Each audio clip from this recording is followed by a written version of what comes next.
how they reflect that in-game, how they go about kind of maneuvering around that together.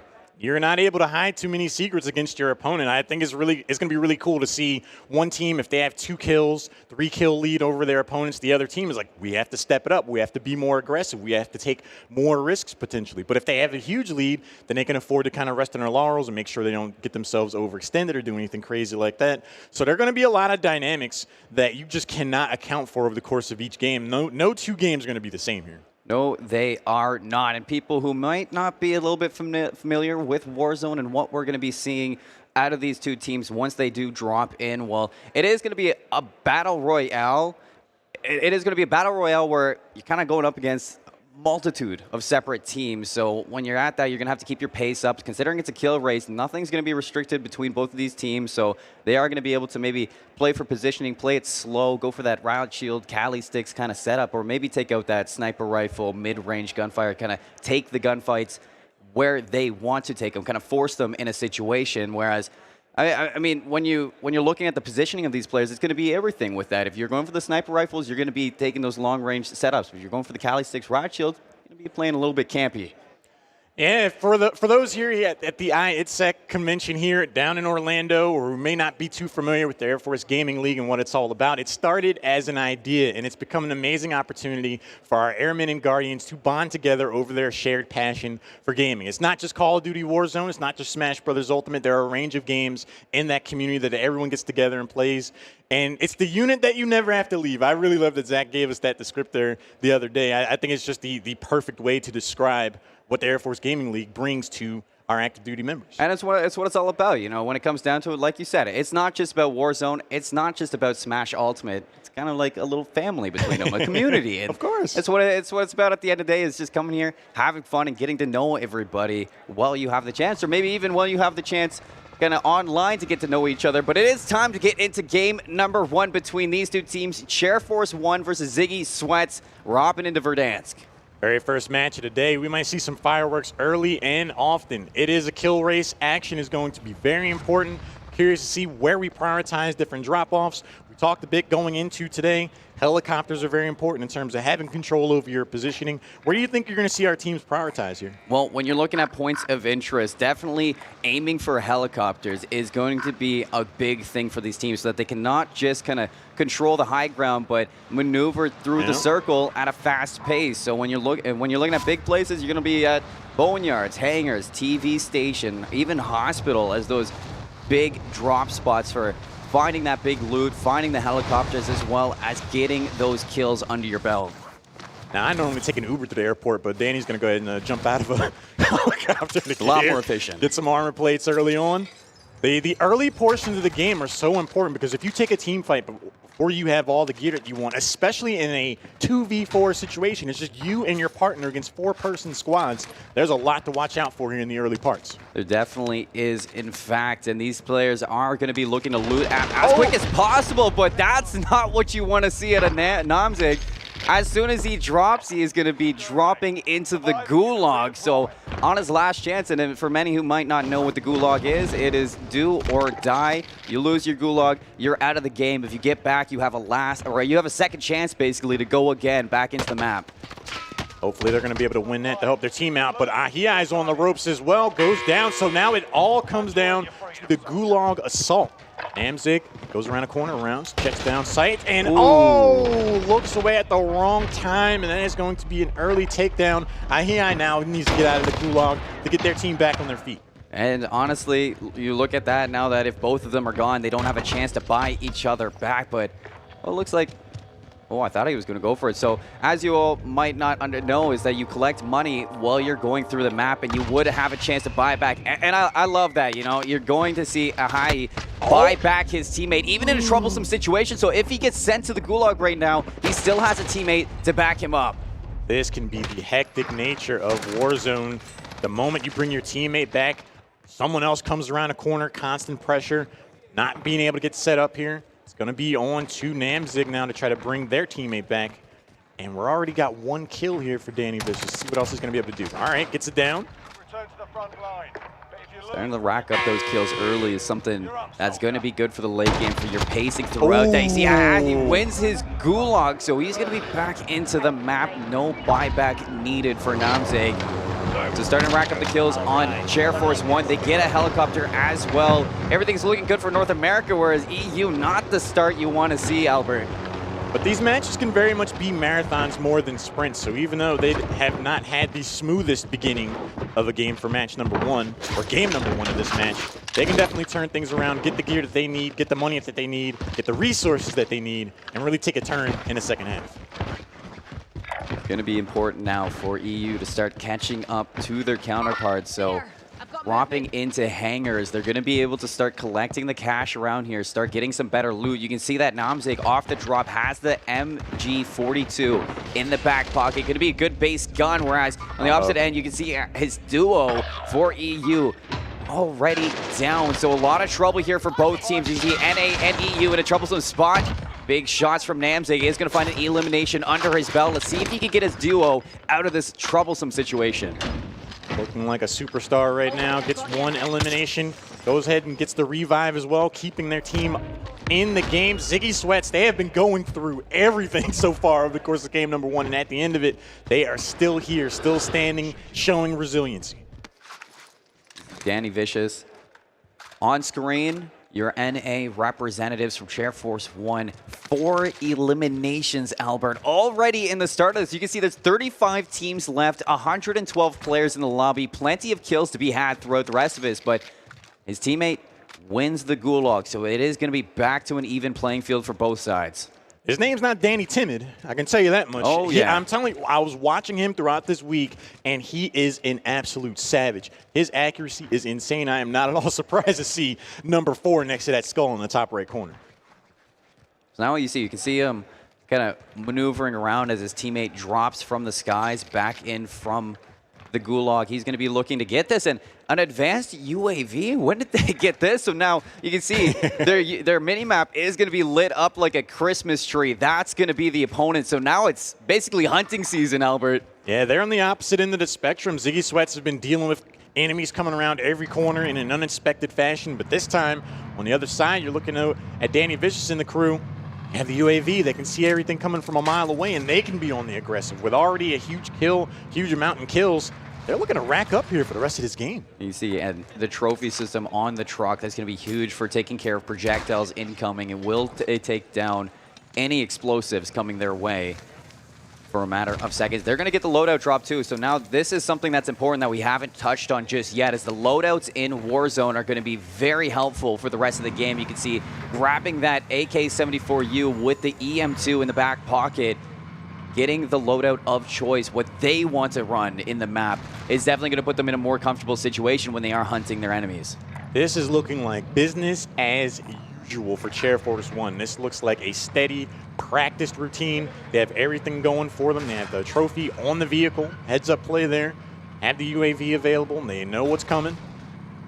They're in a really good spot to have a dominant performance here for game number 1. You know, I'm way too used to seeing multiplayer. That's not the 74U. You know, it looks similar, but this the OTS even better. Oh, that is a cheeky. Okay. That's cheeky right there. I never would have thought to utilize the truck smashing into the side of the wall to get to the second floor. Usually I take the stairs, but cross screen, he is going to crack the armor of an opponent. Looks to double back, wait for his teammate to help him out. You see Bro Gamer on screen, the name tag through the wall. Is going to find one, the full down as well. Keeping the kills up, the eliminations up for NA. Trading shots across the way, loses their armor. Danny's going to go ahead and tap back up. Ahiyai and Namzig are both in redeploy. Are they out? I believe they are now eliminated from game number 1. So every kill that we see Air Force 1 rack up from here, icing on the cake. It is. It's just even better for them for the rest of this bracket play, really. Kind of just confidence shots right now in this best of 3. Let's see if they can walk away with the kill now. Taking the fight to them with the OTS is going to take a little bit different avenue in this. Dips out and waits for the second one to swing on. The wide swing from the two of them. That is 2 down. Make it 3. Going for the whole quad, but it looks like they're being third-partied off screen from another team, and that is going to be troublesome now for the NA duo. They're rotating so well, too. Danny took the first engagement, stepped back, went back to get some armor. Bro Gamer ran up and took the forward position, really helped them clear out the roof. But again, there are so many targets to consider. There are, what, 92 players still alive? Is that what I'm seeing up there? So there can be someone across the way at any given point, UAV or previously or not.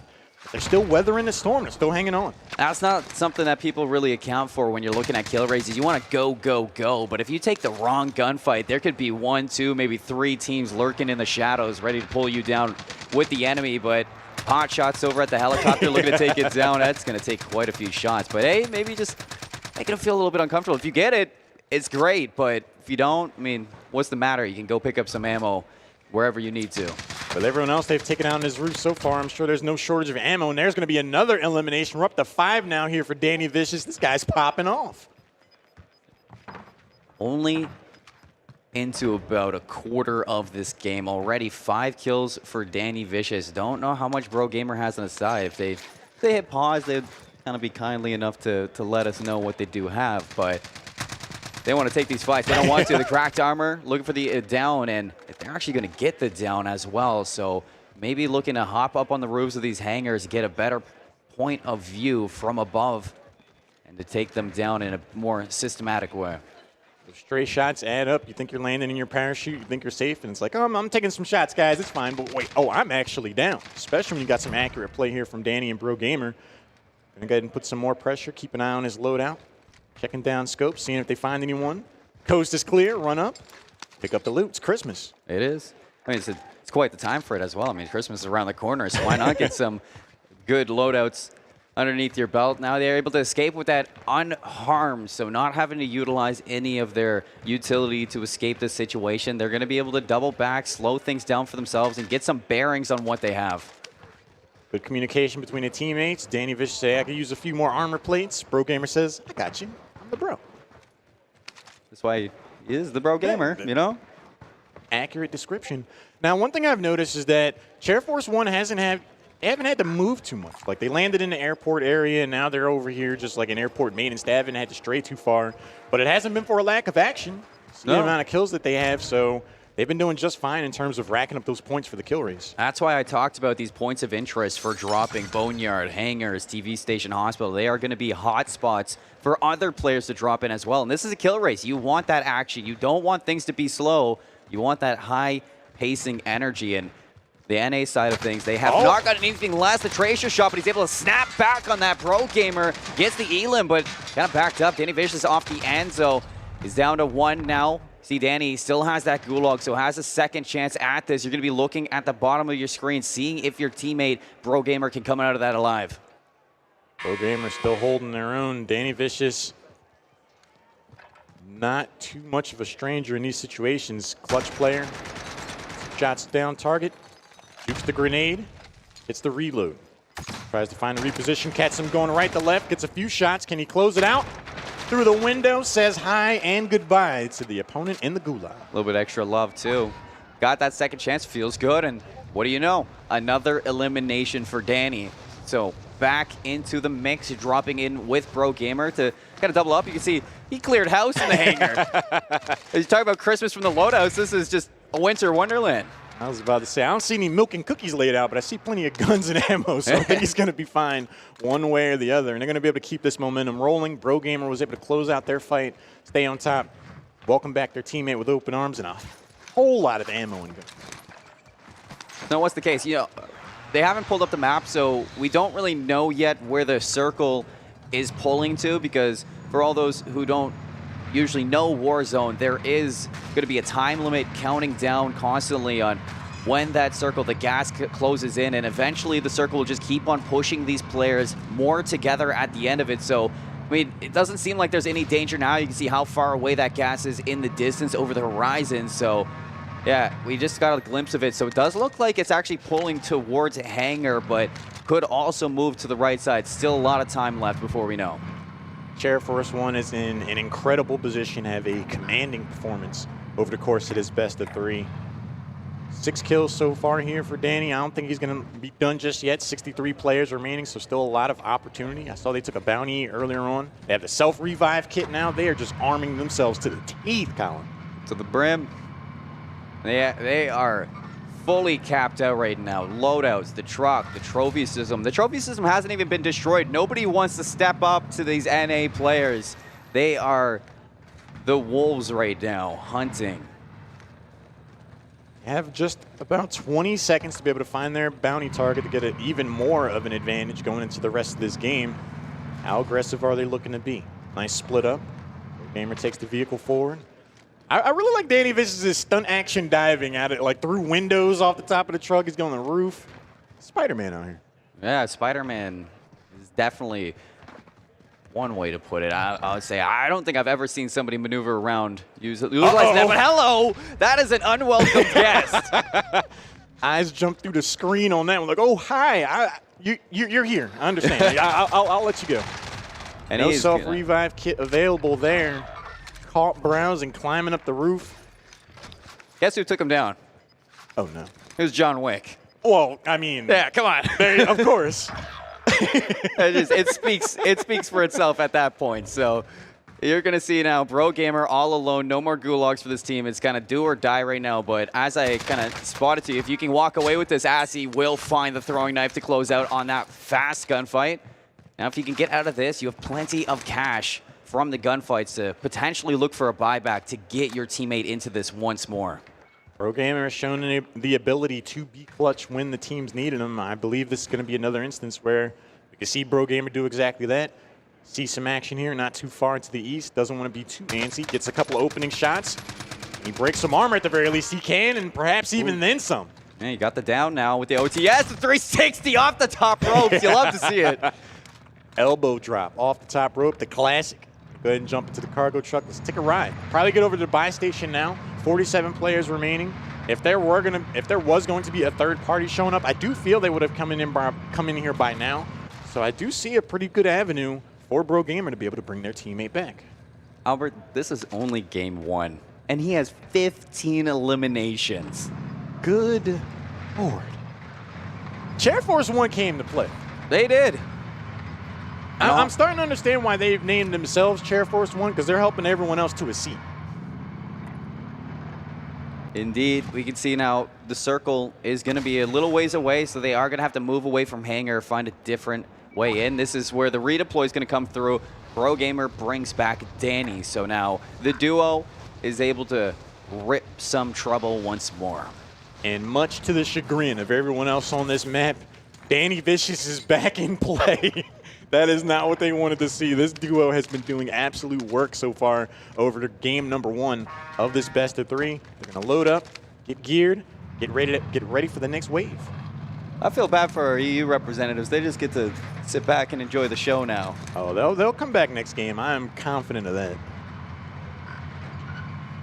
But oh boy, this lead is definitely taking a toll now in game number 1. And this is something to see. It is a moving target at the moment. See if you can find any shots from the fire station. Up top, cracks the armor. Now Danny's going to have to hit the deck. Excellent movement. Gets back into a safe position. Climbs back into the bed of the vehicle. Oh, no. Uh-oh.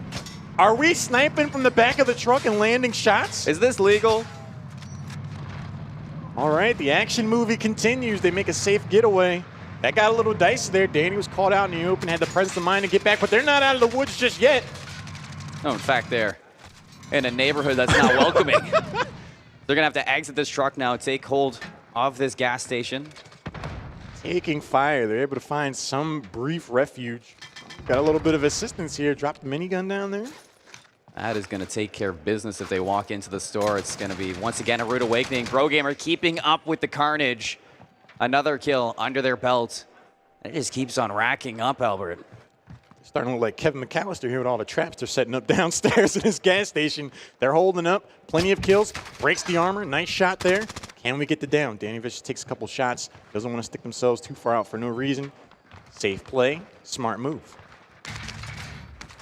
You see the gas is closing in, so all these players that they're looking at are going to have to move into the NA territory right now, and this is where the sniper can take them down. Headshot and dropped. Now let's look for the next one. Hunting season's out, and the OTS is going to rip another one. Finishes off with the throwing knife. And hello? I mean, it's surgical. It's just day 1 right here for these Warzone players, and you can see they've been warming up. They've been waiting for this opportunity. Danny, you didn't have to do it to him like that. You down him and then just throw the knife. Oof. Okay. These guys are out here. They are looking to win. Efficient with the utility now. And still, you can see that because those players were closing into them from the outside of the zone, you have gas masks in this game, so you're not totally susceptible to death if you are out there. You do have a chance to get back utilizing those gas masks, so that's why you can see Danny is keeping his eyes peeled for the back end. Spots somebody, the shot's not going to connect. You see the tracers on the map. Brogamer is definitely caught in a pickle. Cracked arm with the snipe, looks for a second, but nothing is going to land. This is going to be a smart play for the NA culprits to back out and kind of find their bearings once more.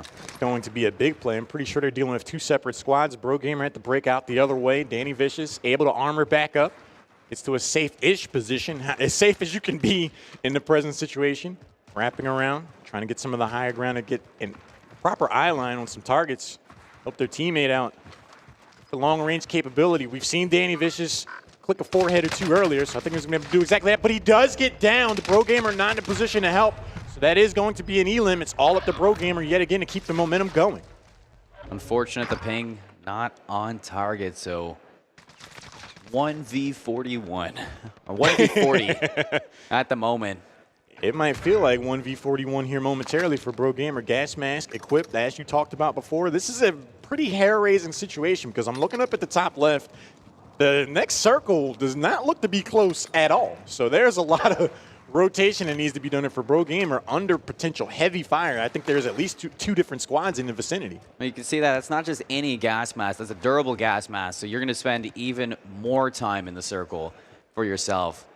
So he's going to have plenty of time to deal with things and get into it. And you can see he's slowly making his way back into the safe zone at the moment as he's just playing the edge of the circle. I really like this play. If you're wrapping around the back, you could definitely find your own way around to kind of hop to the back end. Might be a little bit safer than just taking every single gunfight on your way to the safe zone. Really appreciating the calculated play here that we're seeing on this rotation to the safe zone. A lesser skilled, lesser minded player would have just run straight for the next zone and been potentially caught out in the open. Instead, you saw Brogamer kind of stick to the sidelines, stick to the hard cover options, finally gets a vehicle to get themselves to a better position. They could very well bring their teammate back. They would need some money. They would need to take a fight or two, but it's definitely a possibility. All depends if there is a buyback station, and I think I see one on the map, and he is heading there. So blast closing circle, it is going to be around the salt mines. And this is where people or heroes are born, the last circle. I think this is a really great spot for Brogamer to be right now. He seems to do really well in close quarters combat. I would be very scared for him if he had to deal with 2-3 squads of 4 players out in the open somewhere looking for sniper shots. But here, there are tighter corners, places he can hide, take smaller engagements, keep himself healthy. There's a lot of play to be made here. Who does not have enough money for a redeploy right now, so you are going to have to take some fights, collect some cash if you want your duo to get back into it. Shots on the Bertha. And the enemy's going to exit this, so holding on to the high ground right now. I really like that he did not hard commit to that engagement. Once you give away your position by firing up top there, you know you're going to draw more attention than anyone else you're just looking at. So, oh no! He's unlucky. Oh, and that even got a chuckle out of Danny. Even Danny was like, okay. That is not what you like to see, you know, after so much success, to die from fall damage. I mean, you had the self-revive, you just weren't able to get it off because you put so much attention on you that two teams were already heavy on his heels, so that's just, you hate to see it. You just expect the unexpected. Even gravity's out to get you apparently here in game number 1, but an incredible start for the North American team. We're going to take a short break to get back into game number 2 of this best of 3. Don't go anywhere. We'll be right back.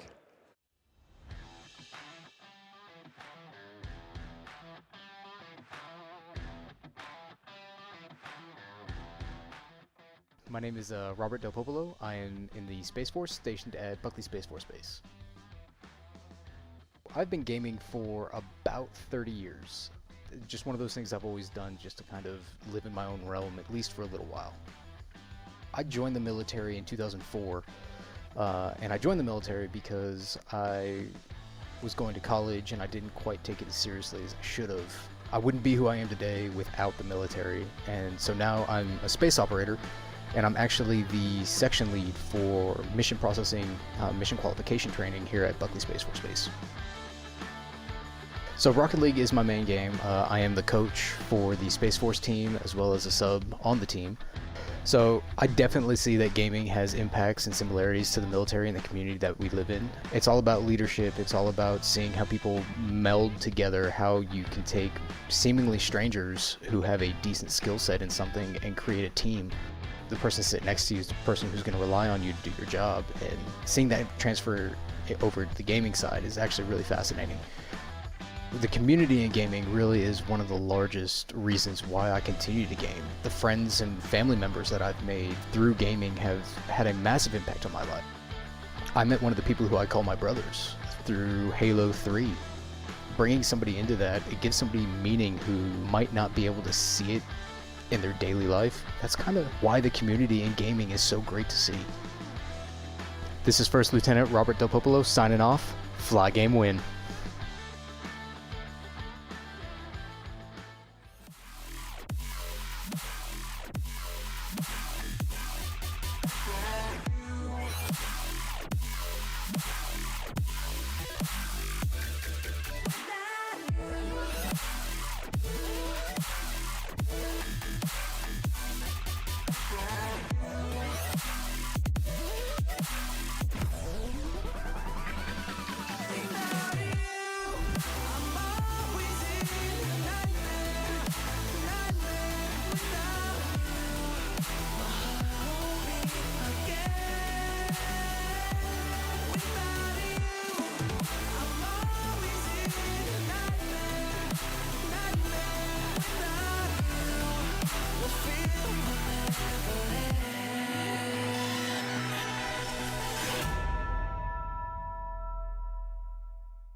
Welcome back to the Air Force Gaming Warzone Finals. Game number 1 is in the books, and it ended in a most peculiar fashion after a ton of action.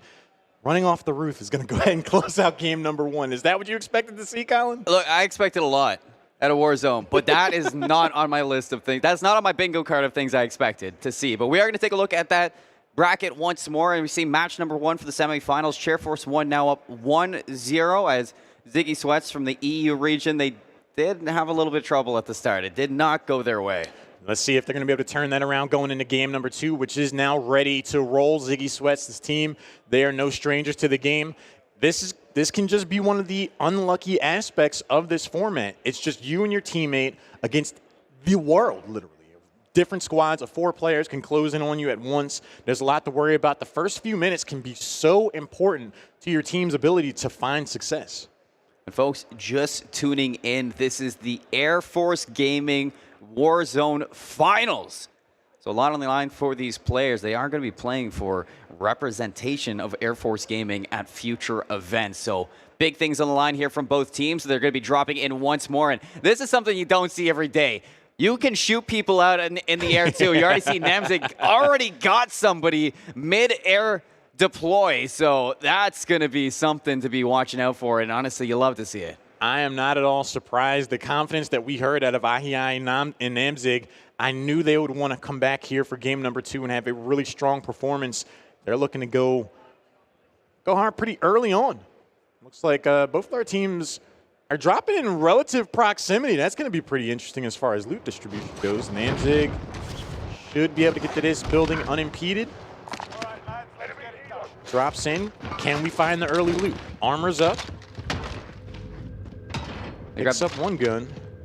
The stoner loot, or base loot, it's an interesting gun. It's definitely not gun of choice off the ground, but not too bad to be rocking right off the bat. And you see 2 kills under his belt. Definitely the EU side of things.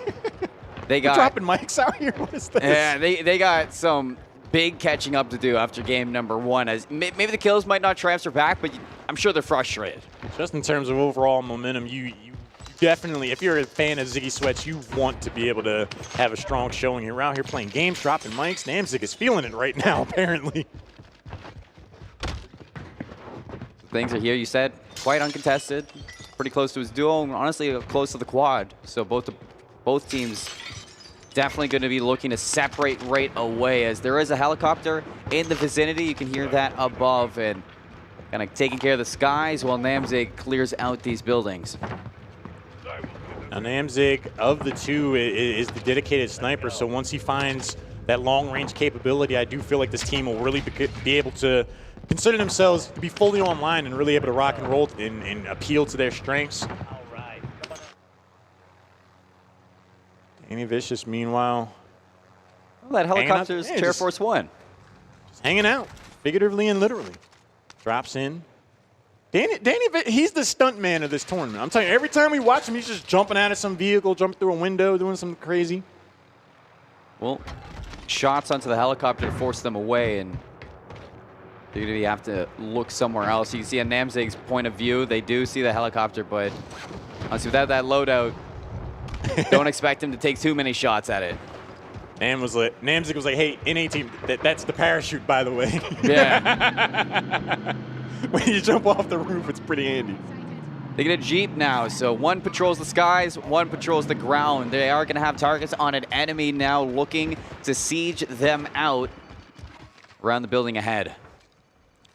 Now, there were a lot of fireworks to start game number 1. Game number 2 looks to be a lot more cerebral and tactical in nature. Finding that first engagement, I think this is going to work to the advantage of, at the very least, the EU team. They're not getting jumped on by 3 different squads right out of the gate and dealing with the gulag in the first 2 minutes. So they're going to be able to take on the first engagement on their terms and really show us what they have. So we are now moving towards Superstore for EU, but sticking around the hangars once more, as this is where Air Force One found success last game. So, you know, if it's not broken, don't fix it, right? I would keep doing the same thing at the very least.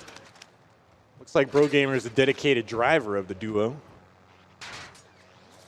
Couple of shots coming in from behind. They're not going to turn around and pay that too much attention. I'm looking at the health of the helicopter, though. It's seen better days. It has. You got to be careful for that one. As now, NA starting to move towards that. You got a good look at the mini map, so it is going to be pulling more towards the bottom right of Verdansk, towards the port area as well as downtown. So with this helicopter, it's good to grab it right away, because now they can just find themselves all the way across the map at a moment's notice where we snap back to EU, and they're finding themselves in a little bit of heat. I have bigger problems right now. I thought it was really interesting that the squad is being hunted. It says protect Bro Gamer. I'm sure the EU team's like, oh, that's a shame. Yeah, we'll be right there to help him out. Don't worry. Watch out for that one, too, because you protect them. That's money to everybody, not just NA or EU. Since they're in a quad, all of these contracts are going to be cashing in for the lot of them. So you got an elimination for Ahiai or Namzig. Got that off screen, so still counting up in the kills, but locking things down around Superstore. We've seen a lot over the course of even just game number 1 that a lot of these seemingly slower paced moments can end up being the most tense, and exactly as I say that, Ahiai is on the receiving end of a lot of gunfire. Should be able to armor up, get back to a safer position. Namzig not too far away to help with the overall repositioning also. But yeah, anytime the coast looks clear, it looks like there's just someone else jumping out of the woodwork. Sometimes I believe that Warzone's a horror game, Albert.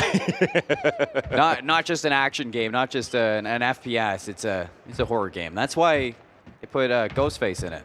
I hear the suspense violin playing right now for the EU team. This is going to be one of their first opportunities to really establish a solid kill lead here. Good shots across the way. Namzig has the scope, jumps into the vehicle. Oh, decides to jump out, takes a few shots, breaks the armor, moves up to safer position behind the rock, checking behind the trees too. Reduct, dip, diving, and dodging to a better spot to see if they can get this next takedown. 5 rules of dodgeball. Got to make sure you have them on lock now. I like the way that he moved that Jeep up for a little bit extra protection, but there's a team behind them, a team in front of them. They are surrounded. Pack of wolves hunting and locking in. That's Ahiai sent to the gulag now, and Namzig is going to look to stay alive. You can't lose this first life. Both players going to have to be clutch for their teammate here. Namzik has to stay alive. Ahiyai has to come out the victor of the Gulag to get back into the action and help their teammate out. Let's see if Ahiyai is going to be able to do that. Keeping scope on the left side, checking towards center. Doesn't find their opposition just yet. Slower movement. Jumps across, gets to a safer spot. Oh, shots on the right. Watch out. Low health. Gets a few shots, but loses out on the trade, and it's going to be up to Namzik to bring their teammate back now. You got to start winning those gulags in the long run. That's going to cost you. And Ahiyai now hoping Namzik can not just stay alive, but get the buyback in. He's still under pressure, and here comes the buyback. Does he have enough money? Looks like he does, but just making sure the coast is clear. Heads up play there, doesn't get too antsy on the revive, is able to pull that back. Ahiyai will be back after these messages, looks to drop in. Now this is not going to be the easiest drop because with Namzik being shot at, you know whoever took a shot at him is going to be looking to see a parachute come out of the sky, so there's a lot to worry about. Hey, look at the bottom left corner of your screen as we snap back to NA. Bro Gamer racking up the kills as he's deep in enemy territory through the wall. You can see his name through the wall on the opposite side of the field. Armor shot's going to be in from Danny. Has to back off as he's taking some heat from himself, but now that they have an idea of where the team is, you can send Bro Gamer to clean things up, and it's looking like that's what they are going to do, kind of a bait and switch situation. Danny's so accurate, man. I really love the play and the synergy we're seeing here in the NA team. Danny likes to take the long range. Bro Gamer moves up. A lot of angles get covered, really enable Bro Gamer to do what he does best. And you look at the kill count from game number 1, you see they know how to rack them up. Look, Bro Gamer, the assist came through for Danny, so things got cleaned up. It's almost like your own personal UAV. He's just like, hey, go there, go there. Don't worry, they're around the corner. You got this. You know, you're not wrong. Ziggy Sweats, they have their work cut out for them. They really need to find some engagements and have them go their way if they want to even up the kill count, potentially see game number 3. Because the NA team, Air Force 1, they are not slowing down by any means. Now, I got a few things I want to see in the day today. We got plenty of Warzone to go through, and I want to see a jailbreak. I want to see some supply choppers come in, a fire sale. I want to see things get dicey. So, I mean, if that jailbreak comes through, then everybody who's out is back in. But let's look at EU. Namzik gets eliminated. You can see the frustration on him. Look at him. He's like, come on, guy, get my back, IE. They cannot catch a break. It seems anytime they look one way, the target comes in from the other and gets the drop. That can be the very nature of this format. It's just you and one other person against a series of 4-player squads. You're going to be outnumbered more often than not. So now Namzik working on his gulag to get back into Verdansk. MG82 here. All iced out. Let's see if he's got the clutch. And no, not going to win the gulag. So again, it's on his counterpart to get the redeploy. Clutch play is definitely going to be required from II. Has enough money to bring their teammate back. Can they make it over to the buy station without being shot at or otherwise pushed off? And it looks like they are going to be able to get the revive. Do not count Ziggy Sweats out just yet. They can still take a run at it. With 77 players still on the board, there's plenty of opportunity to rack up the kills. It was still Bro Gamer finding kills over for Air Force 1. You have an advanced UAV. I'm sure that all the slaying that you're getting over from Air Force 1, they're bound to pick one up at some point. So again, the hunting is on. They know exactly where all other quads are. They're going to hop in this Jeep, head to stadium, and look to find this team of 3. It really... having that positional information is so impactful, especially in a format like this, when you can kind of take the engagements on your term and pick and choose when you want to stick yourself out there and go for a fight. You have better understanding. I'm not going to get third party here for like another minute and a half. I can go ahead and take this fight. It gives you so many more options and allows you just to keep an advantageous position. The NA team has been using that to perfect effect. Taking it slowly, you know. As duos in a quad setting, you want to take the fights that you know you're going to win. Shots are there. Armor gets cracked and not able to get the down. And this is what I'm talking about from afar. I'm sure that's the teammate already down, using the self-revive is Danny Vicious, but so is Bro Gamer. So both of them looking to get back into this. No shields and down again and out for the count. Time to go to the gulag. What a gutsy choice. Used the self-revive and immediately runs out there into the open again. Gets targeted. Namzig eliminated yet again. What an interesting turn of events. They see the guy running on the other side of the stadium, turn him into a shooting gallery, and then out of nowhere, a sniper goes ahead and catches Danny in the gulag now. See if he can make a magic happen for the NA team. Air Force One, have a seat. Gulag winner. I like that. Getting those first shots in makes the second fight more comfortable, so no second chances for Danny. I'm curious to see what the kills are for both teams right now, because I'm sure Ziggy Sweats and Ahaya is definitely going to be on the back end, so you can see that on our screen.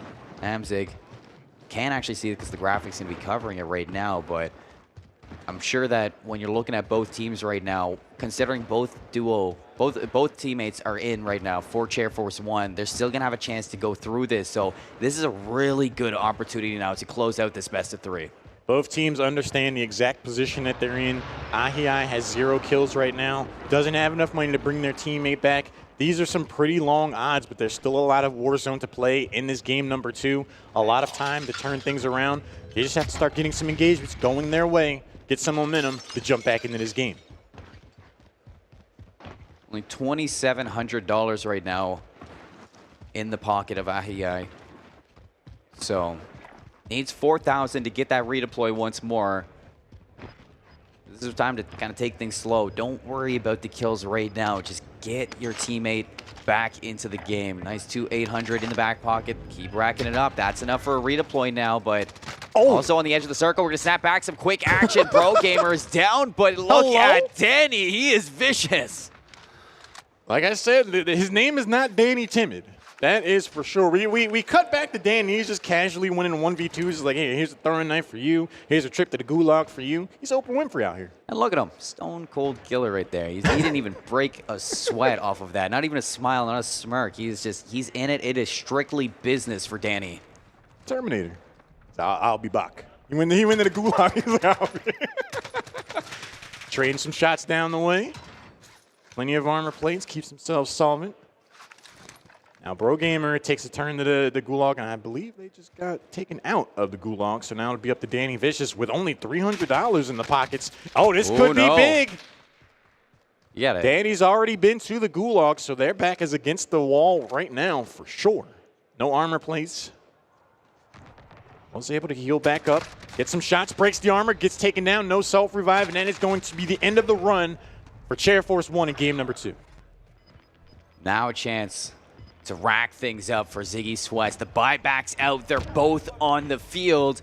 This is where you can run away with it and send us to a game 3. So a perfect opportunity now for the EU representatives. This is their chance. This is their moment. Plenty of players left on the board to get that kill count raised enough to force out game number 3. Both players alive, look to be pretty good on resources overall. This is their chance, Colin. Loadout's going to be picked up. PBSH. Not something I normally see, but hey, I'm all for some change-ups here. The AK-47 in the other side, so they're going to be working together now. Scope out the field, pull things up. Here's some armor plates for Namzig, so let's take a look at the scoreboard. Let's see exactly where we are for both of these teams. What does the EU team need to pull off here? Danny Vicious got 6. Pro Gamer with 3. Total of 9. Namzig has 5. So they're not too far away by any means to be able to see game number 3 here. And with the NA team being taken off the board, you don't have to worry about that. Only need 4 kills to tie this up, 5 to take the game. And you look up to the top right corner of your screen, there's still 59 players, so plenty of action before this one's over. Shots from Namzig with that sniper. He's got the Swiss in hand. Probably my favorite gun in Warzone. Love using that Swiss, but kind of rocking with the Milano, it looks like, as that secondary down from afar. You know, he talked up his skills with the sniper, and not disappointing so far. Looking for a second one. That is not going to land. And somebody's third-partying this as well, so you're still going to have action over the horizon. I see why he likes the long range. Nice opening here for the EU team, starting to close in. Oh, caught looking. Another down here in favor of the Ziggy Sweats. Let's see if they're going to be able to close this out. Moving forward. Can they get the elimination? They do. Up to 6 now. Only 3 remaining. They might be able to get another one here. They do. They're closing it in, man. They're starting to see game number 3 in their sights. All right, let's see it, Namzig. Phase up for us. Let's get that sniper going. It's time to get Mixie out here as he is trapped inside this, but looking to fight out his duo down right now. So it's up to him to pull this one back. Do or die right now. Trapped in a corner, looking to fight out of not just this, but in the circle as well. Can't land the shot. And that is going to be game number 2 done. They're really starting to bring it back, too. I do not believe they have enough kills to see game number 3. And with that, I do believe it's going to be Chair Force 1, a North American team, moving on to the upper bracket finals. Congratulations. Great performance from these guys. Great performance from all 4 players.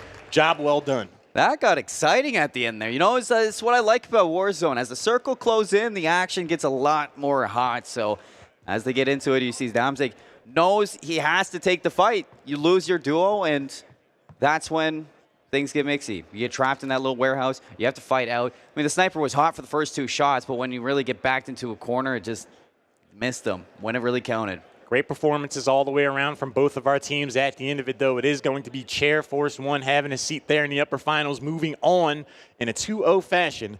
Let's take a look at the bracket, though, see what action we have lined up ahead. The next match is going to be just as interesting, in my personal opinion. It's going to be the APAC representative taking on the other North American team.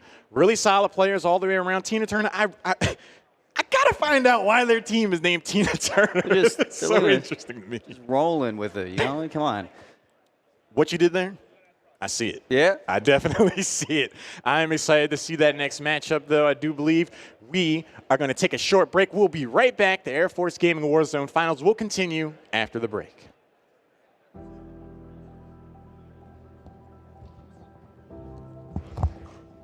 Hi, my name is Daniel McAdams. I go by DMAC in Air Force Gaming, and I am an undergraduate cyber warfare instructor at Keesler. My name is Staff Sergeant Lawrence Omiano, Medical Specialist, Boston Military Entrance Processing Station.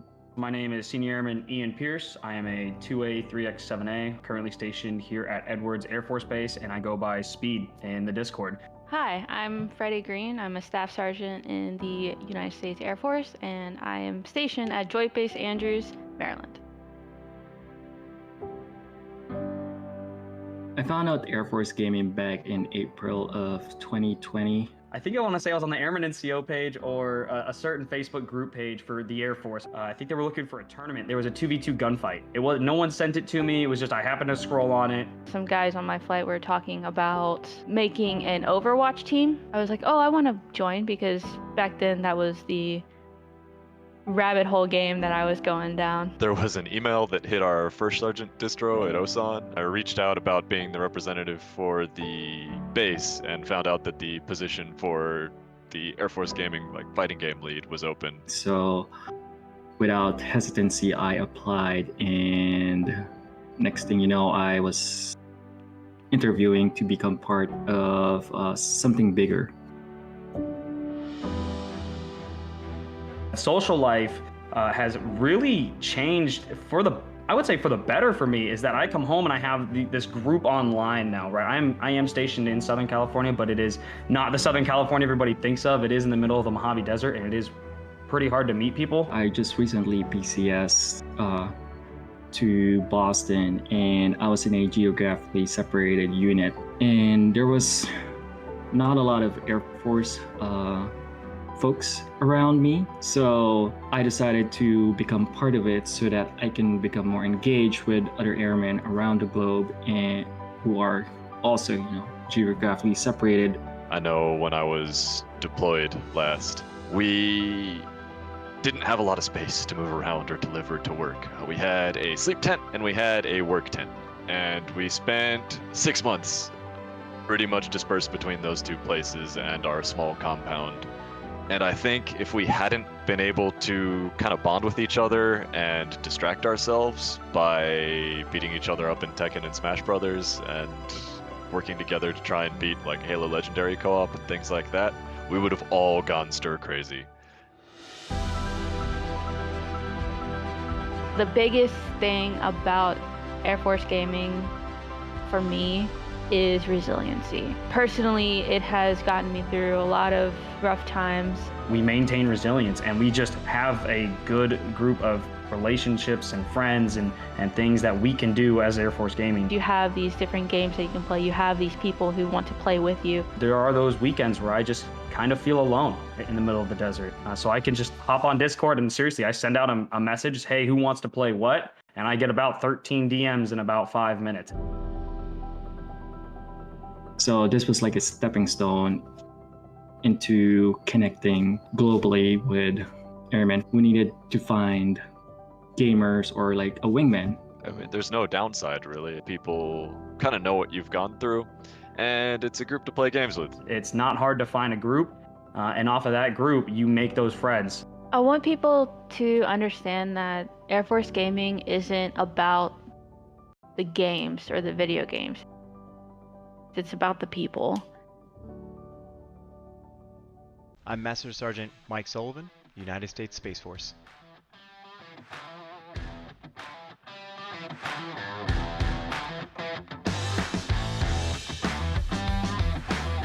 So I wasn't always a gamer, didn't have a lot of money growing up, didn't have the next-gen console, but thankfully lived in a neighborhood where I could just run over to a friend's house real quick. Right around Halo Combat Evolved was when I was really starting to get that itch of, you know what, school's over, I need to play video games.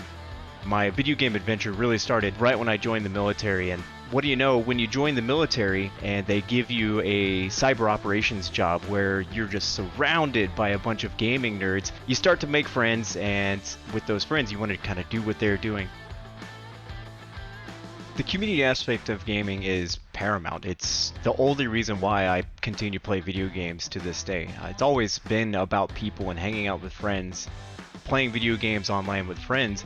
I don't need to be sitting in a room with them. Unfortunately, when you make friends in the military and you all move to different parts of the world, it's really not an option. So being able to stay up late, chatting with your buddies, and just continuing life with them, now that you get to maintain that community and those relationships, you get to grow old together. So, you know, some folks would, you know, maybe go get coffee with friends to catch up. We're, you know, playing a couple matches of Halo and keeping up with the news that way.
Hi, my name is Daniel McAdams. I go by DMAC in Air Force Gaming, and I am an undergraduate cyber warfare instructor at Kiesler. My name is Staff Sergeant Lawrence Omiano, Medical Specialist, Boston Military Entrance Processing Station. My name is Senior Airman Ian Pierce. I am a 2A 3X7A, currently stationed here at Edwards Air Force Base, and I go by Speed in the Discord. Hi, I'm Freddie Green. I'm a staff sergeant in the United States Air Force, and I am stationed at Joint Base Andrews, Maryland. I found out Air Force Gaming back in April of 2020. I think I want to say I was on the Airman NCO page or a certain Facebook group page for the Air Force. I think they were looking for a tournament. There was a 2v2 gunfight. No one sent it to me. It was just I happened to scroll on it. Some guys on my flight were talking about making an Overwatch team. I was like, oh, I want to join, because back then that was the rabbit hole game that I was going down. There was an email that hit our first sergeant distro at Osan. I reached out about being the representative for the base and found out that the position for the Air Force Gaming fighting game lead was open. So without hesitancy, I applied, and next thing you know, I was interviewing to become part of something bigger.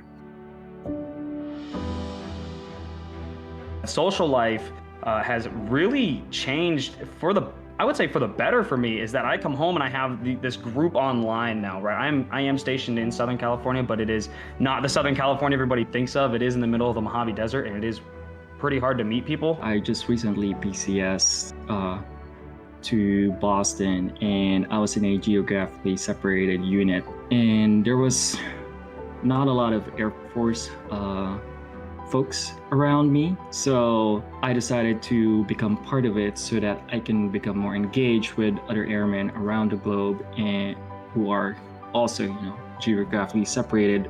I know when I was deployed last, we didn't have a lot of space to move around or deliver to work. We had a sleep tent and we had a work tent, and we spent 6 months pretty much dispersed between those two places and our small compound.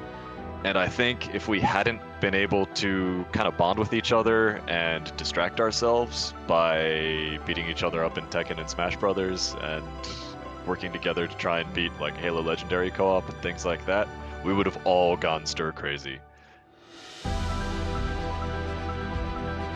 The biggest thing about Air Force Gaming for me is resiliency. Personally, it has gotten me through a lot of rough times.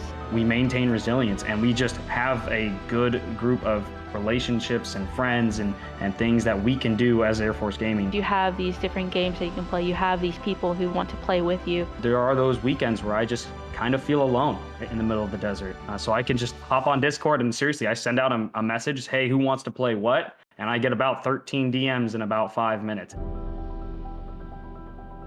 So this was like a stepping stone into connecting globally with airmen who needed to find gamers or like a wingman. I mean, there's no downside, really. People kind of know what you've gone through, and it's a group to play games with. It's not hard to find a group, and off of that group, you make those friends. I want people to understand that Air Force Gaming isn't about the games or the video games.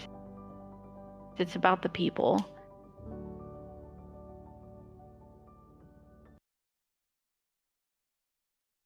Welcome back to the Air Force Gaming Warzone Finals. One match underway, or already in the bag. Another one underway. My name is Albert Halloran Haley III, joined here by Colin Seymour Moore. Seymour, I like that. I like that. What do you think of the first match so far that we've had? I think it was unfortunate for the EU side, but carnage for the NA side because they came out in game one swinging. Game two was a little bit closer. You know, I actually thought that we were going to see Ziggy Sweats pull it back. You saw some pretty flashy shots with the Swiss at the end there, but ultimately just weren't able to kind of pull it out at the end, kind of trapped in the forest, and they just didn't pull their way at the end of it. So I'd say a little bit unlucky, but I talked to them behind it. They said that it's frustrating, but now the bronze medal match is going to be on their mind now coming up later, and they are going to come out angry for it. Yeah, I think they're going to have something of a chip on their shoulder. Again, so much confidence out of that team. I'm not at all shocked to see that they want to come back and have a really strong performance. But I feel like over the course of those two games in match number one, it really highlighted to me some of the strengths of this format. You are two players against the world, literally. Everyone else isn't a four-player squad. It's just you and your teammate racking up kills. There's so many things to worry about. You can get jumped on right away. You can have a very slow start at the beginning of the game. There's so many variables to worry about that you never know what you're going to get going into this when you drop out of that helicopter. No, and that's one thing that I got when I was talking to Ziggy Sweats is that he was saying that his teammate, Ahiai Namsek, asked if it was clear. He said it was clear to park.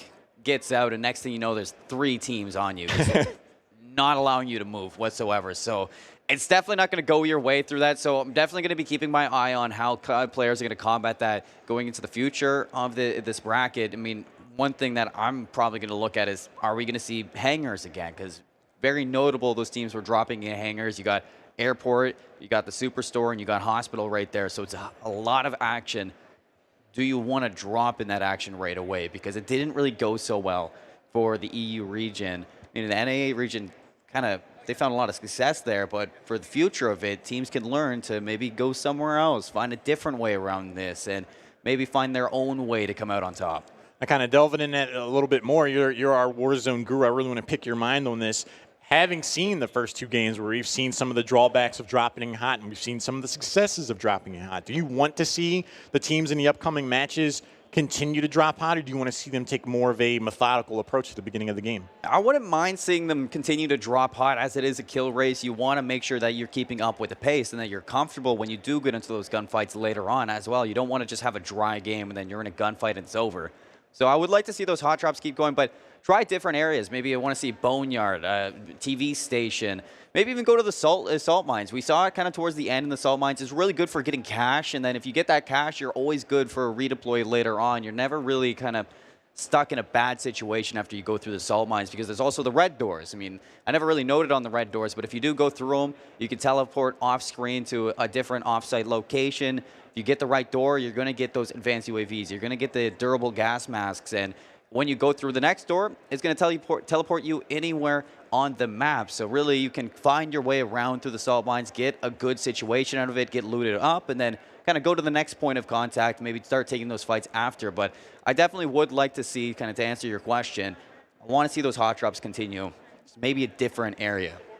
I personally would like to see a slower approach, actually, to the start of games. One of the things that I really was impressed about from the NA team is that they were able to use the UAVs to such great effect. It gave them so much information about where their opponents are, where they can take engages. I feel like if a team took a slower approach, got the money, got a UAV, then they could be aggressive and they have a lot more information of like, all right, we can take this engagement. We know we're not going to get third-partied over here. This is an isolated thing that we can have the advantage on and get the drop on our opponents and move forward from there. I feel like that would be a really good strategy going forward. Yeah, I could definitely see that coming out. It worries me about the pacing of it. If you're slow, I just don't want them to get iced a little bit, kind of torch themselves out, and then get into a gunfight, and the next thing you know, it's over before it really even started. So that's the only worry. I wouldn't mind a slow game. It's just you have to make sure that you're kind of keeping up with things once you do get into the action. But now to just talk about this format once again for people that are just tuning in, or maybe people who are just joining us from the venue as well, is this is a single elimination bracket as well. So once you're out, you are out of the running to represent Air Force Gaming at future events. It is a duos quad kill race. So what that means is that these teams are dropping in as duos in a 4-player quad group. So when they do get into the game, they're going to split off as 2 different teams and look to take their own fronts into the battlefield. And we saw that work out for NA in the last time, like we do kind of hover in. Not for EU. We got APAC and NA coming up. It's going to be exciting to see how they take things on. And one of the things, we have a bit of time before we get into the next matchup. So again, I want to ask you another really, to me anyway, a really interesting question. Now, this is your first time getting the opportunity to do stuff with Air Force Gaming League. I was there for the Season 1 finals, and I'm very lucky and honored to be back here for Season 2. This is your first time really getting to see what this is all about. Active duty airmen and guardians sharing their passion for gaming, showing us more of their personalities, who they are in front of the camera, off the stage, on stage, seeing different aspects. We got to meet them a lot. What do you think Air Force Gaming League is doing for the active duty airmen and guardians? Like, how do you think it's affecting their military career? Honestly, I really like what's going on. You know, I've had a lot of opportunity, not just at the venue, but, you know, at the hotel. When I do see them around, I'm able to pick their brain, talk to them about things. And everybody seems like they're having fun here, which is really important. You know, you don't always, you saw it in the commercial yourself, you don't always get an opportunity to kind of have one-on-one time with another gamer when you're in the military. So, I mean, the fact that they're able to create these bonds together, make sure that everybody is kind of around the same kind of atmosphere, and not just that, to kind of show off what you have to do. It's very, I guess it's very exciting to see the players really kind of hop into their own and really get to showcase their kind of what they're good at here in gaming and really have fun doing it. It really makes me want to root for everyone that we see on the stage and on screen. And one of the things that I've really come to appreciate about this is someone that's not in active duty, I'm not in the military. It really, there's a lot I don't know about the day-to-day life of being in the military. But to see that these guys, they love games, they're just like me. We were just hanging out playing Smash Brothers with those guys yesterday, before and after the tournament, and like, it's just so chill. It's really cool to see that added aspect to their military career, adding the different bonding elements and everything coming together there. And on top of that, they're really good at these games, man. We saw over the course of the first match, like Danny Vicious in particular really impressed me. Like I said, I saw them all, you know, over the course of the week, just practicing, grinding, just stone-faced, just dead on, accurate. Terminator. And I'm really excited to see him going forward, future in the bracket. But there's such high-level play here that we're seeing. And I think that's something you don't normally get to see in a setting like this. Like, yeah, we played against them. They are good. I'm not that good at Smash. So when I went up against them, I didn't expect to win, but I got smoked by them yesterday. So, I mean, in the whole thing, in the whole scheme of things, when you do kind of get these players together, it's not only that, it's the stories they get to share with each other too, because and the fact that they're coming from different regions, everybody's here from different places of the world, I find that everybody has a story to tell. And when you're gaming, you just get to sit back, relax, have fun playing the games, and just enjoy sharing these stories together. I mean, just like you, I'm not a part of the active military either, so I'm not used to the day-to-day life that everybody has, and getting to hear these stories, getting to hear how everybody kind of got to where they are right now, it's interesting, and I really appreciate what Air Force Gaming is doing right now. It's really great to see these ambassadors for the Air Force Gaming League really not show their level of play, but just their personality, their heart, why they're in this, why they do this. It's been really encouraging for me personally. And in terms of representation here for Call of Duty Warzone, there's a lot on the line here. The team that wins the tournament today will actually go on to represent the Air Force Gaming League in future tournaments. They'll continue to be those ambassadors, continue to kind of set the tone for how people can perceive being a part of the gaming community while you're active duty military. And for folks, I apologize for the wait. We are getting this game underway as quick as we can. We're just having some issues getting the peripherals all set up and everything going ahead. So once these players are ready to go, we will hop in it. You can see everything's getting set up behind me on stage. But as soon as they're ready, we will get right into it. But I've been saying, very appreciative of Air Force Gaming. And if you want to go check it out for yourself, you can head over to airforcegaming.com and kind of read into multitudes of things. I know the players that are here playing on stage, playing behind the scenes, everybody's got a story to tell. And a lot of their the writers as well, you say the ambassadors, a lot of their writers have written stories on these players, kind of biopics on the teams, or on the players and the teams here for Smash and for Warzone. So really like what I read up on for that one, and the fact that everybody's here to showcase. Yesterday, I got to wear the Space Force jersey. Today, I'm here in the Air Force blue. If you think these shirts are pretty cool, on airforcegaming.com, pretty soon, as I'm coming to understand it, the shirts will be available there. I think they're pretty snazzy, man. I saw those. I was like, oh, those are really cool. So if you want to get one of these yourself, be sure to check that out there. Now, in terms of Warzone, what we've seen over the course of match number 1, Colin, what was the most surprising thing for you so far? Honestly, There's not too many things that can surprise me when it Warzone. When you're in Warzone, when you're in the Call of Duty community, it feels like you've seen it all sometimes. But when I saw the acrobatics out of Danny, you call him the stuntman, the way that they were making their way through, it was only a matter of time before they started kind of catching up in the kills and kind of taking into their own. I mean, the way that they were working together, you see the synergy is a big thing, but how are you going to work your synergy? Well, moving a Bertha through a city and then running it into a wall and flying into the second floor, I've never seen that. I think one of the coolest things for me so far has just been the sheer intensity of what we've seen. You know, you look at the format on paper, it makes a lot of sense. It's just 2 players. You can be running up against a full squad of 4. You can be running up against 3, 4 full squads of 4. There's a lot of action to be said. But anytime there was a slow moment where it's like, all right, let's just get some loot. Let's move over here. Let's get into the safe zone. Those were the most intense moments for me because out of nowhere, someone jumps out, gets the drop on you, gets some shots. You can get downed immediately. Your teammate's like, what do I do? There's so much action to be worried about. Like the slower moments to me have been way more tense than the high action.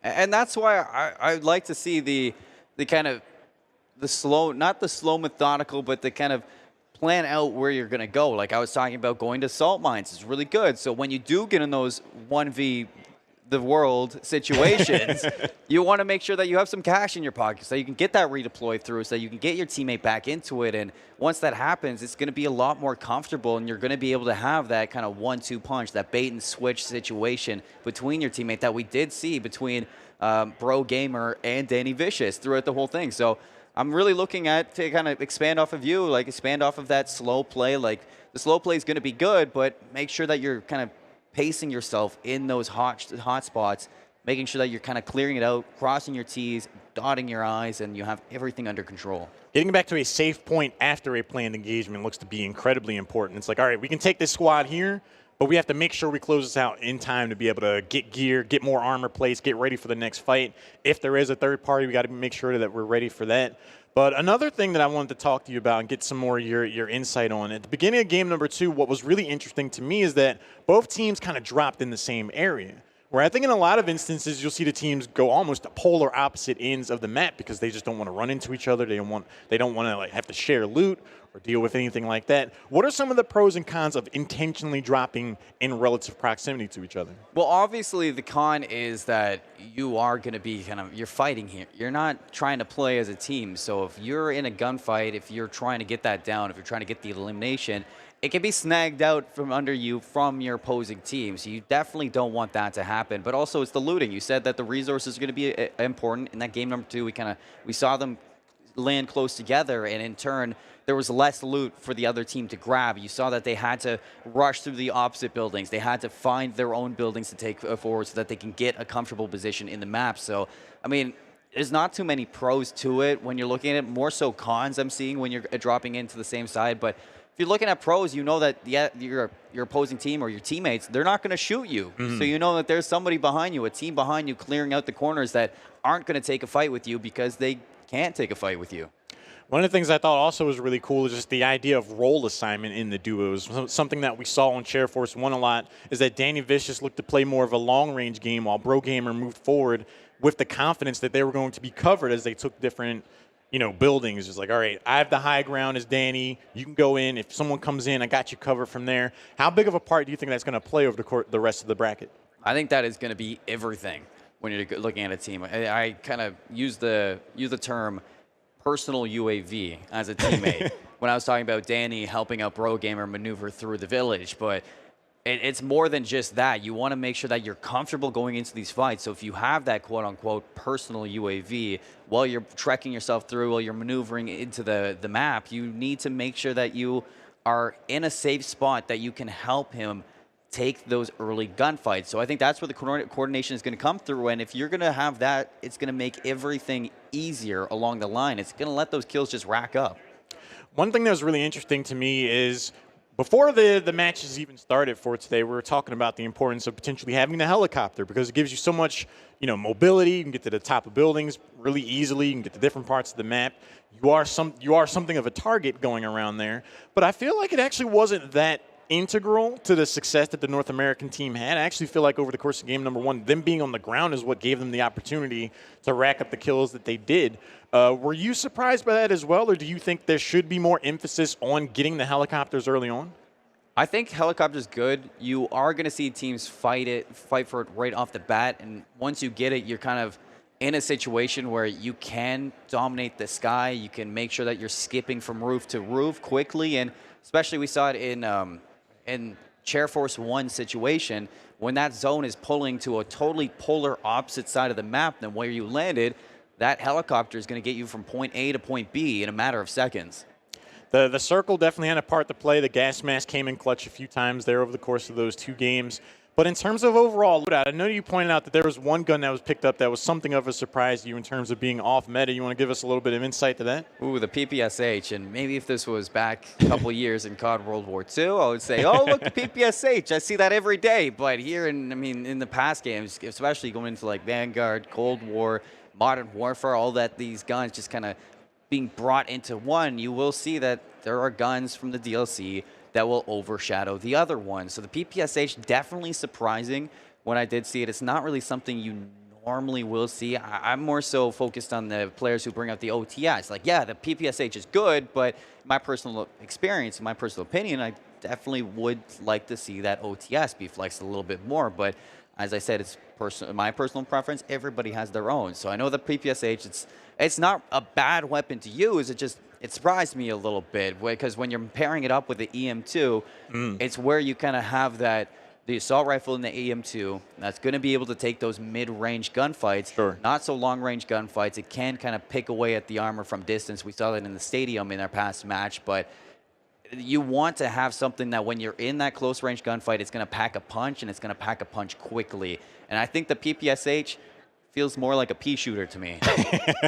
Not the most damage output you would expect, but personal preference, in my eyes, leads to comfort. And when you are comfortable in some of these higher stakes situations, you're able to make decisions that much faster. And on paper, to me, that means one of the most interesting aspects of Warzone to me is that you can have your preferred loadout. You can actually buy a drop to come in and get the exact weapons and configuration that you want.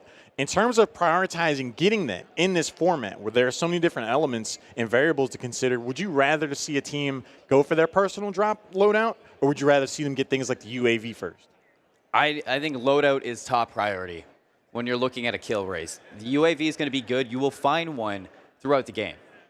The loadout is going to be important because, as I said, when you're taking those hot gunfights, when you're going into the hot drops together, you want to make sure that you're not only taking good gunfights, but when I'm talking about the OTS, the EM2, you want to make sure that you also have the attachments for them. So that's where your loadout's going to come in hand. And when you drop on in, you get that loadout right away. You make sure that you kind of mine some cash and you get it up so that you can get that loadout down as quick as possible. You're just going to be in a better situation than the team that didn't get the loadout. So, I mean, UAVs are good, but you'll get them along the way. As much variance as there is in these games, a lot of these split-second decisions can have such a huge impact. And something that I thought was really interesting over the 2 games that we saw previously is prioritization of elimination once you get it down. Because this is a kill race, it's not a down race. So if you down someone, do you want to commit that extra time to go ahead and sending them down to the gulag or out of the game entirely? Or do you want to get them down, worry about the next target later on? We saw a lot of variance in terms of prioritizing that. Would you rather see teams go for the down and elimination right away, or would you rather see them kind of scope things out, take a bit more time to be cautious, and then clean up afterwards? I think it's very situational when you're looking at something like that. I mean, yeah, it's good to make sure that you're finishing your elims because that's what counts to a kill race, but if you're in a very tight situation and there's players around every corner, you don't know what's going to come up next. So making sure that you're always kind of ready for the next gunfight is going to be important. And unless there's a self-revive, you're not too worried about that guy on the ground unless they're just saying, like, hey, okay, he's putting that armor up. He's reviving his teammate. He's doing X, Y, Z to make sure that he can get ready for the next one. You're not too worried about the guy who's down at the moment, but you want to make sure that if you have the chance to get that elim, you finish it up, because that we saw out of Ziggy Sweats in that last game that they were in the forest, and he was picking people apart. He was making sure he got those kills, because if his teammate got a few of them, they could turn it around like that. And even if they go down, they have those elims around them, and they had the advantage after that. But they weren't able to get those last couple kills, so it didn't matter at the end of it. They just wanted to make sure that they could try to force themselves into a lead early by getting those elims under their belt. So it's good to make sure that you are grabbing your eliminations, but it's all, you got to put it into perspective of what could be around the corner. It is such a really big problem. And it's just something that's really interesting to me to think about. And especially in the early game, I think we saw a lot of how much that can have a part to play. The early game proved to me to be very important over the course of these games. Because one thing I noticed is that if a team did have an early down, if they did go to the gulag early on, the money that it would take to get a perk loadout, that's now going to reviving your team. There's so many things that kind of slow down in the overall pacing of things. It kind of reminds me of like an RTS where it's like if you use your resources to do something else, you're not going to have your in-game stuff ready. And that seemed to be how it was playing out. Do you think those early downs and early trips to the gulag, do you think those are going to be more impactful, less impactful? What do you think on that? It's going to be very impactful because since you're working as two separate duos, you won't have the opportunity that if you both go down and lose your gulag, the second time it's done. Your enemy, your quote-unquote other teammates on the team, they're not going to pick you up. They don't even worry about you. So you need to make sure that you have you prolong it as long as you can, because it's like you're stretching out two separate lives in that situation. You want to make sure you can get the most out of both of them. So if you're able to hold on to that gulag as long as you can, then you're making sure that you're just getting the most out of the game that you're in. In terms of loadout, getting quick downs, having damage output, making that punch and impact. I think we saw the power of sniper rifles a couple times there. I know Danny Vicious got caught out once, and it's just, oh, I'm running around full armor, full health, living my, oh, I'm down out of nowhere. In terms of sniper rifle strength, I know you mentioned the Kar 98. Do you have a preferred sniper rifle that you think would be really strong in this format? The Swiss sniper. We saw Namzig pull it out at the end there. That's what he was ripping heads with, pushing up that mountain. You saw how powerful it is and how quick it is to the draw. So I think when you're looking at a preference, you're going to want to have that Swiss sniper in your back pocket for getting those close gunfights kind of comfortable, like getting that tag off, swap into your secondary, and making sure that you're going to be able to finish this fast. So we're going to see the Swiss a lot more than the Kar 98, definitely, but it's another situation where it's like it's going to be preference for some people. Some people don't like the Swiss. They like to take those more controlled gunfights with the Kar 98, not just running and gunning with the Swiss and setting up your next montage. So now, how is that more controlled than the Swiss? Well, I mean, the Kar 98 is definitely going to have a lot more focus to it. You're not just going to be kind of ripping through it. Yeah, it's quick to the draw as well, but it's a little bit slower than the Swiss is. So when you're looking at just the pacing of a player like Namzig, who pulled out the Swig or the Swiss, and he had the OTS in his back pocket to make sure that he can clean up those downs, he was just running in there. You're at medium range, so you just want to get the pull as fast as you can, get the shot off, and then switch as fast as you want. Whereas the Kar 98, I'm looking at it to start the gunfight, and then you push in, not halfway through it. One of the things that was interesting to me in the two games that we saw as well was that we saw instances where the duos were kind of right next to each other. So if one player got downed, we saw Bro Gamer come up and clean up and help Danny Vicious out and get the revive there. But we've also seen instances where the two players are kind of separated, where they're more isolated. If they get down, there's no way their teammate is going to be able to come over and help them out in time. Would you rather see the teams stick more close together, or do you think there's more to be had by divide and conquer? I really like the way that Air Force 1 was handling it and the way that they were moving the Bertha around the map, and you had one take the high ground, one flush the low ground. It's kind of like you have two delegated roles in that whole gunfight, is that you trust each other to, one, clear the top, and then he's going to be picking things off, just chipping away at the armor from above, and then you have the other one clearing the corners, getting into the mix, getting down and dirty with the enemies, and then it's just going to be a supportive role. You're just kind of fishing him information or feeding him information while he clears out those buildings.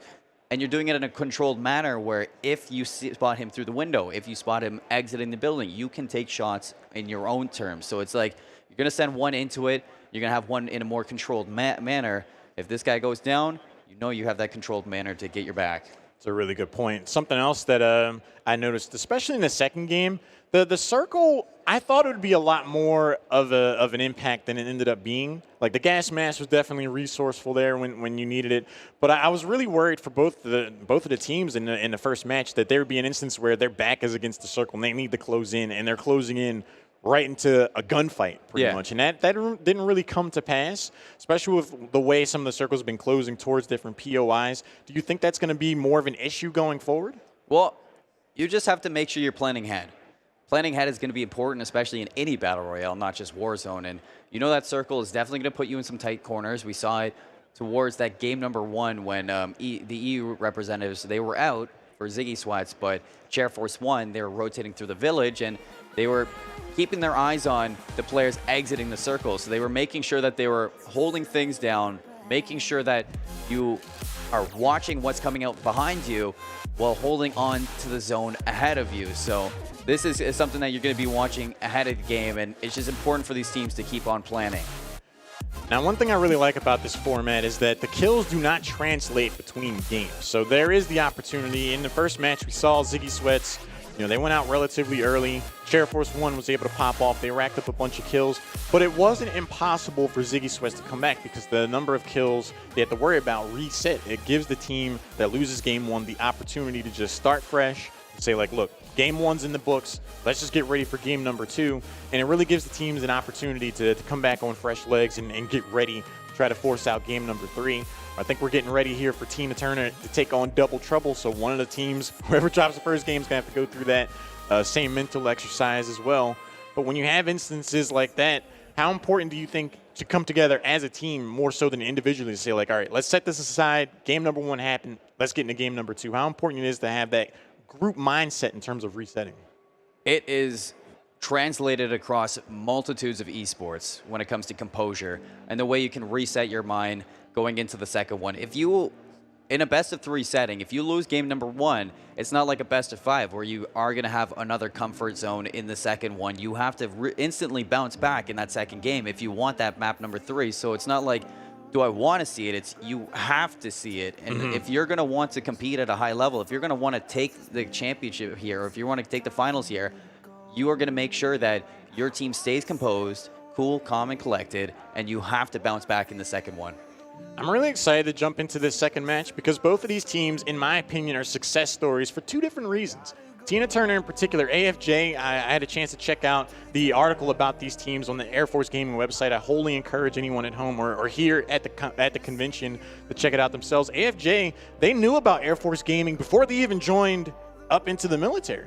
So in terms of the league being a success story and showing that ability to form camaraderie and form those bonds, there are people that know about it before they even become airmen and guardians themselves. And AFJ has come in and really kind of made the league his own. Like, he's carved out his own place. He's earned the right to make it here to these top 4.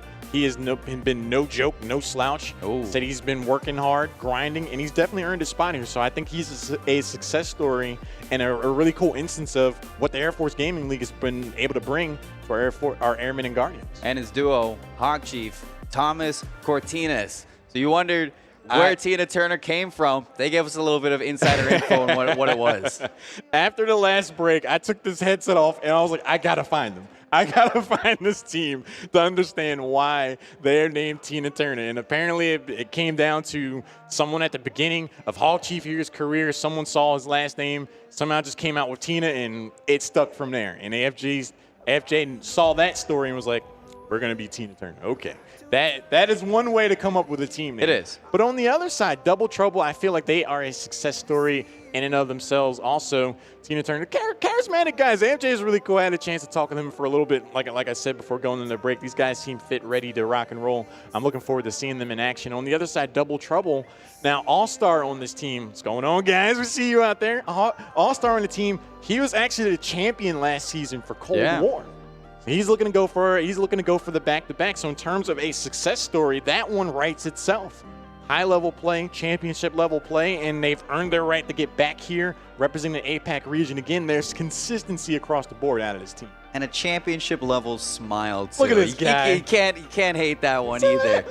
Happy guy. Plenty of experience across both of these teams, representing the Asia-Pacific. Let's take a look at his duo as well, matching up together. looking to hold on tight is Shang-Chi, Timothy Allen Burgert. Apologies if I botched that a little bit, but I think you got it. I hope so. And, working alongside the champion, do you think, and this is a question for you, do you think that there's kind of a standard to hold right now for the two of them? I think there's a lot that they want to prove for sure. I think they'll be able to do exactly that. Either way, I think we're going to get a great show. To me, in my eyes, these two teams, it's like one set it like a rising star kind of quality to Tina Turner, but a reigning star quality, obviously, to All-Star, and a team over there for Double Trouble. So it's really cool to kind of see the reigning champ and the new rising stars get the clash here. But we are going to take a short break, get everything set up for match number 2. Do not go anywhere. It's going to be Tina Turner taking on Double Trouble when we get back.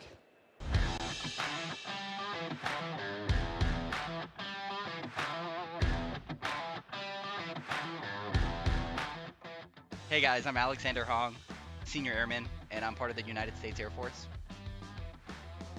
So I started gaming when I was really young. I got my first Pokemon game when I was 4, Pokemon Gold. And then after that, the Halo games, all of them, including Halo Wars, probably one of my favorite. And after that, I moved to League of Legends in 2015. And I've been with League of Legends ever since. My IGN Messi actually has no correlation at all to the soccer player. I actually didn't know about him. I was just a Messi person, just growing up. You drop the Y and you add an I because I thought it looked cooler with an I. Every time people see my IGN, they just assume soccer player. I'd say the most meaningful thing about gaming to me is how connected you can feel with people across the world. Me being in Japan right now, I've played with people in China, in Europe, in the US. Being able to connect with all those people really makes gaming a worthwhile experience for me. I'd say community is the biggest part of AFG. Them just being able to make all the match comms, just being able to bring them underneath one visible banner under AFG were one big service as opposed to just being separated by bases. This is Messi, and I'll see you guys on the Rift. I'm Master Sergeant Mike Sullivan, United States Space Force.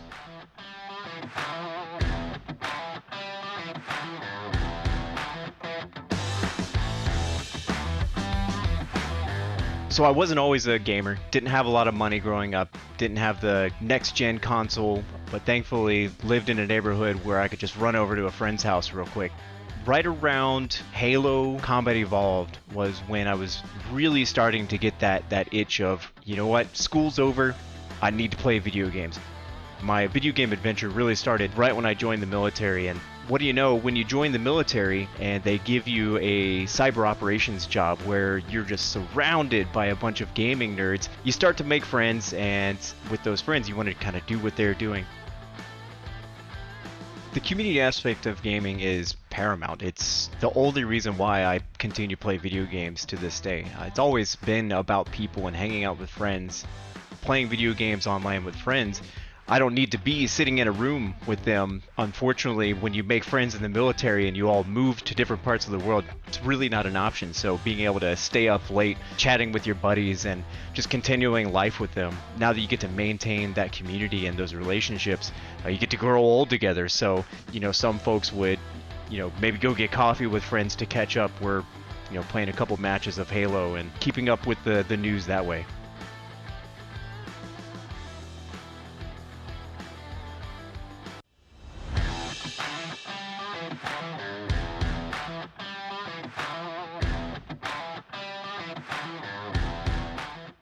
My name is Robert Del Popolo. I am in the Space Force stationed at Buckley Space Force Base.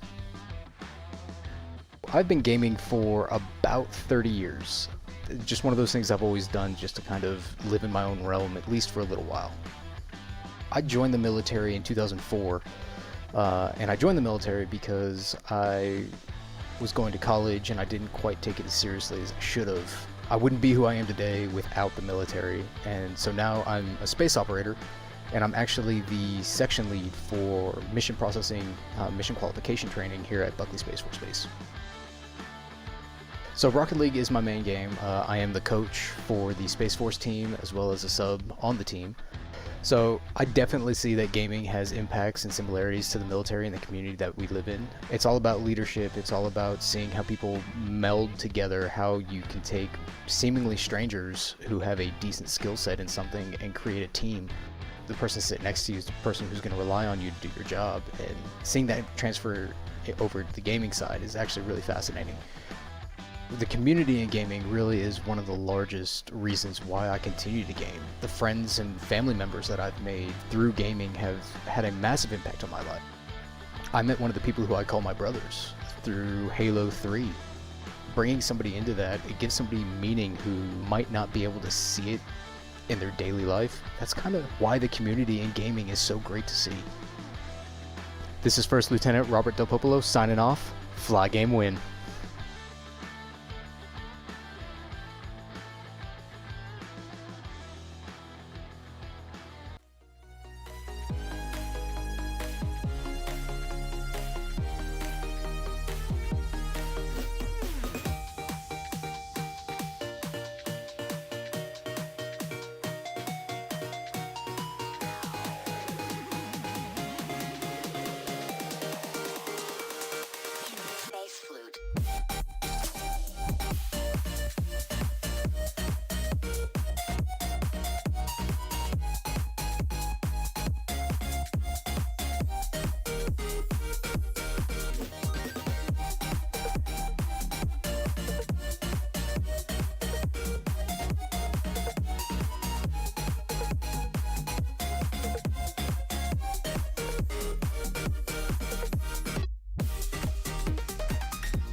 Butterflies on my insides have all gone away.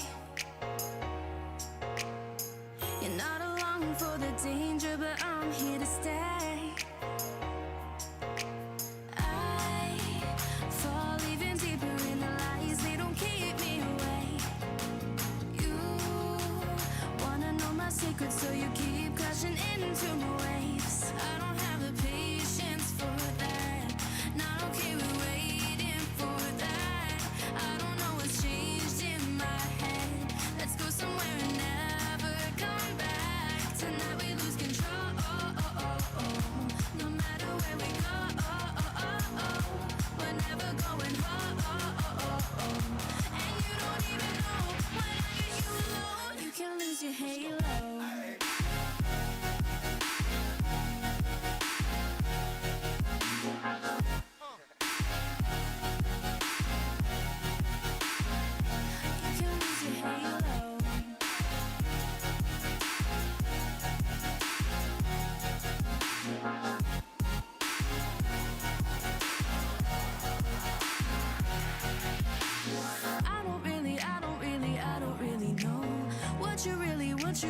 What you waiting for? I've been feeling low. Won't you give me more? I fall even deeper in the lies, they don't keep me away. You wanna know my secrets, so you keep crashing into my waves. I don't have the patience for that, not okay with waiting for that. I don't know what's changed in my head. Let's go somewhere and never come back. Tonight we lose control. No matter where we go, we're never going home. And you don't even know when I get you alone. You can lose your halo.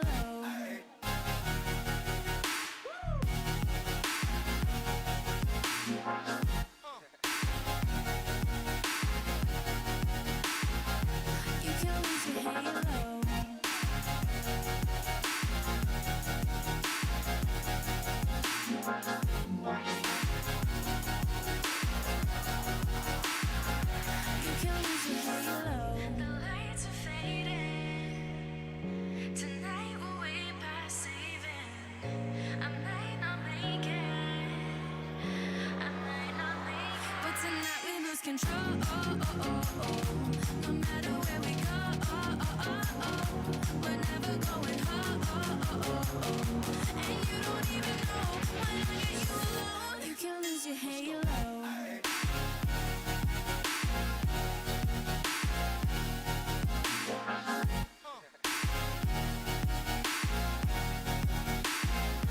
You can lose your halo.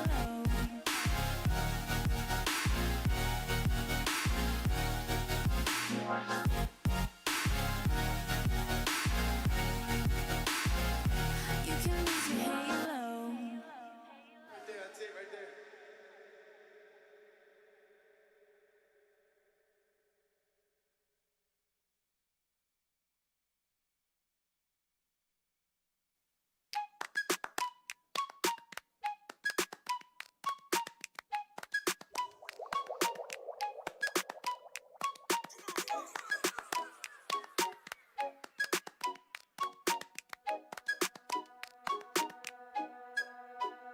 I can picture what you're thinking of. My imagination's not enough. Oh, no, it's not safe to say what you're always looking for. Hey, someone to make you feel like.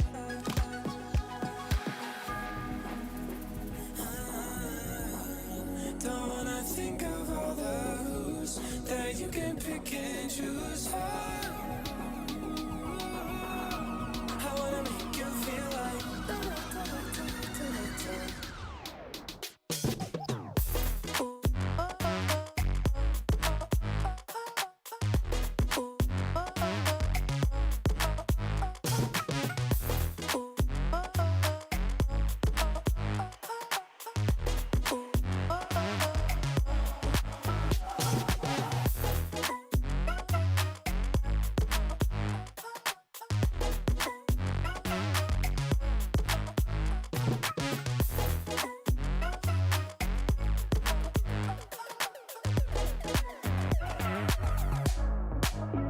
Talk about us like you want it. Stop talking like, ooh, we ain't lost it.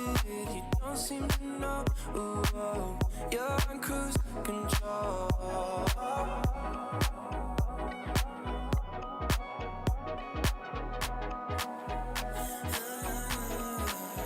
Don't wanna think of all the who's that you can pick and choose.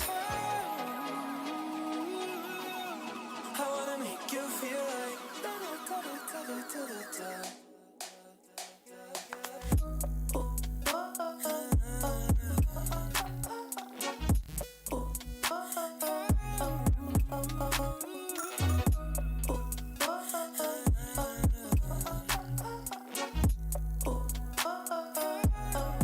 You talk about us like you want it. Talking like, ooh, we ain't lost it. You don't seem to know, ooh, you're on cruise control.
Hand out, she holds. It's feeling like we've been here before. We're both so broke. That's something it'll keep us. Welcome back to the Air Force Gaming Warzone Finals. My name's Lauren, this is Seymour, and we are ready to get into the second match of the overall bracket. Let's take a quick look at the bracket, actually, before we jump in here. I'm really excited, like we were talking about before the break. These two teams are success stories in their own right. I'm really excited to see them play. You said it yourself. Double Trouble from the APAC region has previous champion on their team. Tina Turner, rising stars for themselves. So, I mean, you kind of hyped this up as the rising stars was the reigning stars, and honestly, I think that's going to really translate to the end game. So let's take a look at them. Our stars of the show right now, Tina Turner from North America. You got AFJ along with his duo, and then Double Trouble from APAC All-Star along with his duo as well. I think we're ready to jump in right now, find out where we're going to be dropping. We saw a lot of action early on, particularly in game number 1 of the last match. I think we might see some fireworks early on here as well. Again, like we were talking about, there's so many quick decisions that need to be made in the first few minutes that can dictate so much about how the rest of the game is going to go for these teams.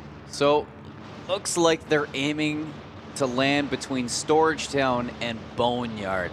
Not too bad. They have their eyes on some contracts, but nope. Switch up last second. Train station is going to be the point of interest. So this is going to be an interesting one. As you said, Boneyard's going to be a big place to drop. Lots of loot, lots of players. And then if you have a train station on one side and Storage Town on the other, you're going to be able to rack up the cash as you clear it out.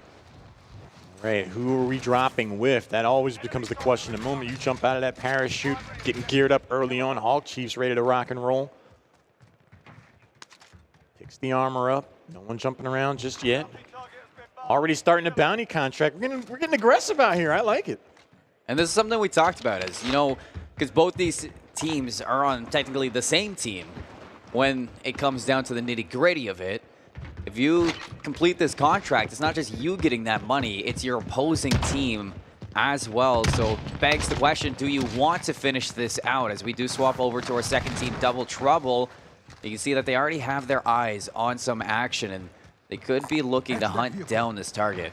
I love the vote of confidence in actually taking the bounty this early in the game, because it's what that says to me is you can have the money from the bounty I'm going to get. Yeah. I'm not worried about that. I'm just going to give myself and my teammate money.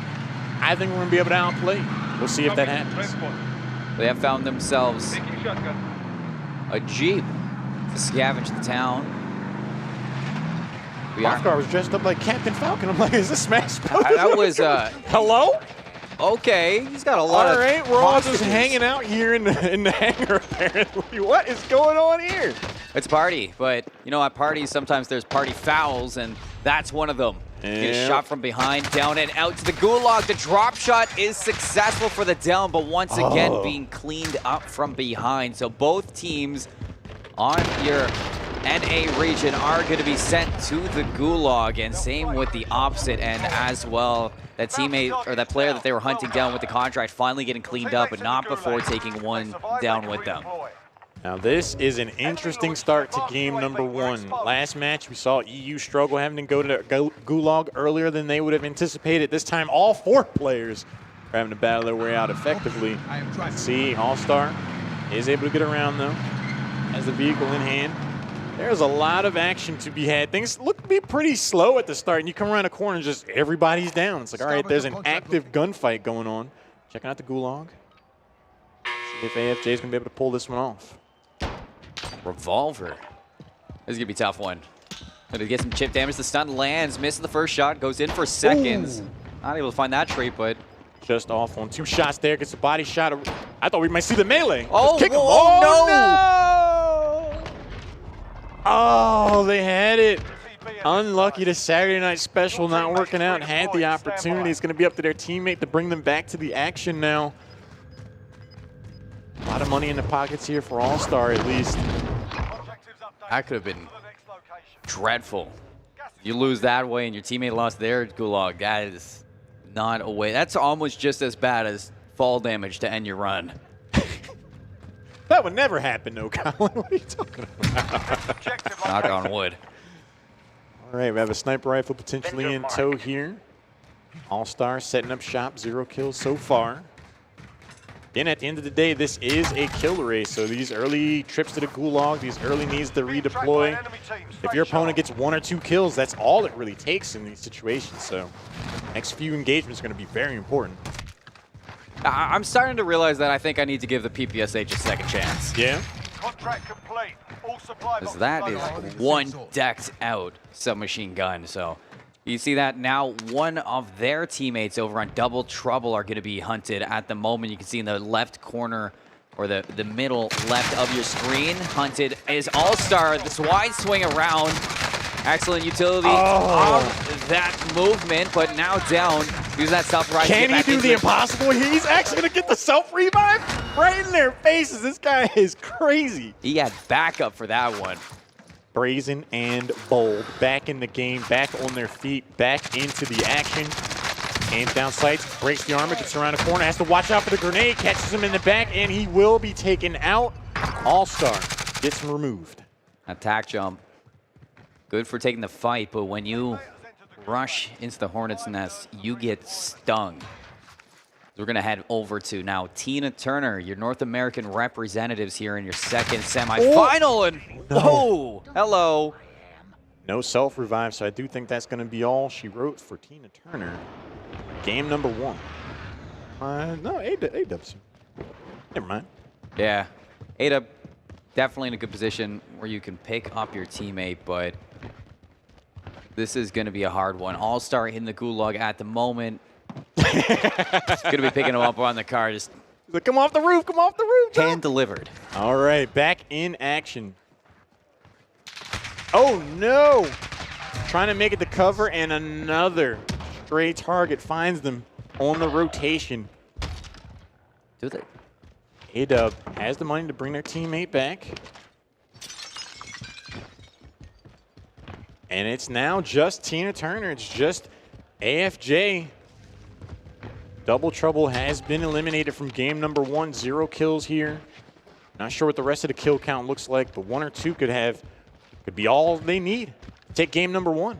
We'll have $5,600, so that redeploy is going to be back here. And now Tina Turner, if you take a look at the scoreboard for the two of them, definitely would be able to see how good they are set right now in this game number 1 against them. Is going to spot a Bertha, and that MG82 is going to rip one right out the back.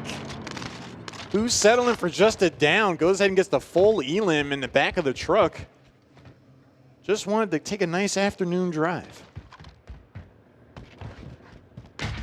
Now grabbing the loot from the winnings, takes another shot, snaps on over, armor's broken, but shots are better from the opposite ends and the full down as well. So A-Dub is going to be out once more. And this is something I mentioned to you earlier, Albert, is when you're getting back into it and everybody is off the table, all your teammates are dead, you are going to be deploying ever so slowly to make sure that you get to the right spot wherever you want to. And if you can drop there, if you can find that loot, only $600, so you need to get that cash if you want your teammate to be back in here.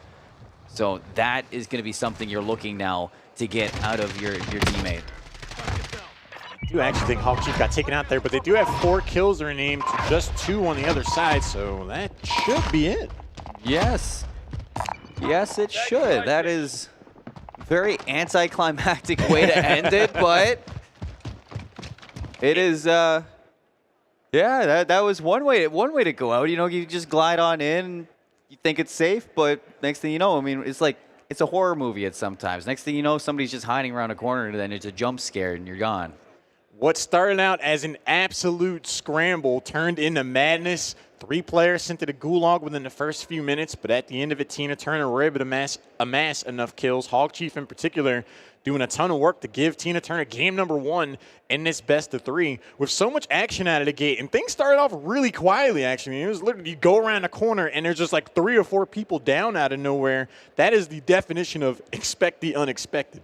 Expect it, indeed. Let's take a look at the bracket. Let's take a look at what we're getting so far after that game number 1. As you can see, updated, Tina Turner 1-0 against the reigning team Double Trouble, or the reigning winner over in All-Stars sites of things from APAC side. So now Double Trouble, you asked me earlier, what are you going to need in the second game? Well, this is where you need to reset if you're double trouble. It was a tough game number 1 from both teams, so they both were kind of dealt like the wrong cards. And throughout game number 2, I'm sure they're not going to be too frustrated for the first one because both teams kind of were in a bad situation, but it's definitely where you're going to need that mental reset. That can be the nature of this format where your 2 players drop down. There's anything that can happen early on. And like we were talking about going into this match, it's like whoever loses the first game is like, let's just reset. Game number 1 happened. Let's jump into game number 2, which we will be doing momentarily here. But again, that also was another instance of showing how important every kill can actually be. Even if you just get 1 or 2, that can be the difference in some of these situations where your enemy team can just be taken out in the blink of an eye. You go around the wrong corner, there's an entire squad looting the squad they just took out, and you're just stuck out of position. And we see it happening. Tina Turner, Hog Chief in particular, came through clutch for the team. He did. Have to be consistent there, keep that one going, and the Rising Stars might be able to take the series over the reigning champ. Only need 1 more. Definitely in the driver's seat in respect to the series, but we take a look at Double Trouble, and they mean business. They are not smiling at all. They know they have to fight back into the second game, and right now, this is where they need to turn things around if they don't want to go to the bronze game in the future. So just to reiterate what everybody's playing for, and if you're just tuning in, welcome to the Air Force Gaming Warzone Finals, where your winners are going to be able to represent Air Force Gaming in future events. So a lot to play for here, not just the present, but the future. Now, one of the first decisions you make as a team in this format is where do you want to drop? We saw them kind of seesawing between train yard, kind of landing in between some of the different zones. They ended up dropping hot, and I think that came back to bite them in a lot of ways for both teams. I'm wondering if we're going to see a deviation of strategy. Well, it's a lot of hanger in our last series, but look at this, 2 Ghostface. This is cool. I think that's cool. I'll tell you, if I was running around, I saw one of those Ghostface, that is target number 1 for me. That skin is creepy to me. Stay away from me. But the helicopter is going to be deviating more towards the east side of it, kind of right down to the bottom, hovers over Hospital, around downtown and Park, so most likely looking to go to the same spot. You can see that helicopter is going to be pinged on the map, so it seems like Boneyard again is where these teams want to go unless they're going to make the drop right down to train station. I think getting indoors early could be a huge part to play here. Looking through the eyes of Shang-Chi of Double Trouble, the APAC representative, in a Captain Falcon skin. I'm telling you, that's Captain Falcon. It's Judge Dredd. Oh, is it? It is. Captain Falcon. I'm still sticking with Captain. We'll see if Shang-Chi's going to be the law or not here, though. Starting to loot up. Ground loot's not too bad. An OTS right off the bat. Base loot. It's going to be good for this close quarters, but again, the recoil is going to be tough to control, so you are going to want it to get into comfortable gunfights with this submachine gun. But both players, in the inside, already getting one down. Hogarth, you see he beams him, goes for a second, and shots are good, but not able to get that second down. So looking to clean this one up. There he is. Second one is done and dusted. He's got 2 more players in the squad to deal with, and you can see he is not shy to take this fight. Playing ring around the rosy now, and you can see opponent ready for it now. Down to All-Star to clutch up for himself, goes for the beatdown, and he gets it. Melee involved. Okay, achievement unlocked, helping them out. Hrothgar does go down to the gulag, though. I really liked what Shang-Chi was doing there at the beginning, just kind of gets 1 down, gets 2 downs. I'm like, is that a sniper rifle or a submachine gun? But didn't have enough ammo to go in for the 3rd, and a huge engagement. Gets 2 before going down themselves, but those are only downs, I do believe, so he's going to go down to gulag themselves, just getting over-aggressive in the positioning without seeing who else was around. Trying to make the best of a bad situation, but sent to the gulag now. It is do or die for some of these characters. You see Hogarth won his gulag, so he's going to be back to Vergax now. Can All-Star follow soon in that? It's going to have to see 5-8 in the hand now. Very good for this Warzone. Very good if you get that first shot off, but Sun's going to land. Cooks the nade in the back. Gets the better angle on it, wrapping around an easy kill. Gulag is 1. getting back into the action. Now it's going to be All-Stars' turn at the plate. See what they're going to be able to do here momentarily. They're throwing a rock away, waiting for the next goal. That's one of my favorite things I always to do. forget about that. Hit me with a rock like I'm doing things, man. I'm busy. I'm working here. Come on. Magnum, revolver. Gonna be through. Shots in the back, though. All-Star gets the work. Caught looking the other way. It's going to leave it up to Shang-Chi here to bring their teammate back, to bring the champion back into the fold. Shang-Chi, 2 kills to their name. Not too shabby of a start here. Lands on the roof. No action to worry about just yet. On this, I mean, Tina Turner are racking up the eliminations. Only 1 here for Hog Chief, but gonna have to wait to see what his counterpart in AFJ has under their belt. Seems like he's only got 1 elim as well. So still starting off to very good. MG82 shots crisp. The laser beam out there is gonna have 1 down, but he's gotta be careful because very low is gonna resupply on armor. Hopefully his teammate can stay alive, but it does look like he got cleaned up here. That's all up to AFJ to clean this. See how he's able to handle it. Gets the drop on 1 target, misses the initial shots though, decides to reposition. Smart move. Gets around the corner, takes a few shots, does not have any more armor plates. So this could get dicey and goes right into the arms of another opponent. Oof.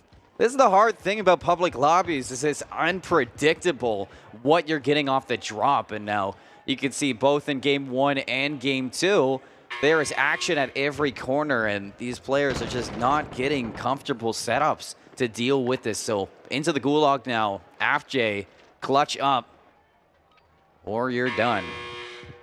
See how he's able to pull this off. Shots Ooh. down line. Got him.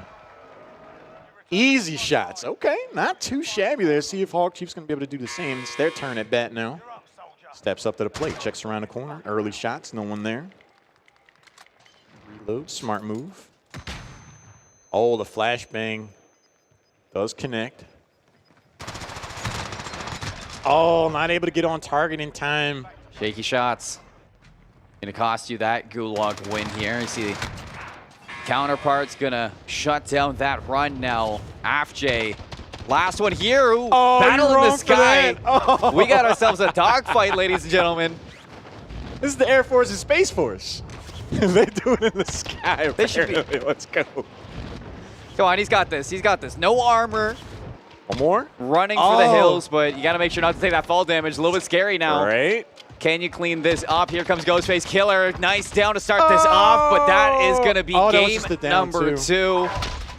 All done and dusted. As we take a look at our scoreboard, you can see on the side of Tina Turner, 3 kills. And their opposite side for Double Trouble, only 2. So you know what that means. Tina Turner's rolling down the river. Rolling to finals.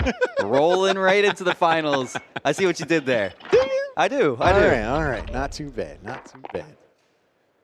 So what's love got to do with it? Here we go. Nice, solid 2-0 victory here for Tina Turner, though. A lot of action, a lot of trips to the gulag early on. When you have these scramble situations, what that shows is that you need to be clutch. You need to be ready for these high-action moments. Again, in this format, it's just you and your partner against the world. We saw a lot of instances there where you go around a corner and there's an entire squad waiting for you. You are outmanned, outgunned. It can be tough. It can be, and it's something we didn't see in our first series, because, you know, dropping into hangars, it's another kind of hot drop zone, but you can see that the players were just getting comfortable setups. You know, it's not always, the luck's not always on your side when you drop right away, so you can see it's not going the way of the teams in the second go around, but a 2-0 win. We look at the bracket, we get to see who's moving on to the grand finals and who's moving on to the bronze match against Ziggy Sweats.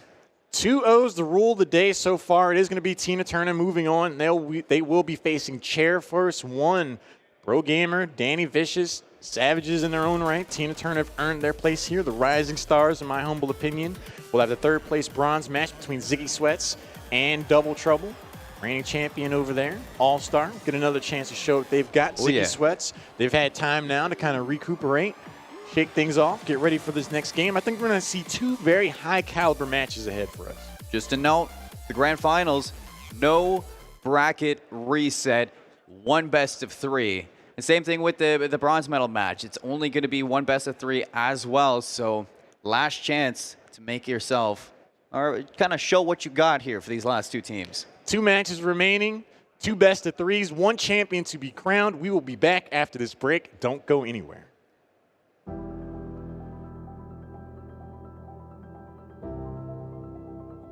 Hi, my name is Daniel McAdams. I go by DMAC in Air Force Gaming, and I am an undergraduate cyber warfare instructor at Keesler. My name is Staff Sergeant Lawrence Omiano, Medical Specialist, Boston Military Entrance Processing Station. My name is Senior Airman Ian Pierce. I am a 2A 3X7A, currently stationed here at Edwards Air Force Base, and I go by Speed in the Discord. Hi, I'm Freddie Green. I'm a staff sergeant in the United States Air Force, and I am stationed at Joint Base Andrews, Maryland. I found out Air Force Gaming back in April of 2020. I think I want to say I was on the Airman NCO page or a certain Facebook group page for the Air Force. I think they were looking for a tournament. There was a 2v2 gunfight. No one sent it to me. It was just I happened to scroll on it. Some guys on my flight were talking about making an Overwatch team. I was like, oh, I want to join because back then that was the rabbit hole game that I was going down. There was an email that hit our first sergeant distro at Osan. I reached out about being the representative for the base and found out that the position for the Air Force Gaming fighting game lead was open. So without hesitancy, I applied, and next thing you know, I was interviewing to become part of something bigger. Social life has really changed I would say for the better for me, is that I come home and I have this group online now, right? I am stationed in Southern California, but it is not the Southern California everybody thinks of. It is in the middle of the Mojave Desert, and it is pretty hard to meet people. I just recently PCS to Boston, and I was in a geographically separated unit, and there was not a lot of Air Force folks around me, so I decided to become part of it so that I can become more engaged with other airmen around the globe and who are also, geographically separated. I know when I was deployed last, we didn't have a lot of space to move around or to live or to work. We had a sleep tent and we had a work tent, and we spent 6 months pretty much dispersed between those 2 places and our small compound. And I think if we hadn't been able to kind of bond with each other and distract ourselves by beating each other up in Tekken and Smash Brothers and working together to try and beat Halo Legendary co-op and things like that, we would have all gone stir crazy.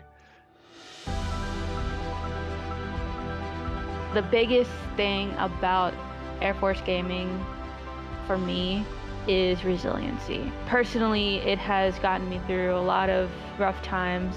We maintain resilience, and we just have a good group of relationships and friends and things that we can do as Air Force Gaming. You have these different games that you can play. You have these people who want to play with you. There are those weekends where I just kind of feel alone in the middle of the desert. So I can just hop on Discord and seriously, I send out a message, hey, who wants to play what? And I get about 13 DMs in about 5 minutes.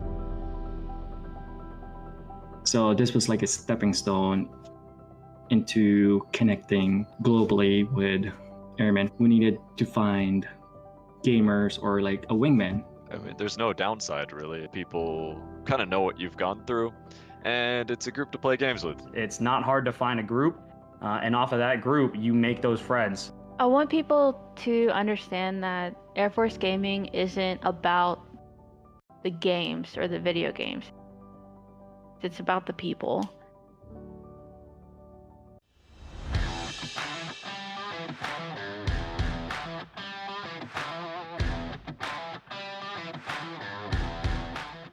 My name is Robert Del Popolo. I am in the Space Force, stationed at Buckley Space Force Base. I've been gaming for about 30 years. Just one of those things I've always done just to kind of live in my own realm, at least for a little while. I joined the military in 2004, and I joined the military because I was going to college and I didn't quite take it as seriously as I should have. I wouldn't be who I am today without the military, and so now I'm a space operator, and I'm actually the section lead for mission processing, mission qualification training here at Buckley Space Force Base. So Rocket League is my main game. I am the coach for the Space Force team as well as a sub on the team.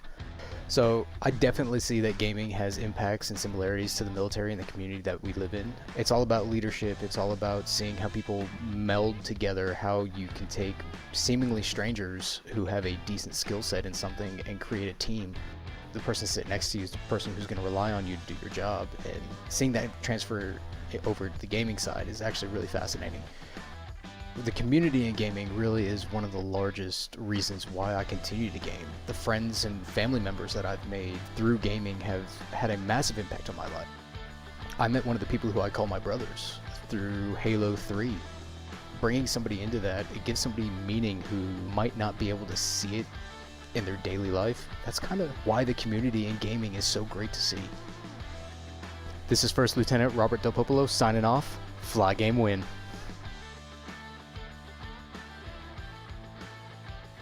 I'm Master Sergeant Mike Sullivan, United States Space Force.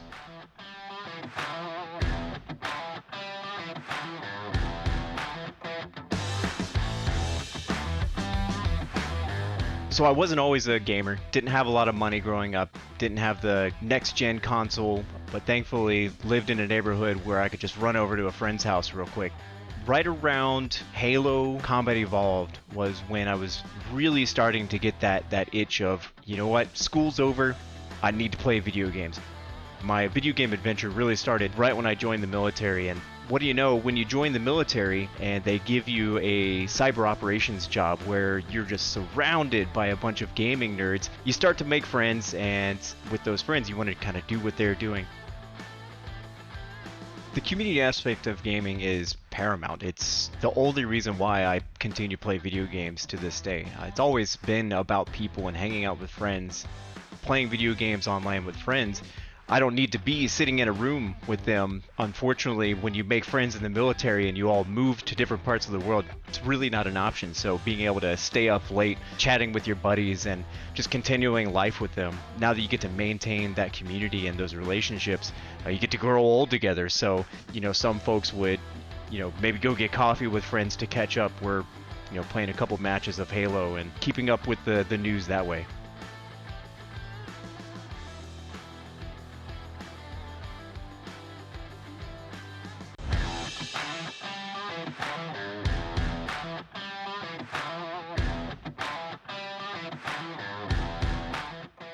Hey guys, I'm Alexander Hong, Senior Airman, and I'm part of the United States Air Force. So I started gaming when I was really young. I got my first Pokemon game when I was 4, Pokemon Gold.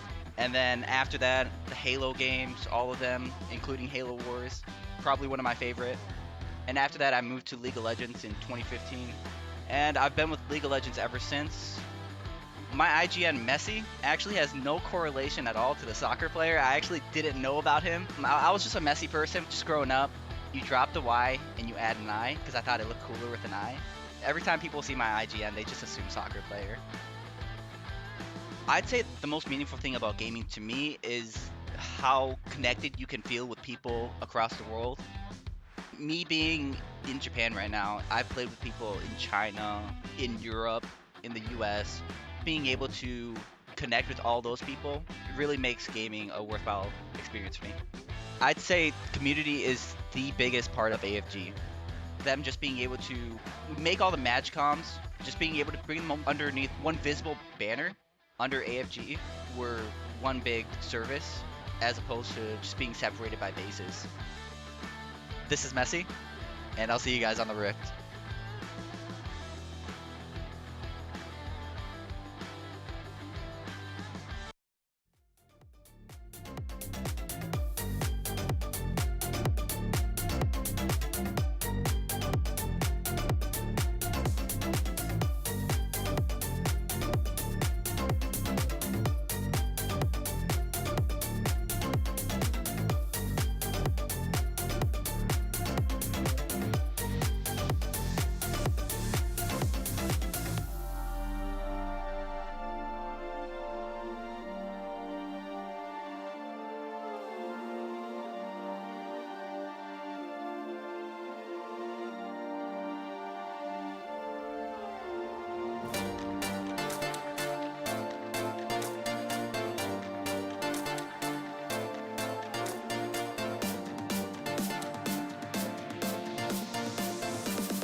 Welcome back to the Air Force Gaming Warzone Finals. My name is Lauren, this is Seymour, and we have had 2 incredible matches so far, but I feel like the story that really plagued 2 of the teams is just unlucky landings. We saw the 2 teams that are about to play really draw the short straw and getting sent to the gulag early, running in the full squad. So I'm really glad they're going to get a second chance here to really show their stuff and show what they have to bring to the table. It's something that looms over your head, Albert. Whenever you drop into a public lobby, there's danger ahead.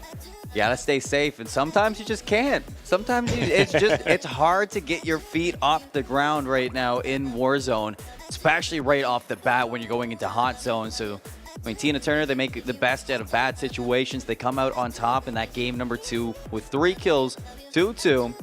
So now we're looking at the bronze medal match between Double Trouble and Ziggy Sweats. You can see his Double Trouble on camera here at the moment. Hey, the resourcefulness is such an important aspect to competitive Warzone, especially in this format. All-Star, previous champion, like I said, from last season in Cold War, definitely wants to show what they have here going into this bronze match. I think we just didn't really get an opportunity to see what this team in particular has to bring to the table. They didn't exactly get a chance to get the perk loadouts that the loadouts that they wanted. They weren't able to get the positioning that they wanted. I really hope they get a chance to do so here going forward. And they took a lot of initiative. They made a lot of bold plays that didn't play off in that game or in that series. So I'd like to see them kind of take more of a safer, more methodical role going into the next one, going into this match. So we're looking at Ziggy Sweats now. Namzig in particular on screen right now. The Sniper Sensei, as he was showing off in that second game. Wasn't able to come out on top, but got really close to push into a game number 3 in that last second. But his teammate, over there, the duo, was really putting up numbers for Namzig. So you're looking at both of these 2, again, to get that mental reset going into the bronze match. Both of those players so charismatic. I really want to see these guys in action. Like you said at the end of the second game, I think it was really one of the first opportunities we saw them have a chance to kind of show what they're capable of. That was the first time we really saw Namzig with the sniper rifle of choice in hand, and we saw what he was able to do with it. And game number 1 just never really got an opportunity to come fully online. That has to be a priority here going into the bronze match. It does, and I was talking to Namzig after that first series, and he said it himself. He was like, that was not our best game. It was very unfortunate what happened in the whole situation. A little bit of bad comms, things didn't go your way, but he said he is coming into this series angry. So I want to see that anger translate into success out of this. Try to take those gunfights and really force yourself to take those gunfights and win the series in, I don't want to say a flashy way. I know it's going to be a flashy way when how charismatic the 2 of them are going to be, but I want to see it in a very convincing way out of these 2. The big lesson that I've learned so far of the 2 matches that we've seen is that we've talked a lot about this is a kill race. You need to have the most kills to be able to take the game. There is an onus on you to be aggressive out of the gate. But none of the games have gone to the end. None of our teams have made it to the final circle, the final 4, the final 10. So having a slower start, making sure you get the gear that you need, making sure you get enough resources to be able to get the loadout that you want, and then be aggressive. I think that is going to be the real story here, what I would try to personally go for if I was jumping out of that helicopter. And when you're looking at things that you don't really get to see too often, it is going to be these kill races these days. And, I mean, most notable in the start of Warzone, kind of towards like the middle, before those private lobbies came into be, is these kill races were very notable for getting into the action and dominating the action. And I want to see some things come out to kind of put a wrench in that right now. I'm talking jailbreaks. I'm talking fire sales, supply choppers. We haven't seen any of them, and it's pure RNG for Warzone to get those on in the map. So if it does happen, what does that mean? It just means more opportunity for gunfights if you get that jailbreak, and I would love to see that happen halfway through. It'd be quite the treat. Double Trouble, the team that features the champion from last season, obviously they bring a lot to the table.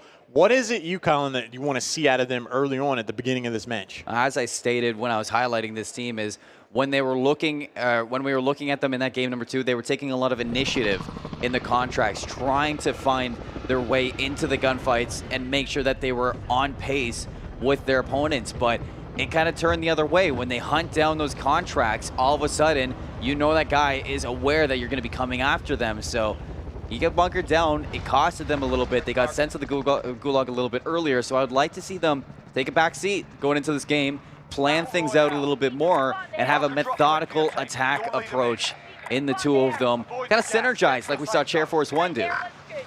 Bronze matchup, third place placement on the line. A second chance at life for both of these teams to really show what they are capable of. Saw both of these teams kind of be burnt by some of the early offense, some of the early aggression, running into full squads. It's just a duo.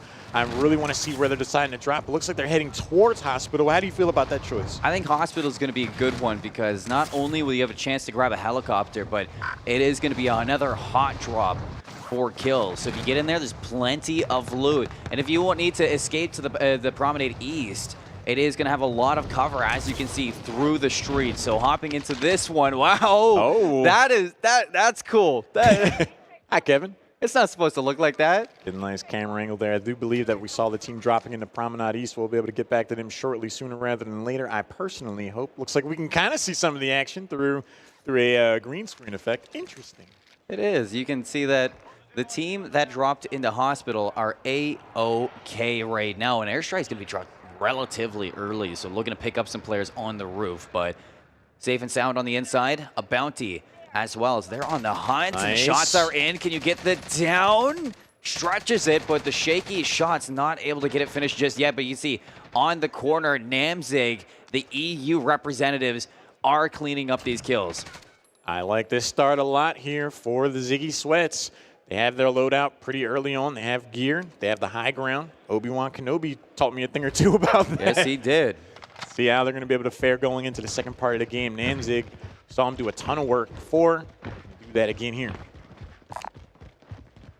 Don't underestimate my power. Heads or tails? Guess Neither. we'll never know. And Guess we'll never it know. is many mysteries right now. You got the dead silence on that specialist. No armor plate, so going to be down an armor plate for Namzig if he gets into a fight. That might cost him. But here, you got a little bit of help from your teammate. Going to be fully supplied on through. Now time to siege out. It looks like the airport. I really like the strategy shift that we're seeing here. Both of these teammates, in the first match we saw them earlier, they were a little more separated than I think they are right now. For sure, they're running in as a tandem, and I think that's working out for them really well.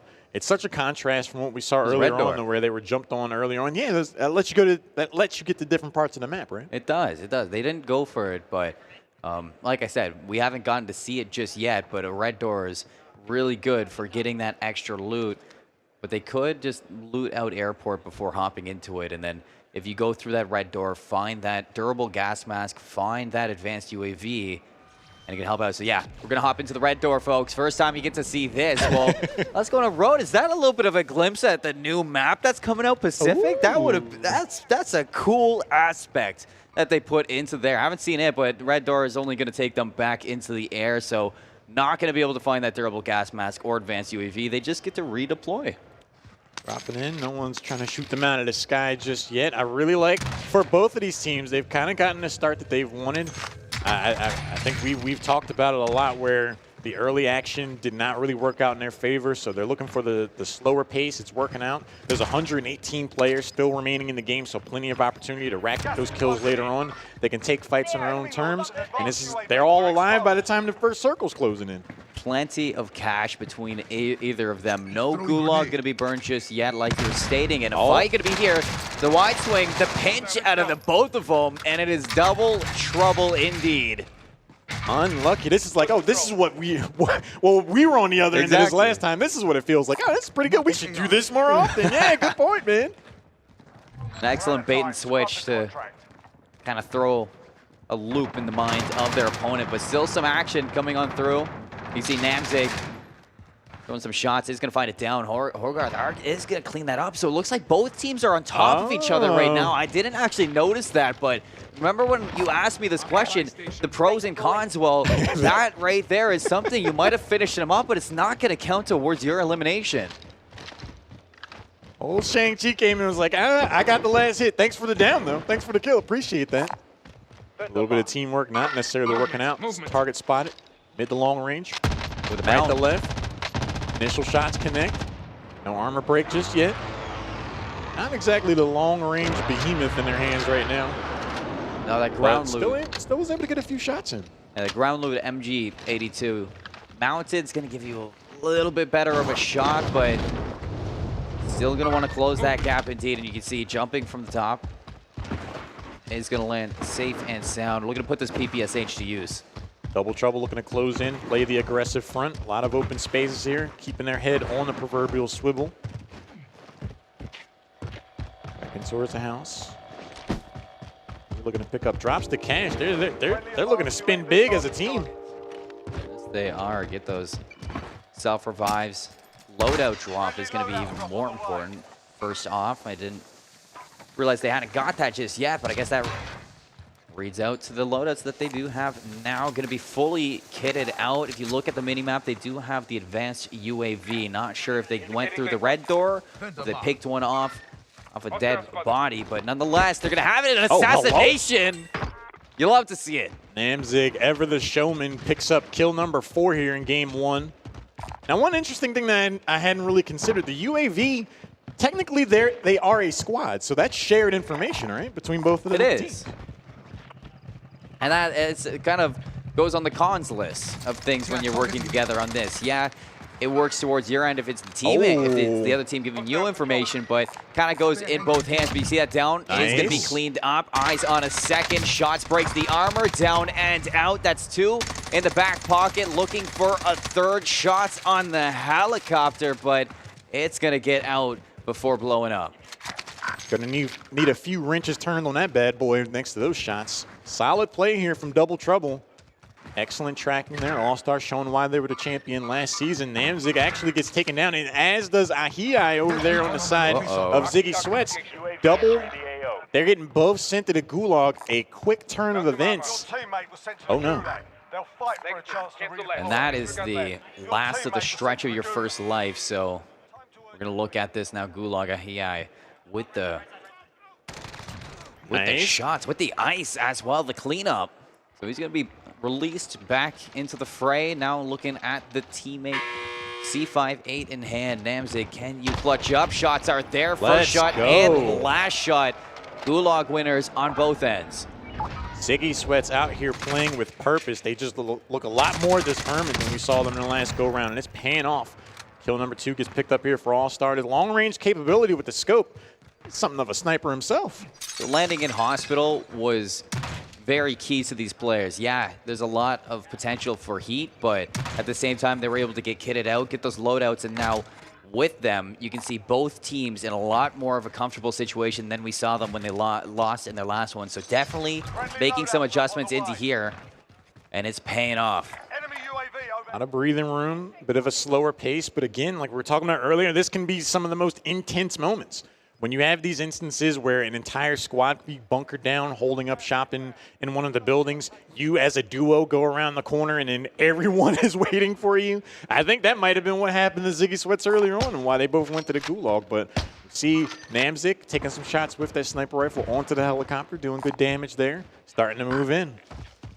Swiss and the Millie Blossom together again. We saw how much this paid off back in our first series as Ziggy Sweats were almost able to walk out on top. But look at the top right corner. 5 eliminations right now for Namzig. A lot better this time around. And it seems like they're not only metaphorically in the driver's seat for the game, but literally as they are going to find a buggy. Looking through the eyes of Ahii. Looks like they're targeting a spot just outside of the next circle, potentially. Let's see what they're going to get out of there. Bounties on the board, just an opportunity for both teams to reposition, make sure they stay calibrated. Double Trouble on foot as opposed to the vehicular movement that we're seeing. Double Trouble. You can see they are on the edge of the circle right now, so they are going to have to move on in to find this. Self-revive kit's going to be picked up, and a Bertha on their tail. They're going to get shots on in. Can they finish him up before he passes? No, the protection is going to be there, but it's going to be big if they can pick him up. The disable on the vehicle as they do shut it down, but now there's a threat imminent for the team Ziggy Sweats as Ahiai is hunted at the moment. One shot left in the barrel, not going to be there. Now all up to the Millie. You got to get close and personal for this one. Zig looking to make their mark here. 5 kills already racked up. They're trying to keep that going. No reload on a sniper rifle just yet. I feel like they could have had that pulled off by now, right? Well, a little bit hard when you don't have any bullets in the chamber to Honestly, reload. I love this decision. We actually see Namzig and team falling back rather than chasing after those kills. We saw them kind of overextend a few times before. They don't want to get bit in the, they don't want that to go wrong again for them. So I really like the tactical decision making we're seeing out of both of these teams so far. You see, I heard it. Stage. No sniper ammo. And it's hard to reload those sniper rifles with no bullets. No. It can be tough. It can be tough. Either way, I really like their decision to steadily and carefully ascend this building here. Again, you never know what's waiting for you around the corner, and it is just you and one teammate. Namzig was able to pick up another killer. Hip fire's good. Oh! Shots to the noggin. Oh. And Namzig's out. No gulag this time, so goes into the danger zone and definitely going to be hoping he could get that one back. But Ahiai is going to hit the road and look to scavenge some money so he can get that redeploy back. Still has a minute 20 on the bounty, so if you stay alive, you can get some cash from that one, but still won't be enough as he has no money at all for the buyback. That is a tough position to be in. You're being actively hunted for another minute. And you know Double Trouble's like, oh, that's a shame. That's a shame. Being hunted, $0. Unlucky.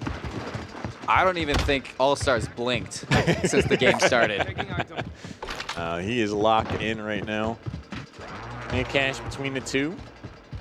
The amount of armor plates. They have all the resources they need to take a really deep run the latter portion of this game. Just got to start racking up those kills, Albert, or else they're going to fall behind. All-Star is down to the gulag as well. I didn't see where that came on through, but if you look at the mini-map, you can see that skull building to his right, spots the character, going for the jump shot. Oh no, the stun onto himself, and it costs him. Oof. The bounce back, tough to see back here. All-Star fighting their way out of the gulag, or are they? They are going to get taken out there. I don't believe Shang-Chi's been to the gulag yet either, so they're not exactly out of it just yet. One last chance. Can Shang-Chi keep his team alive, or is this where we're going to see Ziggy Sweats run away with things on this front that, Namzig had, 5 eliminations before dying, and Ahiai right now 1 elimination, 6 in total, but still waiting on that gulag to come through. Namzig, 5 kills. Ahiai, 1 so far. Starting to rack up money. Can potentially bring their teammate back. Shang-Chi in the gulag, potentially able to jump down and give their team a continued fighting chance. A lot to be said here. Shang-Chi needs to get out of the gulag here to try to give their team a chance. Post up, check around the corner, early shots, but oh no, Judge Dredd finds out what the law's like on the other end. Oh no. What does that mean? I think that's game 1 decided. Would you say so? I believe so. We're going to see what other kills Ahiai is going to be able to rack up here, but with 6 points, I do believe they have enough to claim game number 1. Let's go for the dub now. Let's see. This is a little bit extra. You can see down now some shots as the car is going to pass, is going to escape with their life. Only $1,700, so still not yet at the buyback phase to bring Namzig back into it, but if you do recall, this is where we did see, or back in our series number 1, Air Force 1 kind of lock things down from that bait and switch, feeding the information to one player, letting him clear out these buildings. And without Namzig, it's going to be hard for Ahiai to really maneuver around here. Now here's the action. Oh no! Are we playing Warzone or Grand Theft Auto? Watch out for those bumpers. You can see Namzig covering his face right now. That is not something you like to see. An exchange of insurance information will close out game number 1. That is just as exciting as when Air Force 1 fell off the roof. You can see that is heartbreaking to lose that way. But nonetheless, you most likely came out with the map win. So I didn't see what also- the score was. I'm pretty. They have 6. I think that's enough to pick up game number 1. I didn't see what the final score was. We'll find that out momentarily. But either way, I'm really glad to see both of these teams get an opportunity to get more towards the mid and in part of the game, show what they're capable of, manage their resources. That was a quick turnaround on Ziggy Sweats. They were able to recover. Both of them went to the gulag like right away. Yeah. They were doing fine, and then they both went down. So they have the resiliency to bounce back there. Really impressive stuff. You know, it's good having that potential for the second life. Right. You said how important it is for that gulag. Well, you got to win those gulags. And for the side of Double Trouble, well, there was no trouble at all because they got kind of cleaned up in that gulag. So they fell a little bit earlier than they wanted to. And for Namzig and Ahia over on Ziggy Sweats, they're okay with that. You know, Ahia was able to escape from the trouble that his teammate found, stayed alive for long enough, had a chance to find some kills. Luckily, or unluckily, the Jeep said no to that one. Kind of had his number. But game number 1 is definitely going to be in the books now. And heading into the second one now, Double Trouble are going to be on the back ropes, it seems like. Now, I'm not sure if it was by choice, but both teams did definitely get a slower start, and they were able to rack up more resources, get the loadout that they wanted. Do you think that had a big part to play in Namzig, particularly being able to come online, or we saw Double Trouble get some solid shots in with the mid to long range play?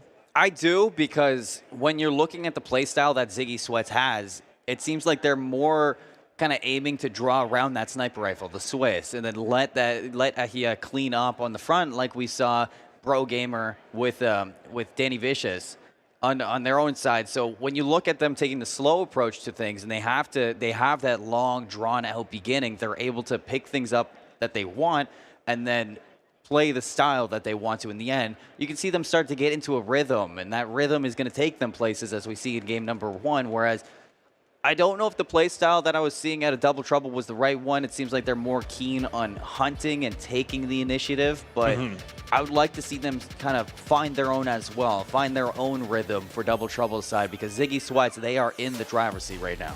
Ziggy Sweats, I definitely think they've stepped up their overall synergy as well as their decision-making. Again, it might have been in large part to the fact that Namzig ran out of sniper rifle ammo, but the decision to fall back after those initial shots, like, hey, this isn't the best engagement for us. Let's just try to prolong our life, see if we can get some kills later on.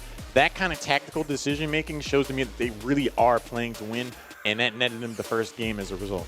Did. Now, after that game 1, you get to see a little bit of what you wanted to see, the slow start to it. How did that feel? I think that's exactly what both of these teams needed. When you're in a situation like this, when it's high stakes, it's single elimination, I can definitely understand wanting to come out of the gate swinging, kind of wanting to set the tone, be one of the more dominant teams here in the overall bracket, and you want to show that off. You want to show it, the results of your hard work.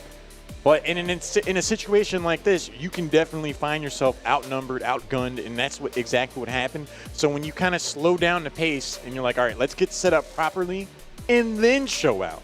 Let's get all the loadouts that we need. Let's get all the resources that we need. And then let's make some clips. I really like that shift in strategy. Well, yeah, because it's not like the enemies are going anywhere. I mean, you're dropping into a whole world of opponents, and when you get your loadout, then it's your time to shine. So it's not the worst thing to do, to take your time, get set up, and then take the avenue that you want to. And you really saw the different approach to this game really shine for Ziggy Sweats. They took their time, and it paid off. A deciding element to me also was the proximity to your teammate. I think that was another big reason why Ziggy Sweats was able to come out on top in game number 1 there, especially at the beginning when they were on the top of the building. You saw them kind of trading shots together.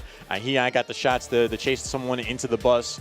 Namzig was able to close it out, but in contrast to that, on the other side, Double Trouble, they were separated for a little bit, and then All-Star got taken out, and we saw Shang-Chi just in the building, not able to be able to help their teammate out.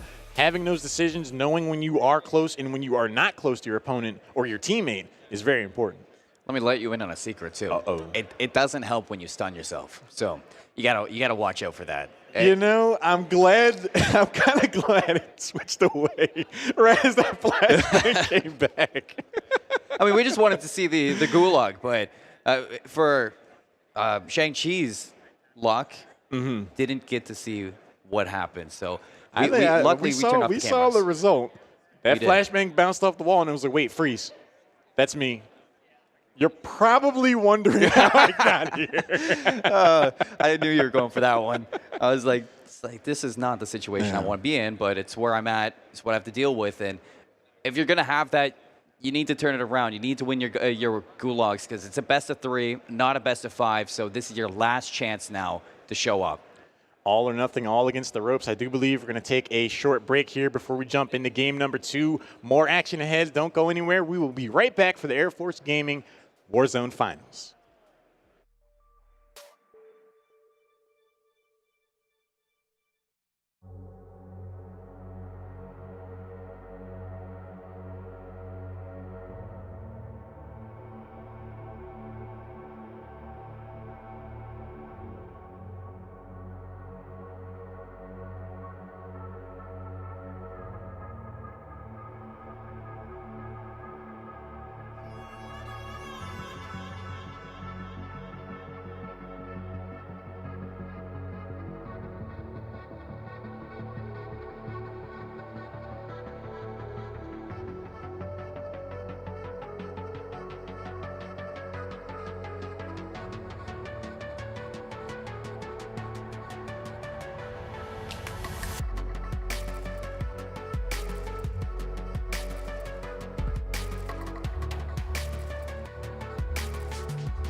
Make the ground shake.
Welcome back to the Air Force Gaming Warzone Finals. We're jumping into game number 2 of the bronze match. The first game, I think, was an opportunity for both teams to kind of show what they're capable of.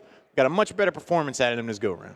Yeah, I mean, start of it was definitely not the best showing from the EU and APAC representatives, but they had a lot better of a go the second time around when the bronze medal match, a lot slower paced, more methodical indeed. And once they were able to get comfortable, they're quite lethal. The mitigation of risk. Oh! Look at this guy. Oh, okay. Hits the dab. Now, Namzig, he said he owes us a 180 no-scope, I do believe, so we might be able to get that here in game number 2. Double trouble. All-Star Shang-Chi. I really like the synergy we saw between these guys.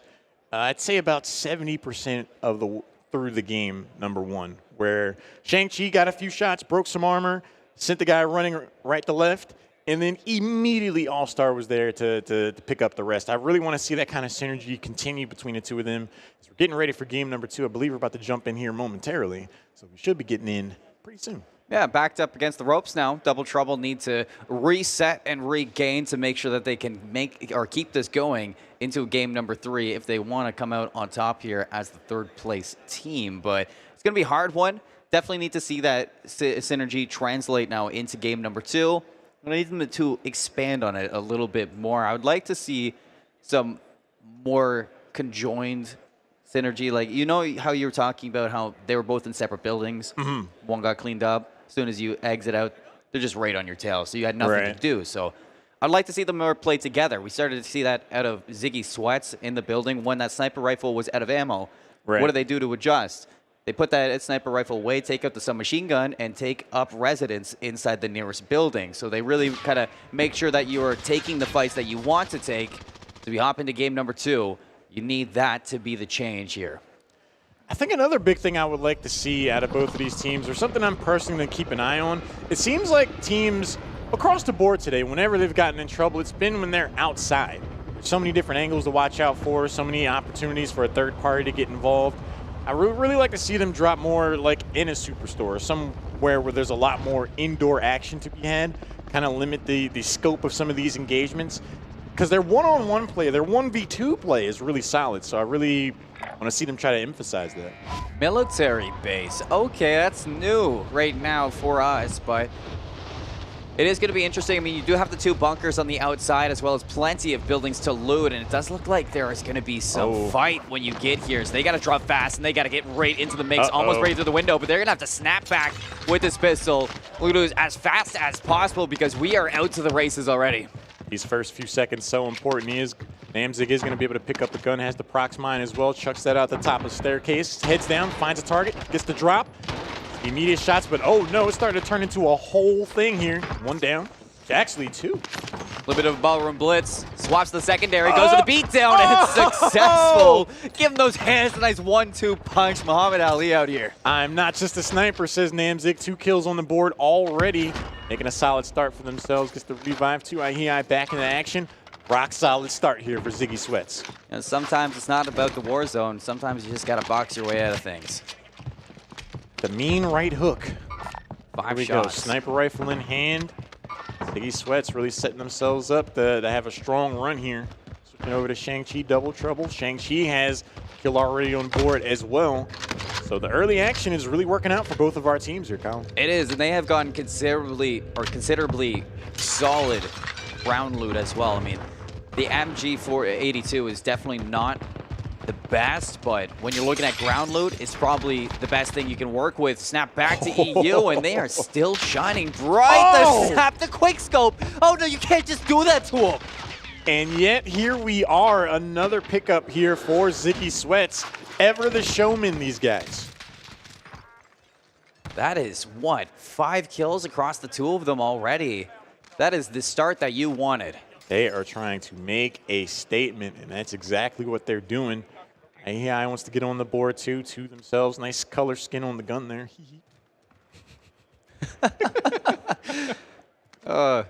This is an interesting start, though. Going to the military base, you are going to have a lot of fighting to make yourselves out. But once you exit military base, you do have a lot of forestry around you. So it's not really like you're going from point of interest to point of interest. It's more so you're just kind of traversing through Verdansk. And you're going to be really kind of hunting through the forest before you make it to, let's say, downtown or the opposite side of the map.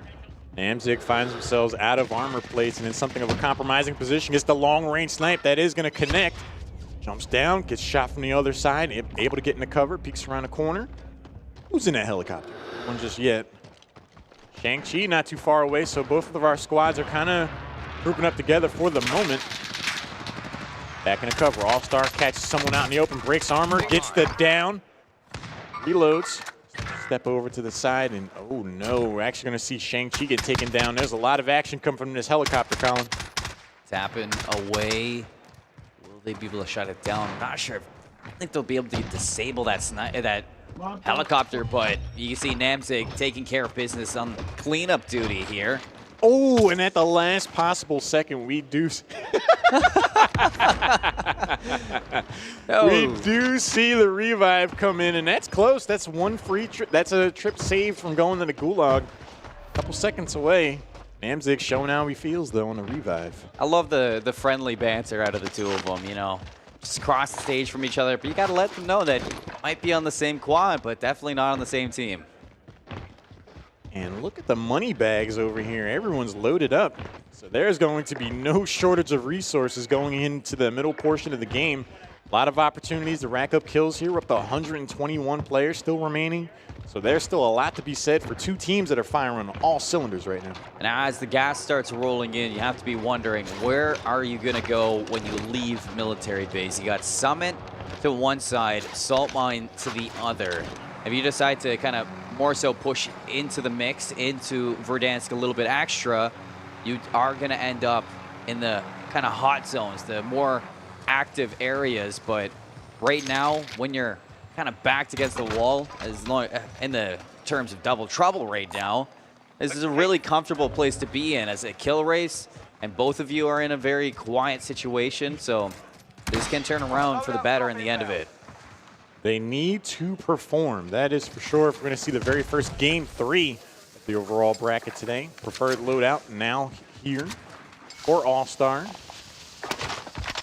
Looks like Shang-Chi wants to get on that action as well. We're in the helicopter and we're off. Where to, though?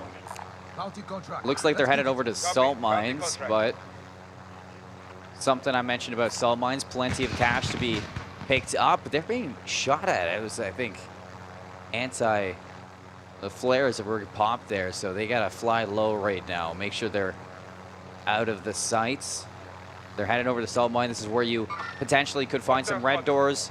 You could find a lot of cash. I know you're rich, but it's always good. And they're actually gonna bomb the helicopter, so the helicopter's gonna need a few more repairs than that. We have a mechanic around the helicopter. Gonna need to use that money if they want to keep that one afloat. Contract is started, though. I like the tandem of Shang-Chi, All-Star here. Pretty close proximity. All-Star leading the charge. Sends the hill. Scopes the area. Shang-Chi there with the cover. Checks across the way. We've seen a lot of surprise burst engagements from entire squads, and now someone knows they're being hunted. So we could see some defensive posturing. Long-range shots on the target. Checks the window. Shang-Chi pokes around the corner, gets decent shots in. Does he break the armor? Not so much, but then a long-range snipe that comes back at you quick. Hail Mary right to the noggin. And you gotta crawl your way out now, but not able to. You do see that sense of the crawl his way out of the gulag now. All-Star suddenly finds themselves alone. The hunter becomes the hunted potentially here. Someone running across the way. Initial shots do connect. Armor breaks. Oh no, All-Star goes down. Self-revive potentially, but with someone standing right there, yep, that's another trip to the gulag. Both players trying to once again take the initiative, predict where the circle is going to end, move it to Salt Mines to get a little bit better positioning for the late game, but now you got to crawl out of the deep depths. Nice. Stun's going to land in.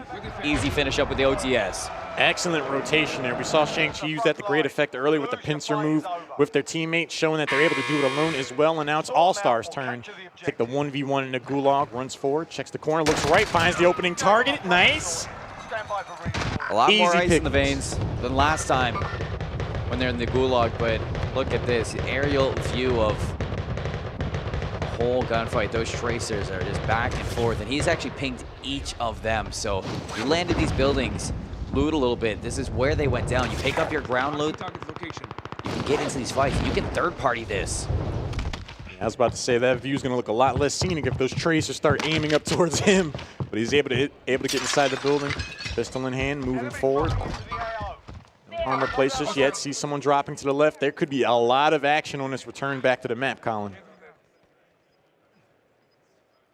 Let this play down all the way on top of the building. Ziggy Sweats, eyes in the sky, as they're just feeding information to each other. And this is exactly where they want to be, because the action is slowed down. You have an AK-74 or AK-47 in one hand and a Swiss in the other.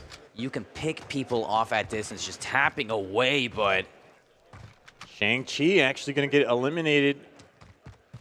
All-Star actually doesn't have enough money to bring their teammate back just yet, so this is going to be something of an interesting prospect. Didn't see how many kills Shang-Chi has for the moment. All-Star only has 3. Namzig and Ahiyai, they are not slowing down their momentum at all, so this is a big moment for Double Trouble. And a Bullfrog XM4 combo right now for All-Star. Not the best, but you are still going to be in a really good spot with the 2. And chipping away at this armor, Namzig trying to just find it down at range, but surprised you couldn't get some finish off. So there's the finisher. Ooh, headshot too, okay. Onto the 1. 6 eliminations for Namzig. Namzig, the troll on the bridge, everybody's getting taxed. We're not making it past with the armor intact, that's for sure. Oh, we spot you behind the door. We see you, by the way. And here's a knife. Oh, ninjas. So courteous. Exactly. Now back to the buy station. UAV is going to be picked up from them, used instantaneously to pick up the dots on the minimap for where exactly your enemies are going to be. That guy really posted up behind that door. He's like, well, if I don't move, he thought he was cheeky. He won't see me. Oh, speaking of getting spotted, All-Star picking up kill number 4. Closing in on the amount of money to bring Shang-Chi back into the action. He's gotta be fucking no way. Namzig again doing more and more work. 8 kills now. That guy was upset. He seemed upset.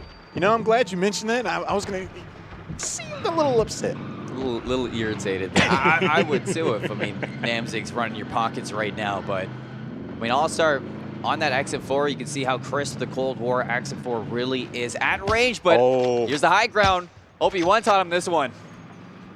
So opening shots make that 3. Those are all going to miss. Finally does tag one as they get around the corner. Maybe if they took a little bit of a breather to really line up that first shot, they could have gotten it down. But either way, spot someone dropping it off the roof. It is open season right now. 3 targets just waiting. Fire away with the OTS now. Everybody cracked for this team. And is he really going to go into the lines then right now? He is really feeling it. It is a shooting gallery up here in this attic. 9 kills. Now make that 10 down to double digits. Surgical. And he's not done yet. The no-scope. The beatdown. Someone the stop this guy.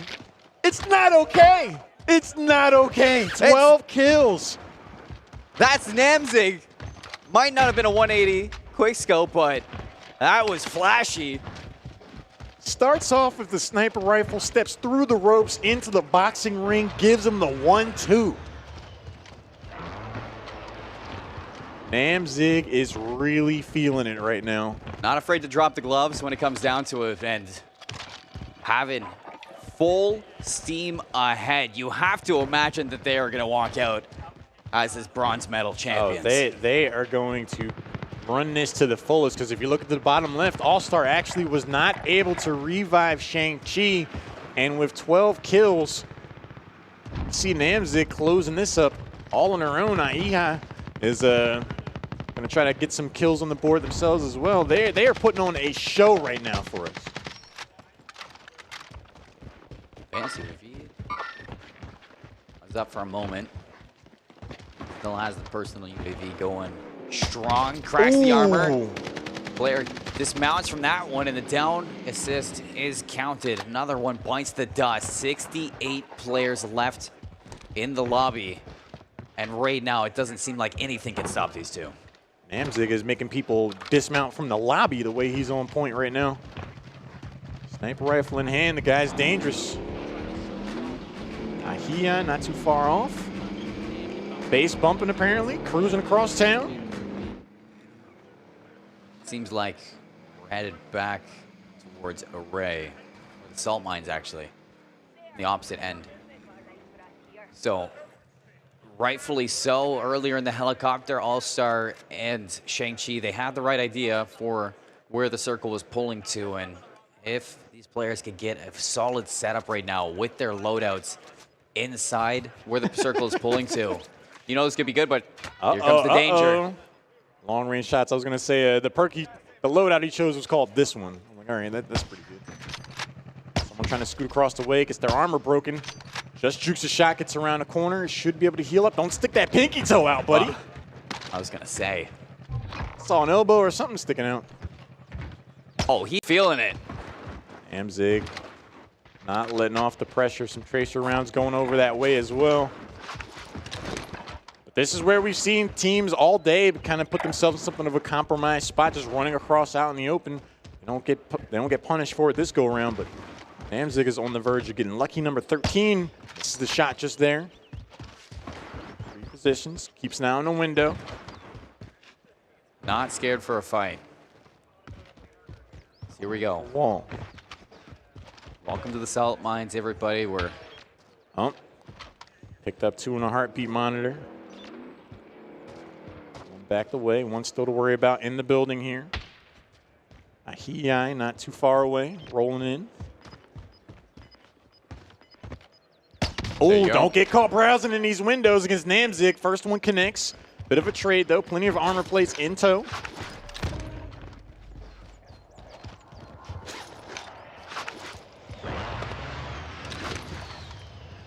This is where you got to be careful if you're trying to dodge outside. They have kill streaks.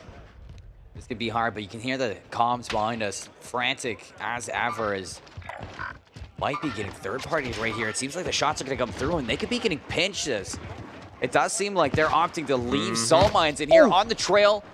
Gets the tag. The more and more Namzig scoped out that area, he's like, I'm starting to get a bad feeling about this. Wisely backs away. Ahia gets the down. Elim also getting on the board, covering a teammate. Love the teamwork we're seeing here out of both of these players. Still going strong. 19 quads left. Right now, Namzig just feels like he's on top of the world with this Swiss. Not afraid to take the shot even if it misses, but it seems like right now they really, really want to take over the salt mines. They just need for the right window of opportunity. They're handing out the salt, that's for sure. Long-range shots start to connect. No armor broken just yet. Ahii moving in, using the vehicle for cover. Hops in. Namzig not too far off.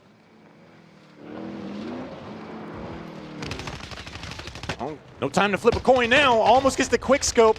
Gets downed. Is able to get the safety. Has a self-revive in hand. Should be able to get back up before someone closes them out there. Ahii there of the cover and the protection, armor plates, plenty of those. Starts to pack that back up, moving around. Nice cover there. Ahii forcing the pressure off, but Namzig gets downed again. Can he finish it? No. No self-revive this time. Ahia's got to come to the rescue. As soon as those armor plates get picked up, you know that he's going to be hot on their trail. Instantly going for the resurrection. Revived and good to go on the exit. Situation reset. Armor was broken on the person that downed Namzig, but you know they're going to be able to armor back up themselves. But the longer this team fight goes on, when will the third party get involved? Still 50 players left on the map, and there are a lot of gunshots happening over here. Oh! Do not browse the window. Bonk. Right to the noggin. Time to take your winnings. It's a mic drop. Yep. And there is not much left to be said about that. Got more than an eyeful looking out the window. Namzig up to 14 kills now. I know that guy thought that bullet came at him in 3D. Just wanted to look, man. I just wanted to see. This is an interesting take from the two of them. They're going to go back to this building, it seems like, originally where they were kind of mounted up top. I haven't really had a chance to look at the circle overall, but with the way that this pacing is going, it has to be closing in and around Assault Mines, maybe just outside of it. EU representatives are really showing what they can do here. What an incredible run. Oh, uh-oh. This is occupied. You are not alone. We can hear their comms. Names go like full stack, and he's not lying. Who dares open that door? This is where you need like the battle music to come on through. So I think a third party might be getting involved here. Do they really want to chance this? Seems like they do. Okay. No, they shy away from the door. Check the heartbeat monitor. And someone is actively waiting for them to touch that door. 100%. But if you get into this, you don't have a lot Comes of armor out. plates. Oh! What did he try to do? He's looking for magic tricks. Well, Houdini Nahii back away after taking some shots. Grenade bouncing around. Not going to connect there. Cheeky plays. Take a peek left, step around the corner, jumps, breaks armor, gets the down, but another one's waiting. This is for it all. Very weak, though. You get the clean Revive up. available. Double kill, jumps around. Nice positioning. Gets the drop on him. Oh, no. He did that.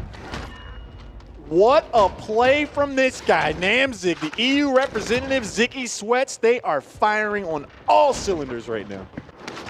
Playing a little bit of ring around the rosy here. Full stack, or there used to be. Thanks for the loot. Thanks for the donation. Thanks for the charity. Thanks for the roof now. This is where the sniper can have full reign over the territory. Goes to the jump shot. No, he actually landed it. Breaks the armor on the jumping sniper shot. We're getting a show right now. Is this your king? Uh-oh, someone else wants to climb the staircase. They're going to find out the hard way that there's a knife waiting for him, too. 16 kills now for Namzig. Oh, no. Don't do it. Caught moving left or right. Another quick snipe here. Namzig up to 17 now. Namzig, as we like to say, the walking highlight reel right now. Head to the gulag where he is looking to fight out with the the Groza not able to get that, so... Guy's name is Meat Shield. I can tell you one thing, though. There is plenty of cash to get a revive around it. Oh, no! What? Get the sniper rifle out of this guy's hands, and finally it comes to an end with a heck of a show here. Ziggy Sweats, in dominant fashion, will take the third-place bronze match champion. Look at this guy. Look at him. Bow down to him. Ziggy Sweats out here. Wow. Ever the showman. What an incredible display. Dominance all the way through. Incredible stuff, man. What a show. What was that? Where was that in the first series? He had it all. There was the sneak around, the melee, the left, right, the hook. There was the dagger getting thrown. Oof. What an incredible performance here. They are going to take the third place match in dominant fashion with a solid 2-0 victory, and that leaves us with just the grand finals lined up. It'll be Chair Force 1 taking on Tina Turner. The NA representatives showing up strong. Another huge match lined up ahead. I am so excited for what we have. If that was any indication, we're going to be in for quite a performance.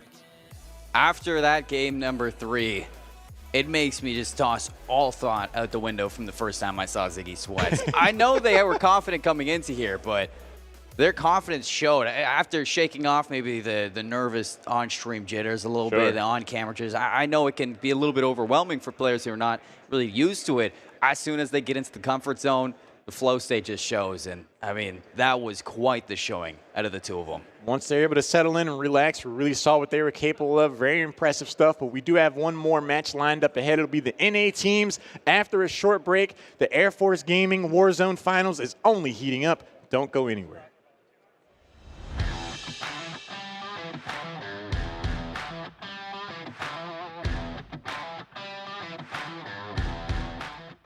My name is Robert Del Popolo. I am in the Space Force stationed at Buckley Space Force Base. I've been gaming for about 30 years. Just one of those things I've always done just to kind of live in my own realm, at least for a little while. I joined the military in 2004, and I joined the military because I was going to college and I didn't quite take it as seriously as I should have. I wouldn't be who I am today without the military, and so now I'm a space operator, and I'm actually the section lead for mission processing, mission qualification training here at Buckley Space Force Base. So Rocket League is my main game. I am the coach for the Space Force team as well as a sub on the team. So I definitely see that gaming has impacts and similarities to the military and the community that we live in. It's all about leadership. It's all about seeing how people meld together, how you can take seemingly strangers who have a decent skill set in something and create a team. The person sitting next to you is the person who's going to rely on you to do your job, and seeing that transfer over to the gaming side is actually really fascinating. The community in gaming really is one of the largest reasons why I continue to game. The friends and family members that I've made through gaming have had a massive impact on my life. I met one of the people who I call my brothers through Halo 3. Bringing somebody into that, it gives somebody meaning who might not be able to see it in their daily life. That's kind of why the community in gaming is so great to see. This is First Lieutenant Robert Del Popolo signing off. Fly game win.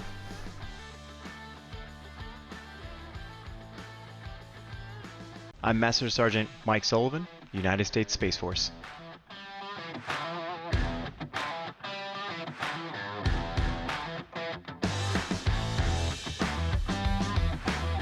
So I wasn't always a gamer, didn't have a lot of money growing up, didn't have the next-gen console, but thankfully lived in a neighborhood where I could just run over to a friend's house real quick.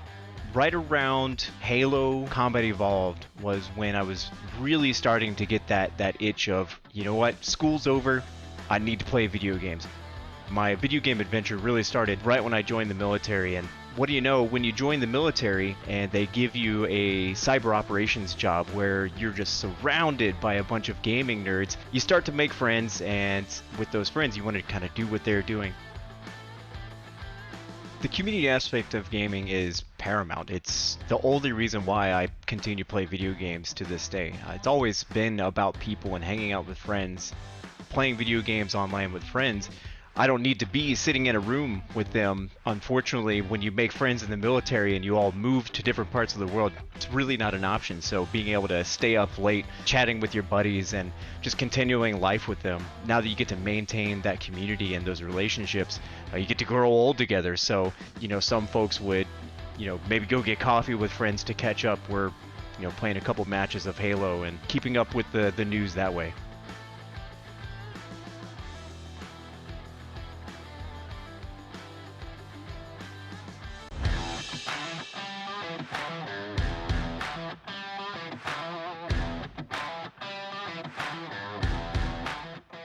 Hey guys, I'm Alexander Hong, Senior Airman, and I'm part of the United States Air Force.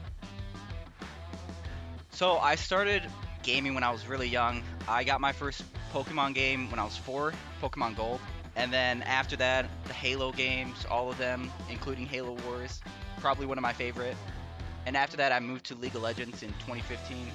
And I've been with League of Legends ever since. My IGN Messi actually has no correlation at all to the soccer player. I actually didn't know about him. I was just a Messi person, just growing up. You drop the Y and you add an I, because I thought it looked cooler with an I. Every time people see my IGN, they just assume soccer player. I'd say the most meaningful thing about gaming to me is how connected you can feel with people across the world. Me being in Japan right now, I've played with people in China, in Europe, in the US. Being able to connect with all those people really makes gaming a worthwhile experience for me. I'd say community is the biggest part of AFG. Them just being able to make all the match comms, just being able to bring them underneath one visible banner under AFG, were one big service as opposed to just being separated by bases.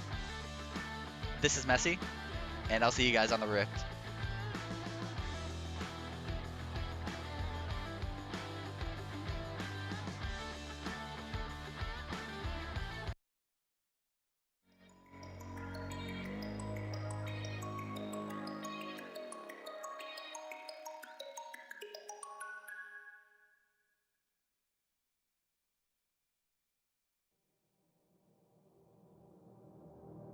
We stand and watch the world go up in flames. We fight for love until we die in vain. When the sky is getting dark and we're broken in our hearts, when we build our own demise, from the ashes we will rise. When the world is falling down, will you be my solid ground? When the world is falling down, will you be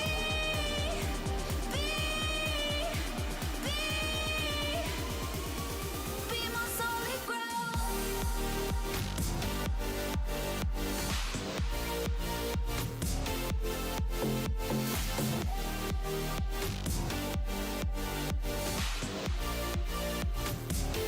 Be my solid ground.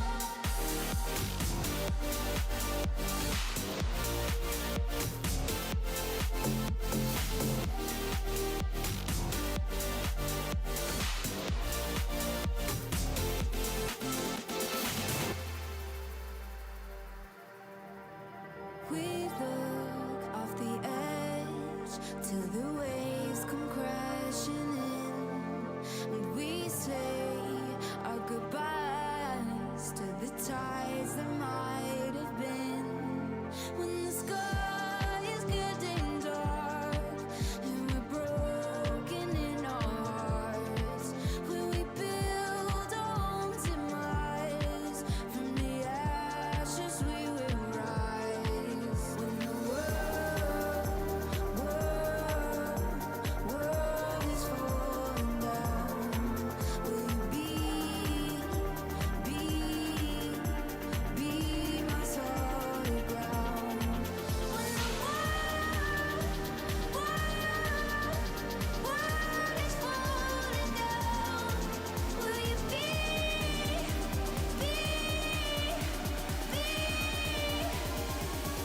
be my solid ground?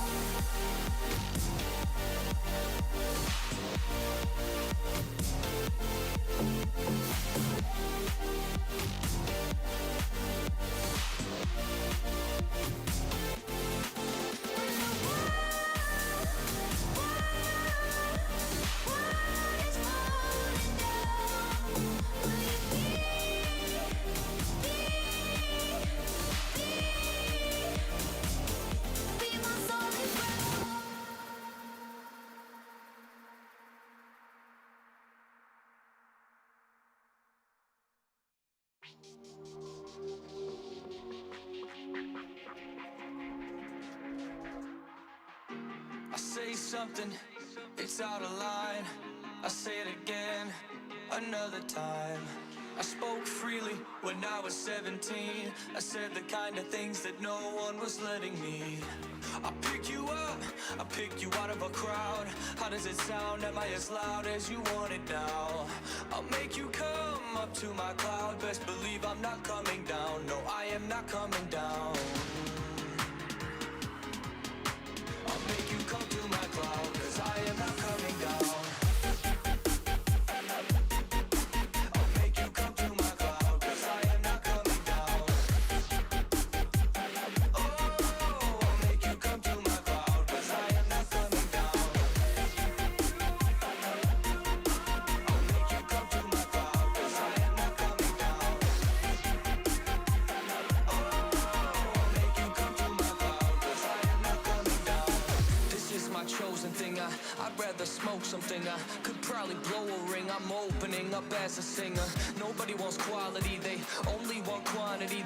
They keep ignoring me, it's boring me. I wanna be paid, I want double now, or I will not tell you how to get to my fucking cloud, 'cause I am not coming down. I'll make you come to my cloud, 'cause I am not coming down. Oh, I'll make you come to my cloud, 'cause I am not coming down. I'll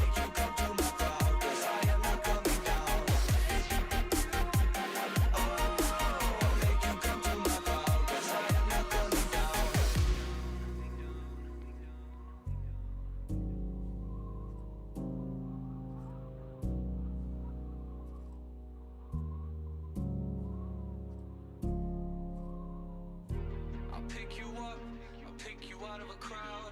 How does it sound? Am I as loud as you want it now? I'll make you come up to my cloud. Best believe I'm not coming down. No, I am not coming down.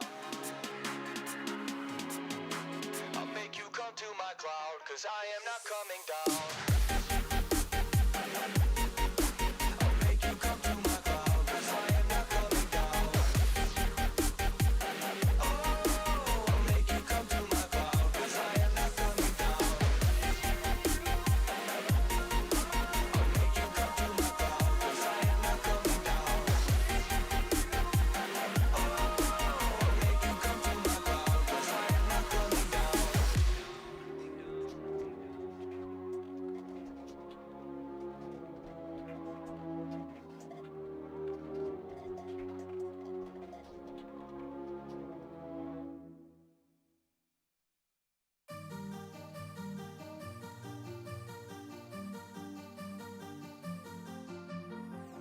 Feel my arms holding on so tight just when you need it most.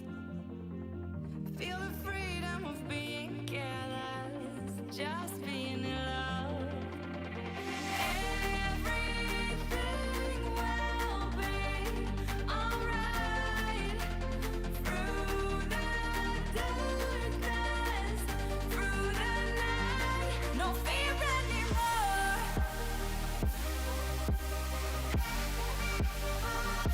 No fear anymore.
far away. It's much too early, or it's far too late. Maybe I'm too old now, or just afraid that you'll walk away.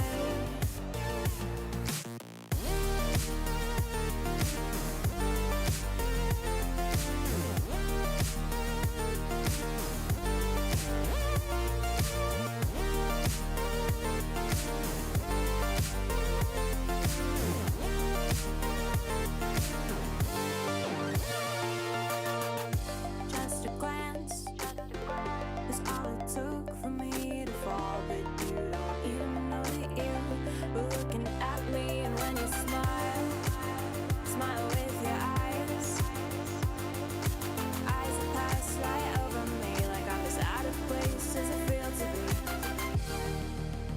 be. You're a little too close, or too far away. It's much too early, or it's far too late. Maybe I'm too old now, or just afraid that you'll walk away. You're across the room from me, but it's an ocean wide, and the current's pulling us, dragging me aside. Or you're a constellation, and I'm just a star, blinking in the universe, but you'll never notice me at all.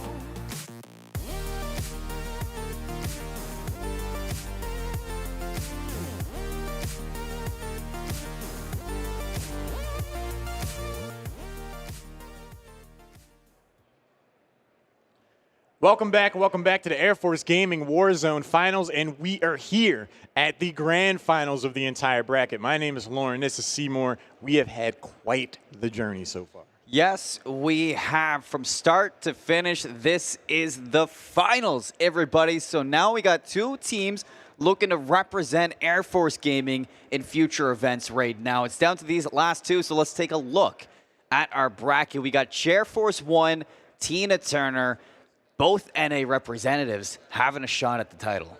Both of these teams have shown such strong performances over the course of the day. Air Force 1 in particular, we were talking with Danny just before we started up. His teammate is remote, so he actually hasn't had a chance to meet them in person yet, but you would not know it because the synergy that they have is just incredible to see. Bro Gamer, not here in person, but definitely their presence is felt here going into the finals. I feel it. You feel it. I'm sure the crowd felt it earlier, but it's more than just Bro Gamer right now. We got Danny Vicious alongside him.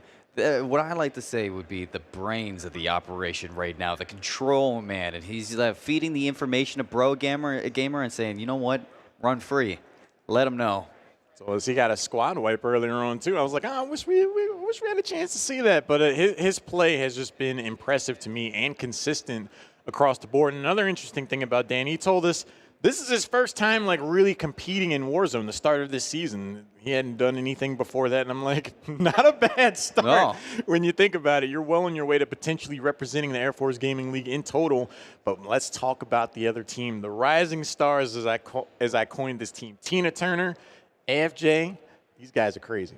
I mean, AFJ came out and he slayed out for his team. I mean, it was a relatively quick semifinal matchup with him and his duo, but I think that when you're looking at this team and the fact that they were able to sneak away with it, you got to watch out for the two because they have the energy and they have the synergy. I mean, Hog Chief really kind of came into his own towards the second game. He had, 4 kills into the first one and maybe 2 into the second game. So, I mean, really looking at the two of them to start kind of ironing out things and working things into conjunction so that their synergy can really flex. Because when you're going up against the team like Air Force 1, you need to fight synergy with some synergy of your own. And in doing so, I would like to see them kind of pick a point of interest that kind of well suits a comfortable start.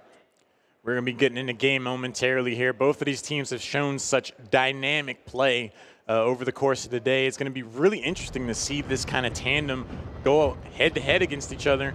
You and I were talking going into break. We saw such success out of the teams earlier, especially EU in the last match by going to military base. I'm really curious to see where they're going to decide to drop here in the grand finals. Ghostface Killer, the Terminator, Doesn't matter what he is right now. Danny Vicious is out for blood right in this series. He doesn't have his teammate, but the two of them are looking good. Let's see if they can keep that up. So it does look like they're going to be dropping to hangars again. Notorious for this back in the first series that we did. So going back to their comfort zone. And you know what? We already said it before, so why don't we ring on it? If it's not broken, don't fix it. It definitely is not broken. Or I guess if you're on the wrong end of their crosshairs, it feels a little broken. But for a different reason. Drops into the tower, gets a few guns, jumps out the window, see if he can find some early offense. Someone's in the vehicle. Decides not to target that. Drops down, takes a peek. No one home just yet. Bro Gamer looks to be alive and well up there. Also, but a quick 1v1 engagement is actually going to send Danny to the gulag way earlier than he would have preferred. Yeah, Bro Gamer couldn't clean that up fast enough, so already losing out on that first life. Drop shot, cheeky, creative, but couldn't walk away with the kill. So now taking a look at Tina Turner as they're going to be dropping in Storage Town. As I was waiting for a team to drop here because there's going to be a lot of loot to pick up around, a lot of cash to pick up, but look at this. Shotguns out here. Oh. Explosion. The projectiles, oh, coming across the middle on the left. Danny Vicious is going to get dropped in the gulag, putting a lot of pressure on the Bro Gamer, who I do believe will be up to the task, but they're going to have to prove it to get their teammate back into the game. Yes, they do. Only 3,100, so still need to scavenge a little bit before the redeploy is going to be coming on out. Not the start you want if you are Air Force 1. Polar opposites from Series 1 that we did see, but Tina Turner, a little bit slow to the roll, but you can see there's a little bit of a congestion in Storage Town, so taking the wide swing around, Stoner is going to find the kill. Heads up play there, gets one down, checks the surroundings, head on a swivel, gets to a better position. Hog Chief doing some work also. Pistol in hand, breaks the armor, gets a few shots, gets back into cover, and another player comes up, shot in the back, and it might be Hog Chief's turn to head down to the gulag. Hasn't been taken out just yet, given an opportunity for FJ to potentially come in and save the team. Yeah, Hog Chief's still alive, but finally cleaned up. Sent to the gulag now. Technically, if you lose that, it's going to be a one-on-one with both of them. But look, Bro Gamer brings Danny Vicious back into the lobby, so got the redeploy off, and you're looking at AFJ and his duo Hog Chief. Stay alive right now, mounted up top, gets the shots off, not able to finish things. Ooh. Finally gets the down off that cracked armor. You can see how lethal and how much of a punch that packs, but a little bit of fortify. On the opposite side, coming over the mountain, is the counterpart, the teammate that drops you. That's something that we were talking about, getting that down. Do you really want to rush in too soon to go get the kill? Maybe there's someone else waiting for him. He tries to close in, and unfortunately, there was someone waiting for him there. Hog Chief and the gulag comes around just off the mark, a little bit to the left, and he's going to get dropped in the gulag. Now it's all up to AFJ, Tina Turner. Game one, life on the line. It comes down to this. C58. Gonna lose that first initiation. Already tagged up now. Going to have to get a little bit creative. 13 health versus 100. Overtime. It's gonna be here. Hops on the flag right away. Let's see if he can bait into this action. The flashbang, can't see anything whatsoever. Still finds the drop on him. Ice in his veins. Against the odds, Hog Chief Knots, like, let's go. Cheering on a teammate. Impressive stuff. Are you kidding me? Down to 13 health, gets flashbang. Unable to find the opponent. Comes around the corner and in the clutch. Keeps Tina Turner alive in game one. Still falling, though. Off screen, the opponents. Nobody having a really solid go-ahead at this first series. So it's going to be his first initiations that really come out to turn around for both of these teams in the long run. So last alive right now for his team. AFJ looking to scavenge some money, see if he can redeploy his teammate as you look on the other side. Bro Gamer in the gulag. And that is it. It's going to be up to them, much like Tina Turner just now. Bro Gamer's going to have to come through clutch for the team as well to keep their chances alive here in game number one. We see 3 kills here already for one player out of Tina Turner. And they're going to see if they can rack that back up. A lot of money left to grab here before they're able to bring their teammate back, but so far, haven't had too much trouble just yet. Not at all. What a weird combination of guns. An RPG and a pistol. 0 to 100. That's the loadout right there. Right. But we do see Bro Gamer was able to clutch things out. Danny Vicious could get redeployed here sooner rather than later. Enough money now in the bags here for Tina Turner to potentially get back to a 2-person tandem. Let's see if they're going to be able to pull it off. It takes 2 to tango, and it takes 2 to find a win right now. So you're going to want to get your teammate back in here. Bro Gamer does win the gulag. Still has to find that money to get Danny Vicious back into this one, but you do see the contract is going to expire. A little bit of cash going both ways, so Bro Gamer will have enough now to bring him back. Interesting. I'm looking down at the left. I'm like, did Hog Chief just get brought back and stuff? Okay. Interesting. Squad mate redeployed, so we will see Hog Chief back in the saddle. Danny Vicious still waiting, but enough money is on the line. AFJ taking a lot of damage here as the armor plates is able to get back in. It's around the corner, gets to safety. Looking for the teammate sooner rather than later would be better. I could use your help. Drops down, gets the cover, opens the door. Route, okay. It's one way to do it. Let's see where you're going to end up. Oh, and they got it, so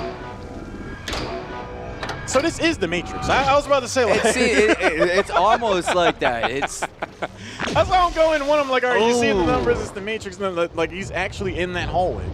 We got through part 1, but not able to get to that durable gas mask or advanced UAV, so eyes in the sky as AFJ is going to be redeployed once more. Hog Chief has found a vehicle, so if you want to land there, I mean, you guys can take your turn by closing this distance, but it does seem like hunting those tracers in the distance, Hog Chief really could kind of find a good angle on this, might be able to third-party this fight.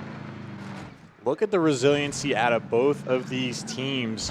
One player left in the gulag, battles back. Both teams able to get back on the board. 2-person tandem again.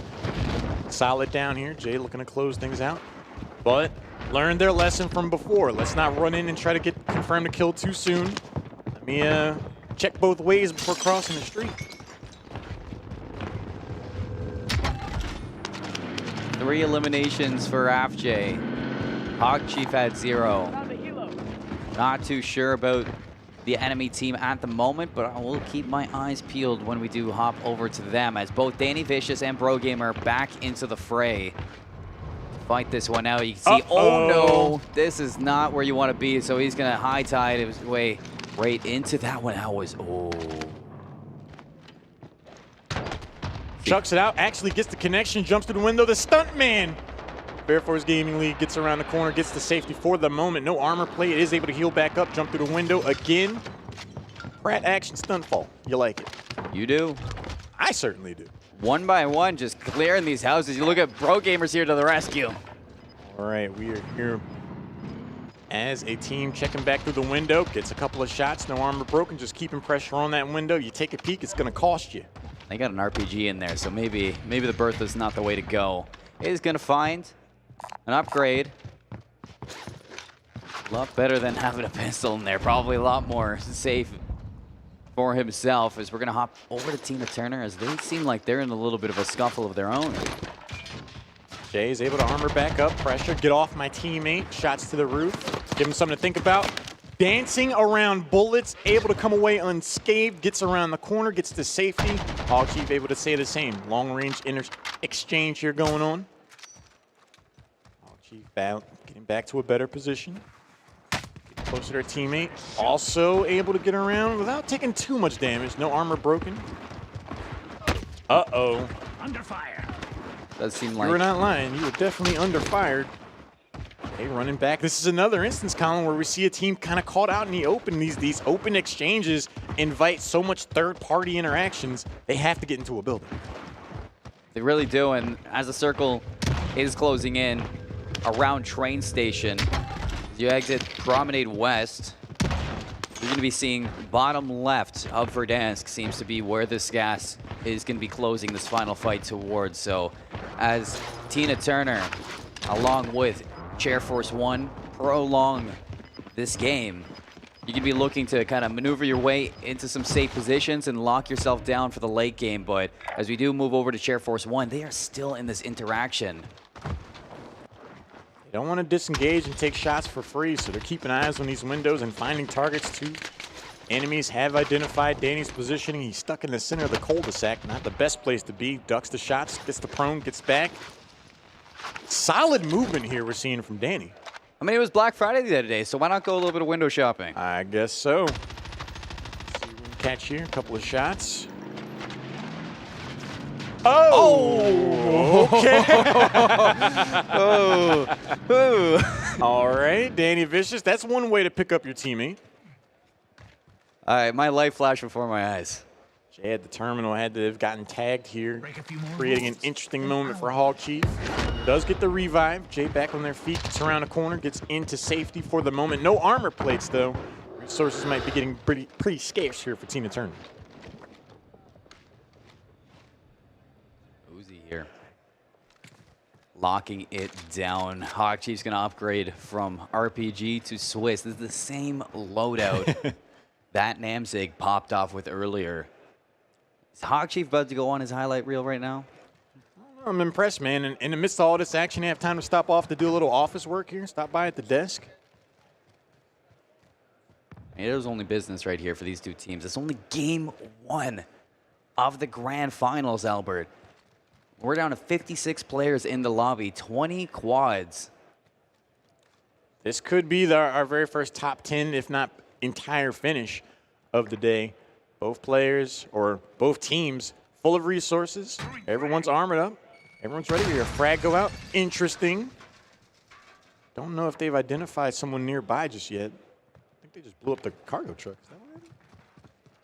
Okay. Well, look who's coming around the corner.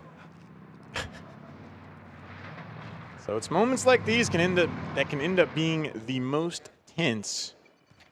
It does look like their opponents have come around to say hello and back up the stairs. Is really holding this position after all the stray bullets that have gone their way, running out in the open. I can understand both teams wanting to just slow the overall pace down, get their bearings, come up with a plan of action. And again, out in the open, Hog Chief takes a few shots before getting behind the tree, looks down the scope, finds one target, just misses that. Ooh, went in for seconds. Second guessing, though. Hardscope's going to be there. Lands one. Not for the crack of the armor just yet. Just a little bit of damages. So close. They're playing peekaboo around this tree. Oh, just off. Has to reload. Takes a moment. He's able to do that. Hog Chief in this long-range exchange. Oh, just off on that second shot. Somebody's got to catch him running right to left. Apparently not. No? Apparently not. You're going to see the duel back into the buildings now. Take a different avenue. You look at the kill feed, though. Danny Vicious is popping off right now. That's 4 kills. Well, 2 kills, 2 downs. Up to 5 now for himself. Going to armor up. Play it safe now. Talked about having pros being on top of each other now. You don't really have to worry about the enemy team shooting you in the back right now. It's just kills galore as Bro Gamer gets into the fray, finds one of his own. So Air Force 1, they're in the driver's seat. Couple of loot pinatas, get everything that you need here. Look at the armor plate count for Danny Vicious. Oh no, Hog Chief. They might have went back to that 1v1 long-term engagement. You get down, but it does look like Jay will be there. Or actually, it's just going to be a self-revive.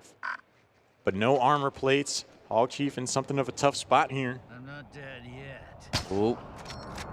On the escape. Oh. Can you hit the shot? So close on these shots, but just off of the mark. Jumps over. Nice share of resources there. They had some armor plates waiting for the teammate. They decide to just break out. They have something of a ways to go to get into the next circle, so I definitely think it's better to just kind of cut your losses here. Let's not get third-partied. They both do now, so looking at Air Force 1, still playing the edge of the circle, still cleaning up house now, whereas Tina Turner, they're putting all into the late game. 15 quads left right now. Danny has just really been solid this entire game, and actually, Jay is going to get downed and eliminated, leaving it up to Hog Chief to potentially get their teammate back in the saddle. Long shot, headshot, elimination, eliminated. You see that? Nice. It's poetic right there, you know, just one after the other. Plenty of money, should be able to get their teammate back, and they're close enough. Jay should actually be able to get his loadout, and no harm, no foul, effectively. Gonna drop right back in here. Get back up to a healthy manner, but as you can see from those eliminations, didn't wipe a squad. So you still know that there's danger afoot. You need to be careful right now if you're Tina Turner. You don't have gulags for both teams. So there's no second chances right now. Just never thought I'd be talking about Tina Turner in a Warzone game. Here we are. Never thought I'd say Tina Turner in a very stressful situation. Life comes at you fast, Colin. As do bullets in this game. Let's see. Just keeps rolling. How well Tina... See how well Tina Turner is able to rally back after losing Jay. Pretty quick revive. Bro Gamer, Danny, steadily rocking and rolling here.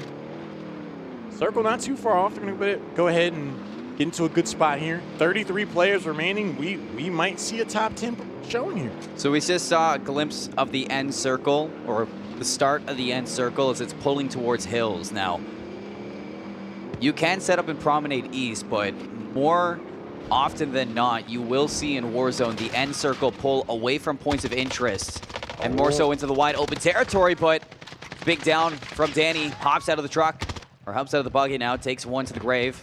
Hasn't got the full elimination yet, and you have to know that the teammate's gonna be there. Excellent snap. Frame one turnaround. What are you doing? Gets caught looking. Danny Vicious on point with the accuracy. Gets a double kill, up to 7 now for game number 1. This guy's a beast. Now you know that guy thought he had the drop on Danny. He came around the corner like, ha-ha! And it's like, actually, I'm Danny Vicious. So. It's like one of those record scratch moments when you're just like, wait, I don't got the drop on you. So now they can loot. A couple more kills their way. Putting Tina Turner to the test right now, but we snap over to them, and both AFJ and Hawk Chief down and out. They have all game, they had just been plagued by getting caught in rotation. They run across out in the open. Third party just happens to see them. Not able to get the engagements that they want. Still at a solid run here. Let's see if Bro Gamer, Danny Vicious will be able to put the finishing touches on game number 1. Moving forward, spotted someone left, steps around the corner, slide, close engagement. Danny does get downed. Bro Gamer not too far away though, able to cover the teammate. Gets it down themselves, goes for the trade. Nice revive. Danny back in the saddle, plenty of armor plates, should be able to get themselves back to full pretty soon. Bro's able to say the same. Look at the resiliency on this team, Colin. Just back into the front seat in a matter of moments off that self-res. Top 10 for quads. And another one bites the dust. I didn't see that guy. Did you see him? Did you see that guy? No. Danny did. Danny is on fire right now. 8 kills so far. Runs through. Hi, how's it going? Merciless. To the rescue. Bro Gamer has a teammate. That is for sure. These two players are playing out of their minds right now. Can you believe that at one point this was 2 separate one-on-ones? So they were really able to pull this one back. But in the meantime right now, as these players are looking to set up, you can definitely see that the circle now closing once more. This is where things are going to get dicey out of them with 7 quads left. Danny Vicious and Bro Gamer might just be on pace for the dub. They are bloodthirsty. That helicopter is nowhere near them, and they're just like, we're just taking shots just because. It didn't do anything to them. No harm at all. They were just trying to live their life over there. Plenty of resources. UAV going to be popped. It's going to reveal some locations of these enemies, and now they're out to hunt. Danny looking for his 10th. Marker placed on the map. That's where they're headed to for the next circle. Right at the edge, good position. Check the windows. They've had to struggle with that a few times. One jumps out the window, gets targeted down, and that was the last person of that squad, I do believe. Oh no. 6 are left. Tracer's gonna be here over the half wall. Downed another one. And on the escape, look at the help coming out from Bro Gamer. You know he's got your back. Houdini takes one glance over the wall, gets another one. 11 kills now on the board here for Danny Vicious. Uh-oh. Bro Gamer actually is going to get down, though, and eliminated. 3,000 in the pockets. Oh! The 1v1 comes around the corner, and in the living room, that's going to be the end of game number 1. What a game we had. I think that's the longest game we've had so far throughout this tournament. And now you look at the kills that racked up, and there is no way that Air Force One lost that one. A whole 16 kills at the end of the first game. Crazy stuff from both of these teams, but the longevity, the resilience out of Air Force One, anytime one of them was down, the teammate was there. We've been talking about the importance of proximity to your teammate, to be able to cover each other. Bro Gamer, Danny Vicious, they put on a master clinic of being able to show what can happen when you stick together. Let's take a look at this bracket after game number 1 in the grand finals best of 3. It's Air Force One in the lead, 1-0 over Tina Turner. So this is where we're looking at the bounce back, regain, the recovery from Tina Turner. Can she make a bounce back? We'll see. Will Air Force One be able to take us 2-0 and keep that trend going, or will we see our first game 3 here in grand finals? We'll find out right after the break. Don't go anywhere.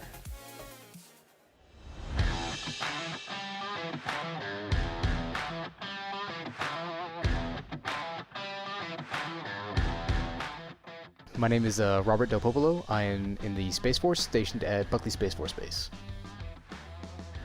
I've been gaming for about 30 years. Just one of those things I've always done just to kind of live in my own realm, at least for a little while. I joined the military in 2004, and I joined the military because I was going to college and I didn't quite take it as seriously as I should have. I wouldn't be who I am today without the military, and so now I'm a space operator, and I'm actually the section lead for mission processing, mission qualification training here at Buckley Space Force Base. So Rocket League is my main game. I am the coach for the Space Force team as well as a sub on the team. So I definitely see that gaming has impacts and similarities to the military and the community that we live in. It's all about leadership. It's all about seeing how people meld together, how you can take seemingly strangers who have a decent skill set in something and create a team. The person sitting next to you is the person who's going to rely on you to do your job, and seeing that transfer over to the gaming side is actually really fascinating. The community in gaming really is one of the largest reasons why I continue to game. The friends and family members that I've made through gaming have had a massive impact on my life. I met one of the people who I call my brothers through Halo 3. Bringing somebody into that, it gives somebody meaning who might not be able to see it in their daily life. That's kind of why the community in gaming is so great to see. This is First Lieutenant Robert Del Popolo signing off. Fly game win. I'm Master Sergeant Mike Sullivan, United States Space Force.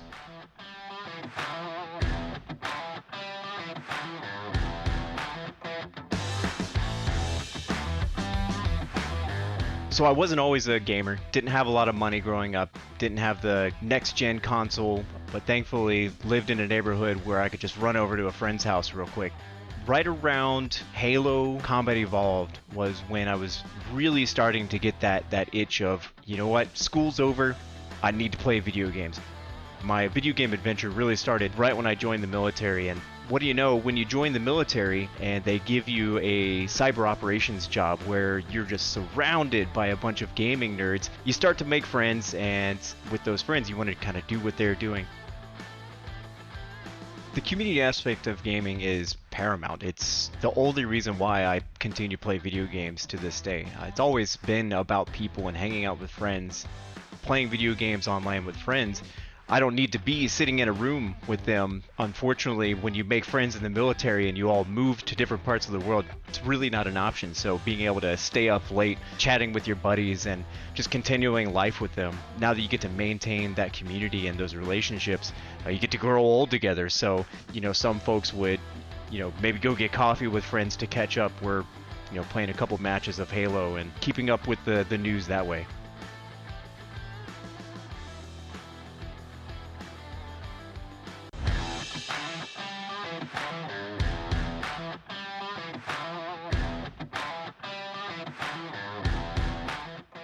Hey guys, I'm Alexander Hong, Senior Airman, and I'm part of the United States Air Force. So I started gaming when I was really young. I got my first Pokemon game when I was 4, Pokemon Gold. And then after that, the Halo games, all of them, including Halo Wars, probably one of my favorite. And after that, I moved to League of Legends in 2015. And I've been with League of Legends ever since. My IGN Messi actually has no correlation at all to the soccer player. I actually didn't know about him. I was just a Messi person, just growing up. You drop the Y and you add an I because I thought it looked cooler with an I. Every time people see my IGN, they just assume soccer player. I'd say the most meaningful thing about gaming to me is how connected you can feel with people across the world. Me being in Japan right now, I've played with people in China, in Europe, in the US. Being able to connect with all those people really makes gaming a worthwhile experience for me. I'd say community is the biggest part of AFG. Them just being able to make all the match comms, just being able to bring them underneath one visible banner under AFG were one big service as opposed to just being separated by bases. This is Messi, and I'll see you guys on the Rift.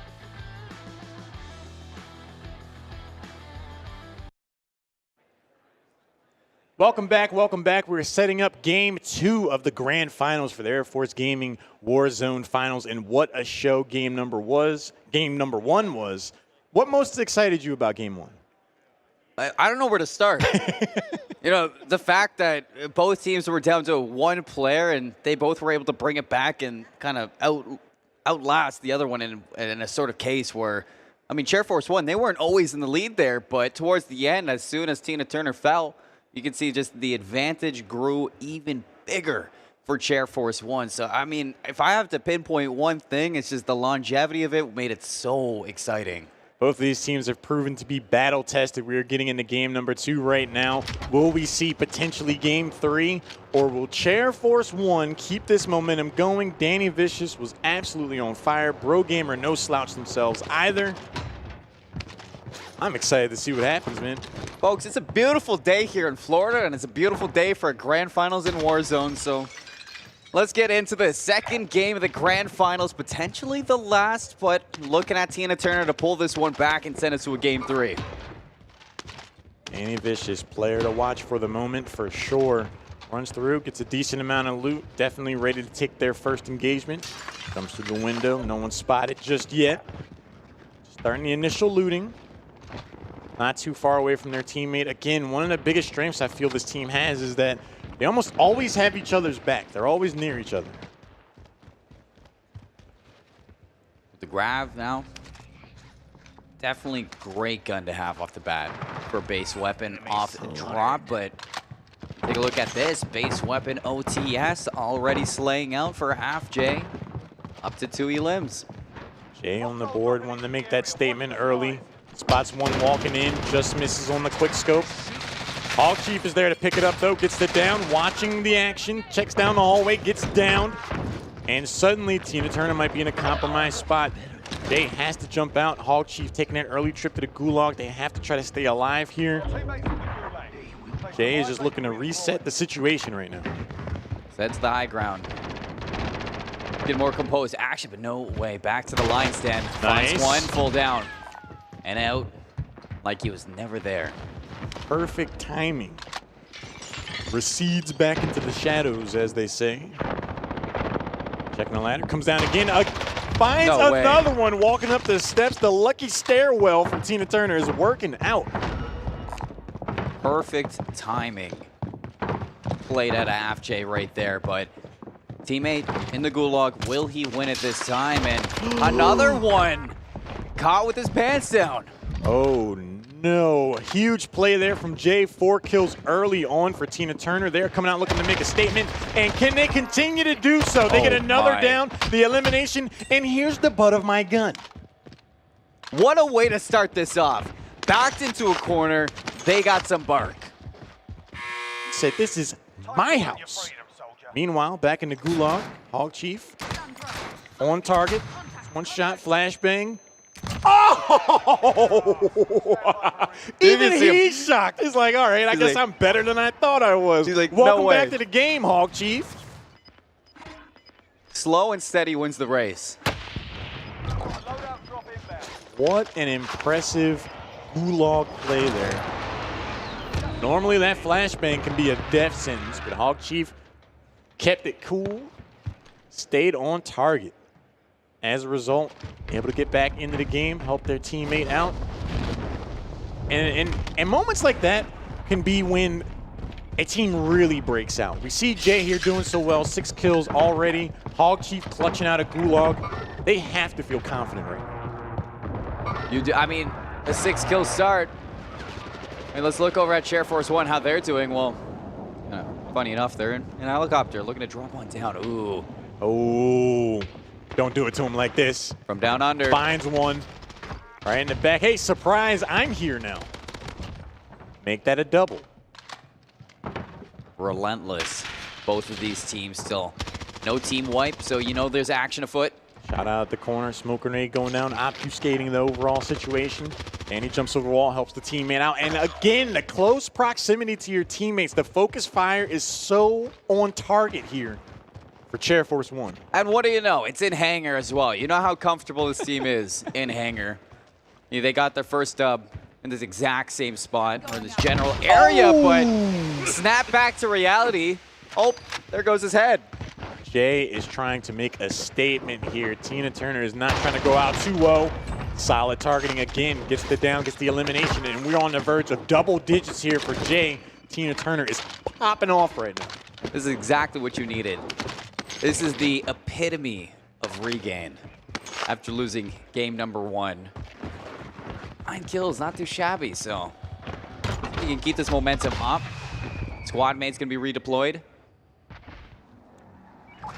Jay is turning his game into a lobby simulator for whoever runs across him, apparently. He is really feeling the momentum.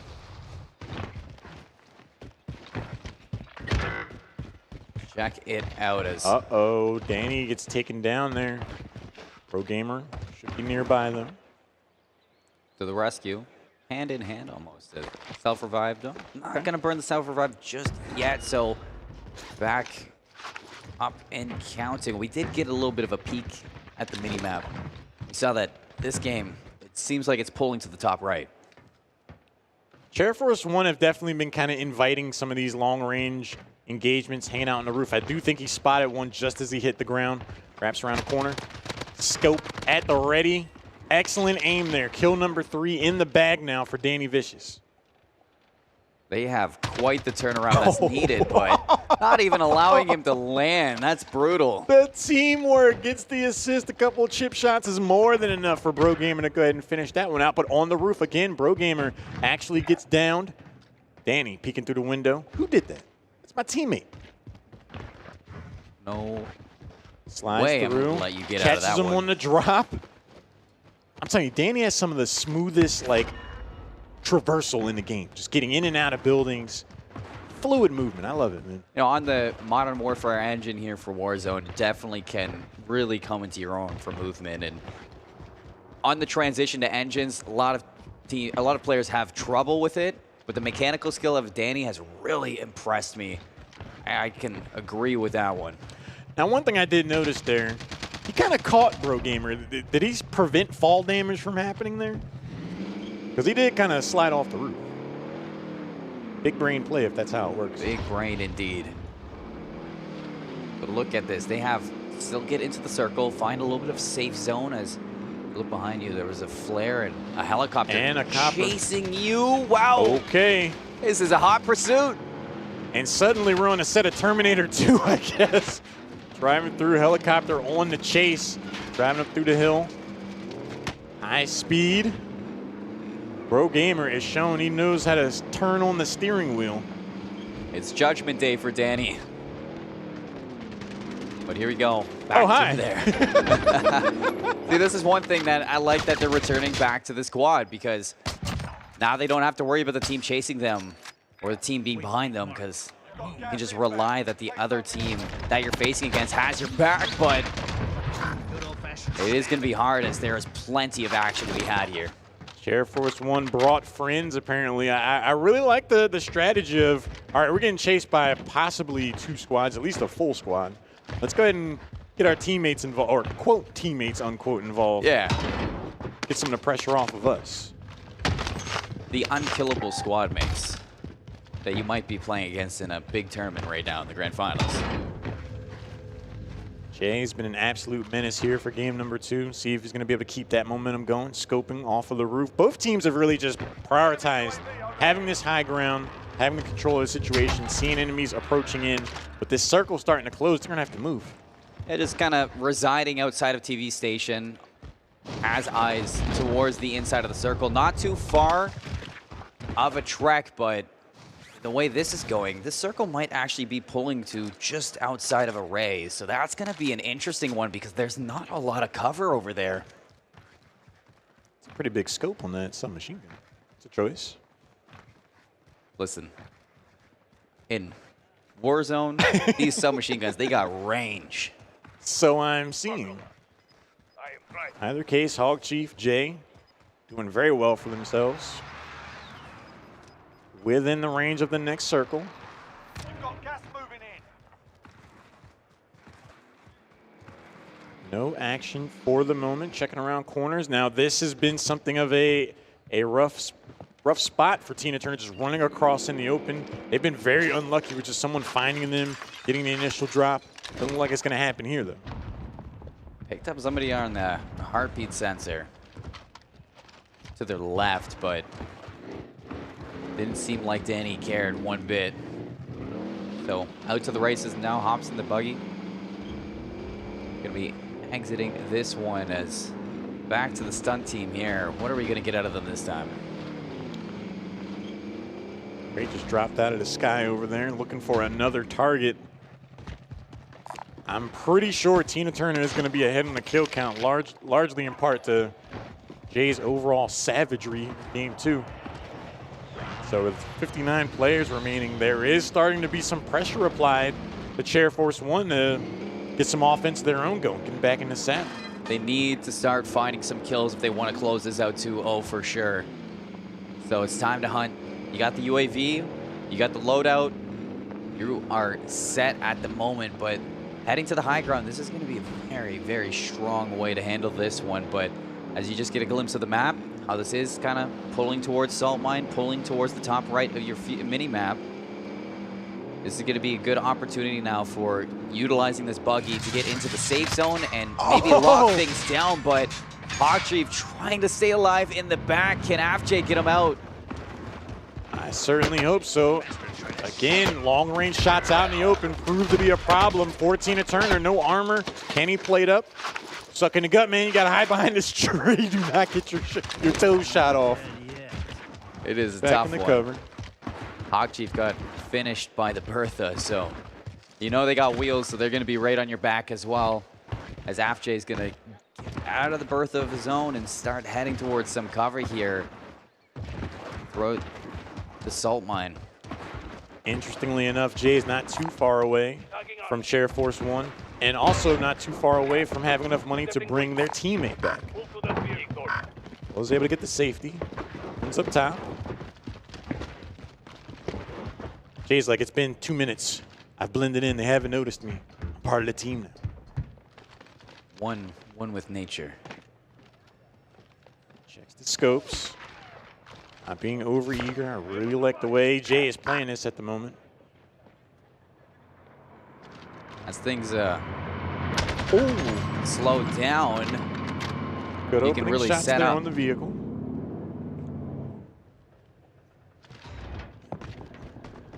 Still have that UAV, so could get a handle on this, but on the inside, the throwing knife. They were ready for that. They are dead wrong with these throwing knives today, man. I tell you. Jay's taking a turn. Gets a solid elimination, gets them into double digits in kills, really helping out the team. We could very well see game number 3 with the way he's playing. Still 300 shy of being able to bring their teammate back, though. A little bit of a lens flare. Someone long range is taking a peek. Gotta put some work in. Put some work in at the salt mines, maybe get a quick penny. But gotta be aware, you can see the lens flare from the sniper watching over you. Ducking heads, Bro Gamer finds the long shots onto an enemy. Another kill under the belt now for Air Force One as they're starting to claw themselves back as still 3,700 cash. Looking for that 300, then you can buy back Hog Chief, get back to an even playing field. But right now, Really, really liking this play that I'm seeing out of AFJ, just trying to get a better bearing in the end circle. Serving a self-revive, another smart play here. Bro Gamer. He is a bro. Really He's is. there to help Danny out. Again, we see Jay he's had $3,700 for like the past 5 minutes at least. Just doesn't want to run into the wrong building, trying to get a few more dollars to bring their teammate back. With so much on the line, representation of the league going forward, the winner will have that. Nice shots, breaks the armor, gets back to a safe spot. Jay out of the frying pan into the fire. Runs across, gets the drop, gets the down, and the elim.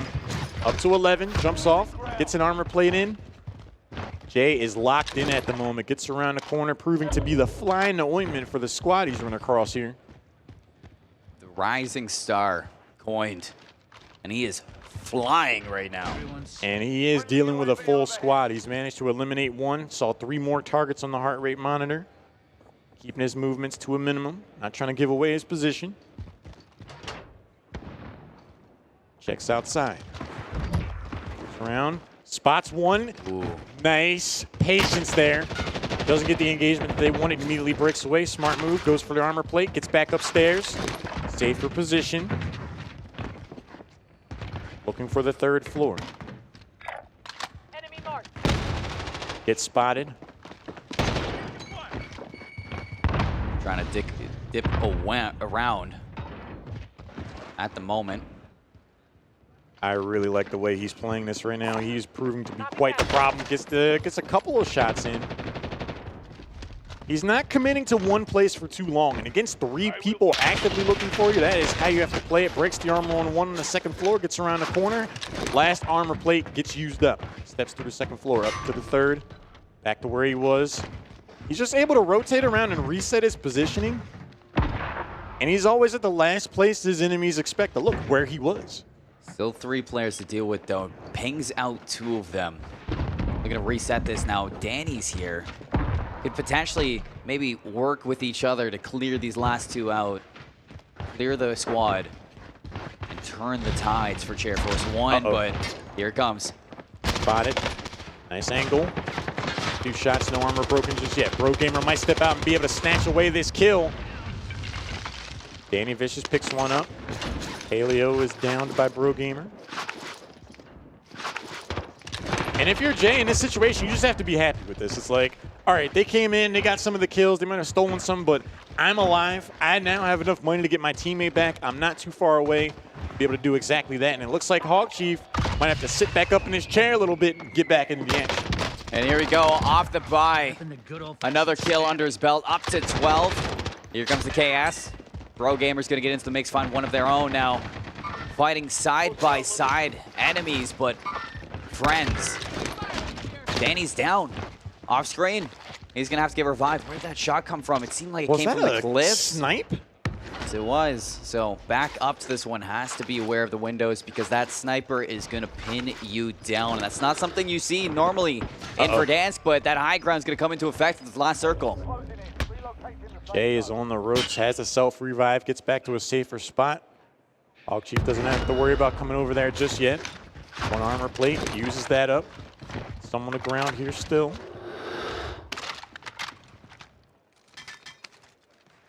And the resiliency we're seeing out of both of these teams. Jay has been undying so far here in game number 2. He still has a school log, doesn't he? He does. Well, if it lasts any longer, it's definitely not going to be there in the end of things when this gets down to the last circle, when it locks out the gulag. So have to be aware. 8 quads left here in game 2. Tina Turner, they need this to force a game 3 here in the grand finals. It's people just, folks, growing around, tuning in just now. The Air Force Gaming Warzone Finals. Winner of this series gets to represent Air Force Gaming in the future events. Both NA region representatives right now. Neck and neck. Hog Chief taking a casual glance. Oh no, did he just run somebody over? Okay. Pro Gamer actually gets sent straight to the gulag. Unlucky, there's the knife. Danny gets down, gets taken out, runs into a squad. Unfortunate. And that is gonna be Air Force One. Left to battle their way out of the gulag. And in a lot of ways, if it was going to happen, Colin, it's better to happen now before the final circle. So the gulag is still in effect. Yeah, but you got to get back soon because this is open season right now. 14 and Turner just fly and find some more, push their advantage even farther. And AFJ alongside Hog Chief now, side by side, humping, kicking, looking to do exactly that up top. Spots one, excellent trigger discipline, takes a shot from behind, now gets it down, but has to dip out and heal up. I really like the patience here on the trigger pull for Jay. Gets it down, get the elim there, tries to go for the reload. Hog Chief eliminated again, but that's going to be 14 kills now for Jay, who might not be done just yet, but the jump off the top will be enough. Still going. And now he gets his gulag. I need to see it keep going, man. Bro Gamer was able to get back in.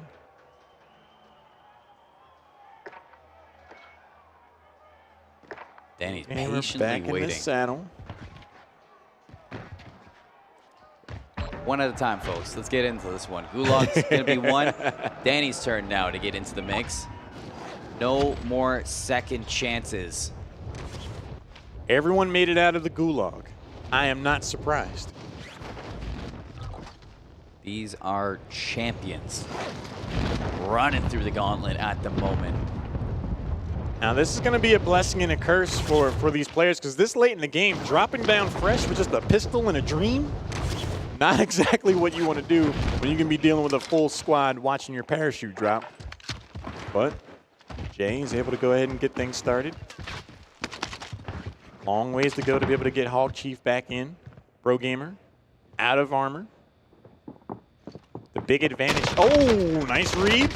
Oh, not able to get up the stairs, and that should be all she wrote for Tina Turner. But with the run Jay had, I think he's done enough. I think we might see game 3. We're gonna have to see right now. Danny backed up and out. Yep, there we go. We hop over. We don't even get a chance to see the end of it. And as the circle closes to military base, so does game number 2. That's all she wrote here for the second one, but oh my God, not for the grand finals. Pro Gamer at 15 kills? No way. What on earth? That's it. Air Force One, that's 21. They've done it. They are your North American champions here for the Air Force Gaming Warzone Finals. I had no idea. Flying under the radar. Was over there cleaning house. What? Where did that come from? Hold on, pause. Back it up a little. Let's put it in reverse. Because that was, I didn't even have an idea of that. Like, Bro Gamer was literally flying under the radar. I just knew that we would see game number 3. Bro Gamer, not here in the building, but their presence is most certainly felt. Air Force One have done it. They will be representing the Air Force Gaming League in future events, and job well done to them. That was magnificent out of the whole thing. I mean, just one by one, the way that, I mean, AFJ came out swinging 6 kills right off the rip in game number 2. You thought it was done, dusted. Well, hey, Air Force One. I mean, there's a reason they're in the finals, and that's because they can pull it back when you got your doubts. And Bro Gamer was just side by side with AFJ, just going pound for pound haymakers out of both teams. Now, grand finals, you can see it right there. Air Force 1 2-0, sneaking one out of Tina Turner, and that is a heartbreaker. Victory snatched away. I really thought we were going to see game number 3, but the 2-0 trend will continue. Air Force One are your champions here for the Air Force Gaming League Warzone Finals. What an incredible day of action, man. Did you get what you were looking for? I got what I was looking for and more. You know, you gotta get some shout-outs here to the players as well, because they put on quite the show. I mean, earlier, the EU representatives, Ziggy Sweats, that last game that they had in the bronze finals, it was a highlight reel. I mean, if you didn't get a chance, go back and watch it yourselves back in our 3rd match of the day. And that was something to just behold. That was amazing out of everybody. You head into the grand finals and you're getting what? 30 kill games out of your squad, and I know it's 2 different teams, but like AFJ, he was wild in that. Just at the end, I mean, he had a chance to find 15. Almost snapped him, almost clawed his way back off the top ropes, but just didn't get that first shot, so it's going to cost him in the end, and then he goes out. Hog Chief, not the game you wanted to see out of the duo when AFJ was shining that bright, and the Rising Stars, they just fall a little bit short. They're going to want to come back next season for sure. It's been my pleasure to be here for Season 2. I had the honor of being here for Season 1 as well, and I would just like to take a moment to thank the Air Force Gaming League for everything that you do for our Airmen and Guardians, allowing them to bond, allowing them to unite, the unit that you never have to leave. It's such an amazing effort. I'm really happy to be here. Great day yesterday also. So much action. I think all 4 teams showed displays of dominance and opportunities to say, this is what we're capable of. These guys can play. But that will round things out for us today. That's going to be it. Thanks so much for hanging out with us. We'll catch you next time. See you later.